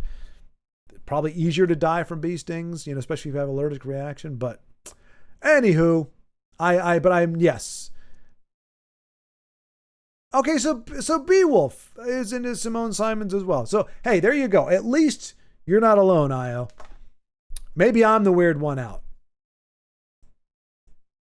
But like the Cores, I think there was somebody there. I'm actually right now, this sounds like a waste of time, and it probably is. But I'm going through my vast library of music. Obviously songs that were bought through Amazon, which is most of them, have the thumbnails, but there were a lot of albums or collective albums, like CDs, like now that's music, and it's got like 20 songs on there, or compilations or remakes or whatever, or just CDs that I burned. They don't have that metadata on there, so I'm going through and I'm finding album covers and putting on there. And there's a lot of songs that, like, again, they were just on collections or whatever, so I don't want it to be a collection. I want to find out when the song actually came out. I didn't know the guy who did the House of Pain. I didn't know he's an Irish guy. The House of Pain, Jump Around. I thought I got him. I thought it was like Ice-T. Like I had in my head like Ice-T or one of those, or the guy with the clock. Run DMC, I think is his name. Run DMC. Like I thought I had that guy pictured in my head when I hear that song, and then I see this and I'm like, what? This is like an Irish dude. What the heck? But you learn something new every day. So, but I was looking and I was like, and so when I got to bands like that, or like Donna Summers, I didn't listen to a ton of her songs, but I listened to some of them and I heard her name, but I never knew what she looked like. I was like, oh, that's what Donna Summers looked like. But like the Cores, I thought I remember. Or like Ace of Base, the blonde gal from Ace of Base actually is rather attractive. And she, the latest picture of her, she actually didn't look. She looked like she was aging pretty well. But like the Cores, I think. Nope. Kind of, sort of. Otherwise, no. Okay, never mind. But again, it depends on the album. So on some of the albums, the way they do their hair and they what they're doing, they look good. And then sometimes you're going, not so much. Nope, still kind of, sort of, but no. Okay, all right. Roll that out. Again, it's just a thing. It's just a thing. Like, singers just don't. Now let me make sure I'm not changing on Shania here. Yikes. Okay, classic Shania Twain. Yeah, I think I could stand by that. Like Shania Twain. Oh yeah. See, and again, that's my taste, but that's, yeah. Shania Twain in her prime was, I think Celine Dion might qualify too. This is just weird. But anyway, I'm glad that there are other folks who share that you two do enjoy, because you know what, life is better. The more things you can enjoy in life, the better your life is. So it behooves you to wait.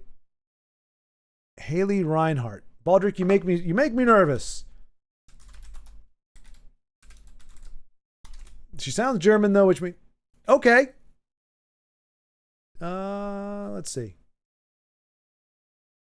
See, I'll tell you. I'll be honest. Hair does a thing.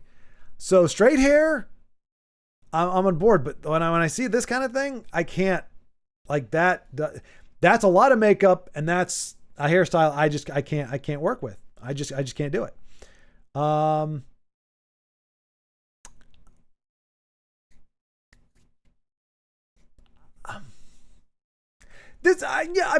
We need to pick another profession, because I feel bad. Like, look, it's my personal thing. And I qualified this in a video earlier. I said we don't get to decide what we like and what we don't like.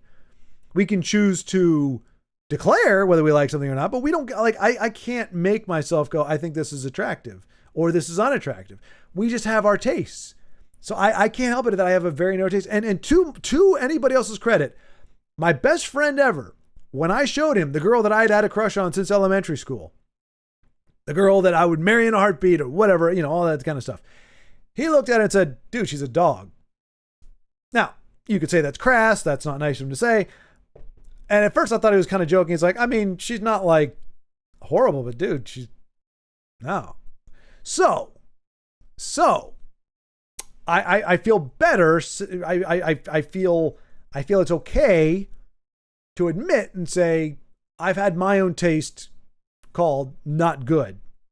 So just because I don't see it doesn't mean, how did, what's her name turn out? The little 4-foot something gal.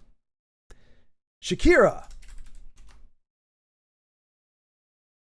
See, Shakira younger?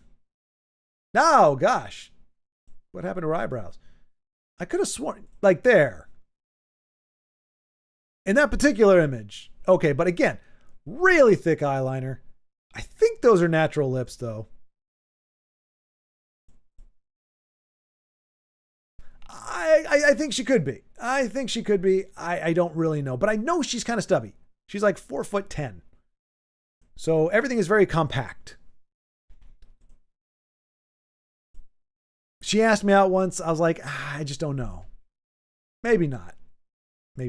See, to me, they all look like singers. Like, if you were to put all the people that have been mentioned so far in a lineup and ask me what their profession was, I would say singers, because they just have this look where, for me, they're close. They have an elegance to them. They have a certain something, but which is fine, because when you can sing as well as they do, it wouldn't be fair if they were drop dead gorgeous as well.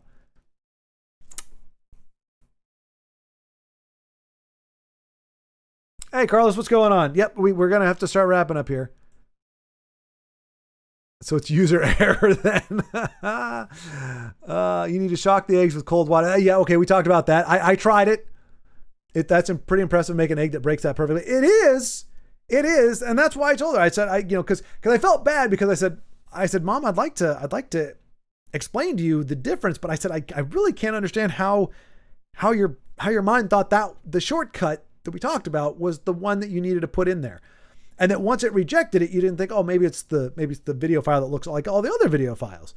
But I didn't want her to think that I wasn't being disrespectful. I wasn't mocking her. I was just like, I don't know, like, if somebody makes a mistake, you want to be able to correct it, say, oh, here's what you did wrong. But I'm like, I don't know. I can tell you what you did wrong, but I don't know why you did it wrong or what I can do to make it more clear that that's not the right thing to do. But I was like, but literally 20 minutes ago, I was just marveling at these amazing hard-boiled eggs that were just so easy to peel, and going, look, we each have our own skills.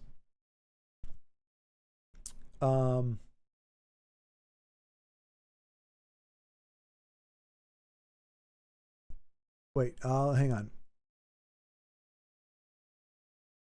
Too complicated for reference. My wife says I'm not allowed to do kitchen things in the kitchen if she's not there. That's the dream. That's the dream. For me, anyway. Like I said, because I can't cook for squat. Like I'll clean up. I'll do the dishes. But man, I do not like making the stuff. And like I like to cheat. Like I'll start doing dishes. Like I'll be like, hey, you done with this? Start watching, because the longer you let stuff sit on there, the worse it gets. So I'm totally down with like doing the dishes as it goes, emptying the dishwasher. Like I don't mind contributing, but my contributions on a culinary level are abysmal. We have special cookers for that in Europe. What? They have them here too, but I rarely encounter them here. Oh, I forgot. Yeah, that's right. Beowulf, you spent a good chunk of your time in Germany. I guess boiled eggs are not a thing here. They are. They're just, I guess they're not as popular or in demand. Or, yeah, we don't have special cookers. We have rice cookers, but we don't have egg cookers. I get kicked out even by male friends. Yeah, I had a roommate who was a great cook, and he would, it only took him like one or two times to realize I was more of a liability than an asset in the kitchen. I think one of the funniest things I've ever heard was hearing two supervisors over walkie-talkie about the cost to insure the Chocolate River. What? I think one of the funniest things I ever heard was hearing how two supervisors over walkie talking about the cost to insure the Chocolate River. We talk about in the Charlotte factory, Chocolate Factory? I'm missing the context on that. I do have to skip ahead here because we are about to press up against the next stream. It's user error. If we're talking about the eggs, absolutely. If we're talking about taste and ladies, that could also be user error. Anything I do to help is user error. Yep. Also, using older eggs is better. I did not know that. So maybe that was part of it. Maybe my eggs are too young. Sounds like there's a lot of humor there. I'm getting a little envious. Life is just riddled with user errors. It's very true. That's what makes it life and not paradise. If none of us had errors, it would just that's what we would call paradise. We'd call utopia, which is why it will never happen, because we'll never be perfect. The first one to expect eggs to always come out perfect. I just insert what you want for eggs.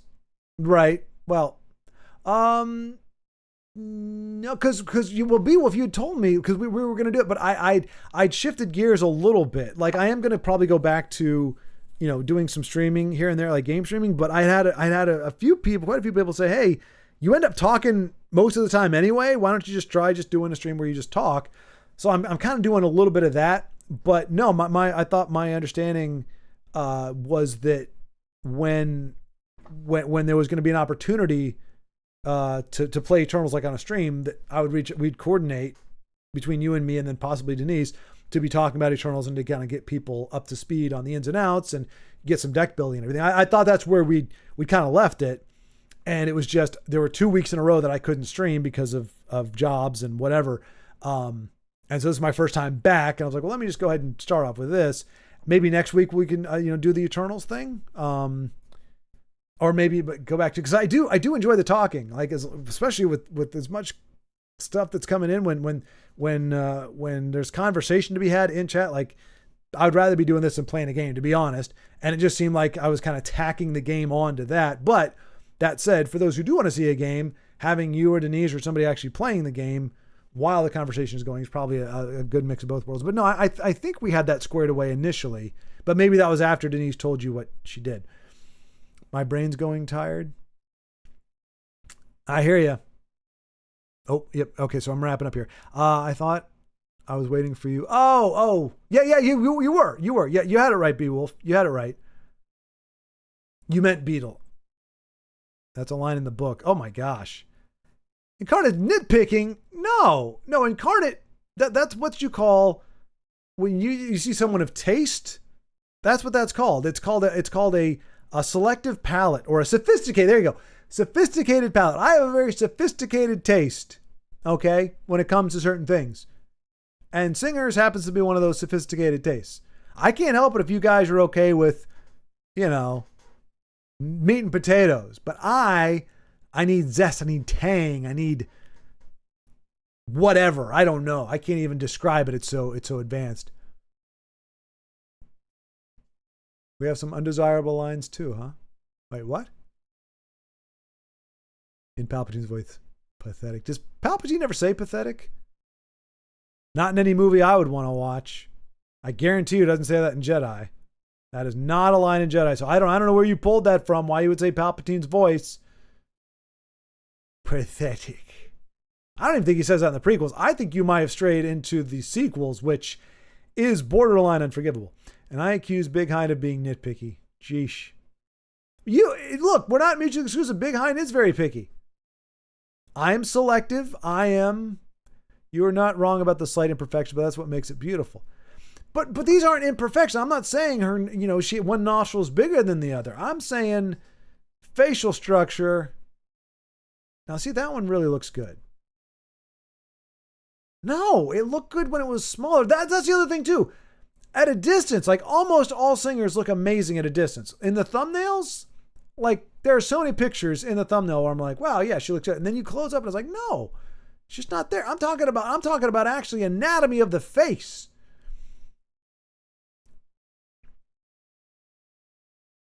It's because he can't admit I was right. And then he pulls up Cyndi Lauper. What's happening? I said there was one image. In all of existence where Cyndi Lauper I thought looked okay. Do I have that on my album? Hang on a second. I right before this is going to end, but I do need to find this to hopefully redeem myself here. We're going to music, songs, Lauper. Nope. Cyndi, have I not done her yet? Nope, I have not done her yet. I don't think I have that song even. Who does I Think We're Alone Now? Tiffany. That's not who I was thinking of. That's not the right picture. Okay, I don't even have that. I don't even own that song. So I don't know where I came from. There was one image that I've seen in my entire life where Cyndi Lauper looked okay. So, and since I can't find it, unfortunately, all I can say is I have retracted that since. I'll conflict your data. Wait, I'll conflict. Yeah. Pulls up image with blush lipstick, eyeliner, says less makeup. Wait, what? I mean, which one are we talking about? Peppers are also fruit? Exactly, that's what I'm saying. But nobody thinks of peppers as fruit. There's no point to classifying something if nobody can identify it as such. And it's not intuitive. Yeah, fruits are classified as anything from a flowering plant, which is carrots are a root. Exactly. So are potatoes, yeah.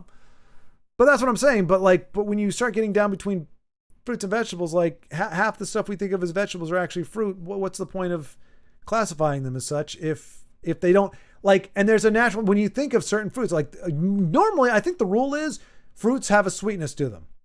Like I can't think of a single vegetable that I think of as a vegetable that's actually sweet.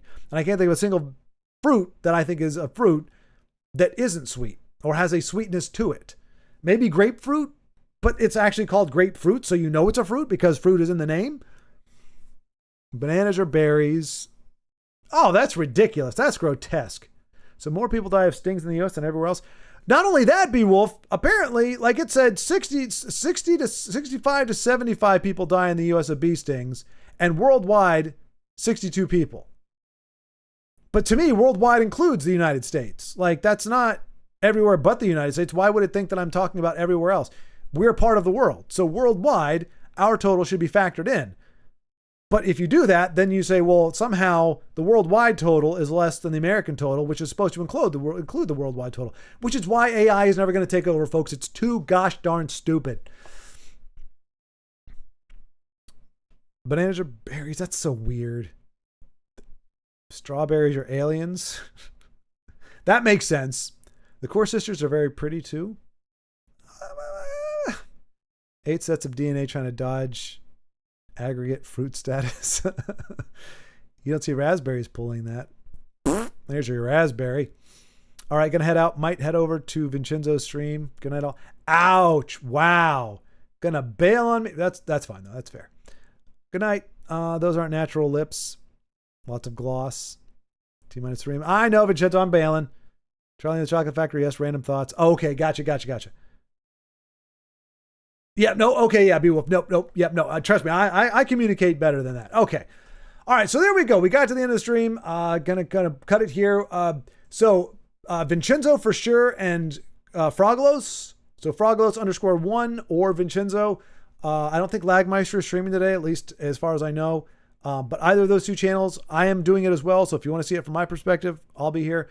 But either of those two as well, if you want to see some Castle Crasher action, both of them have more time under their belt than I do. So you're going to see better gameplay from them. But that said, I will be jumping on that as well. So thank you all very much for watching, for hanging out, and for sharing your thoughts and your, most of them reasonable, but many bizarre perspectives. I appreciate them. They're strange and foreign, which makes them beautiful, as much as they are wrong. Anyway, I will talk to you next week, if not sooner. I don't know that it'll be sooner. I still got a few things to square off, but it's been a pleasure. I will see you later.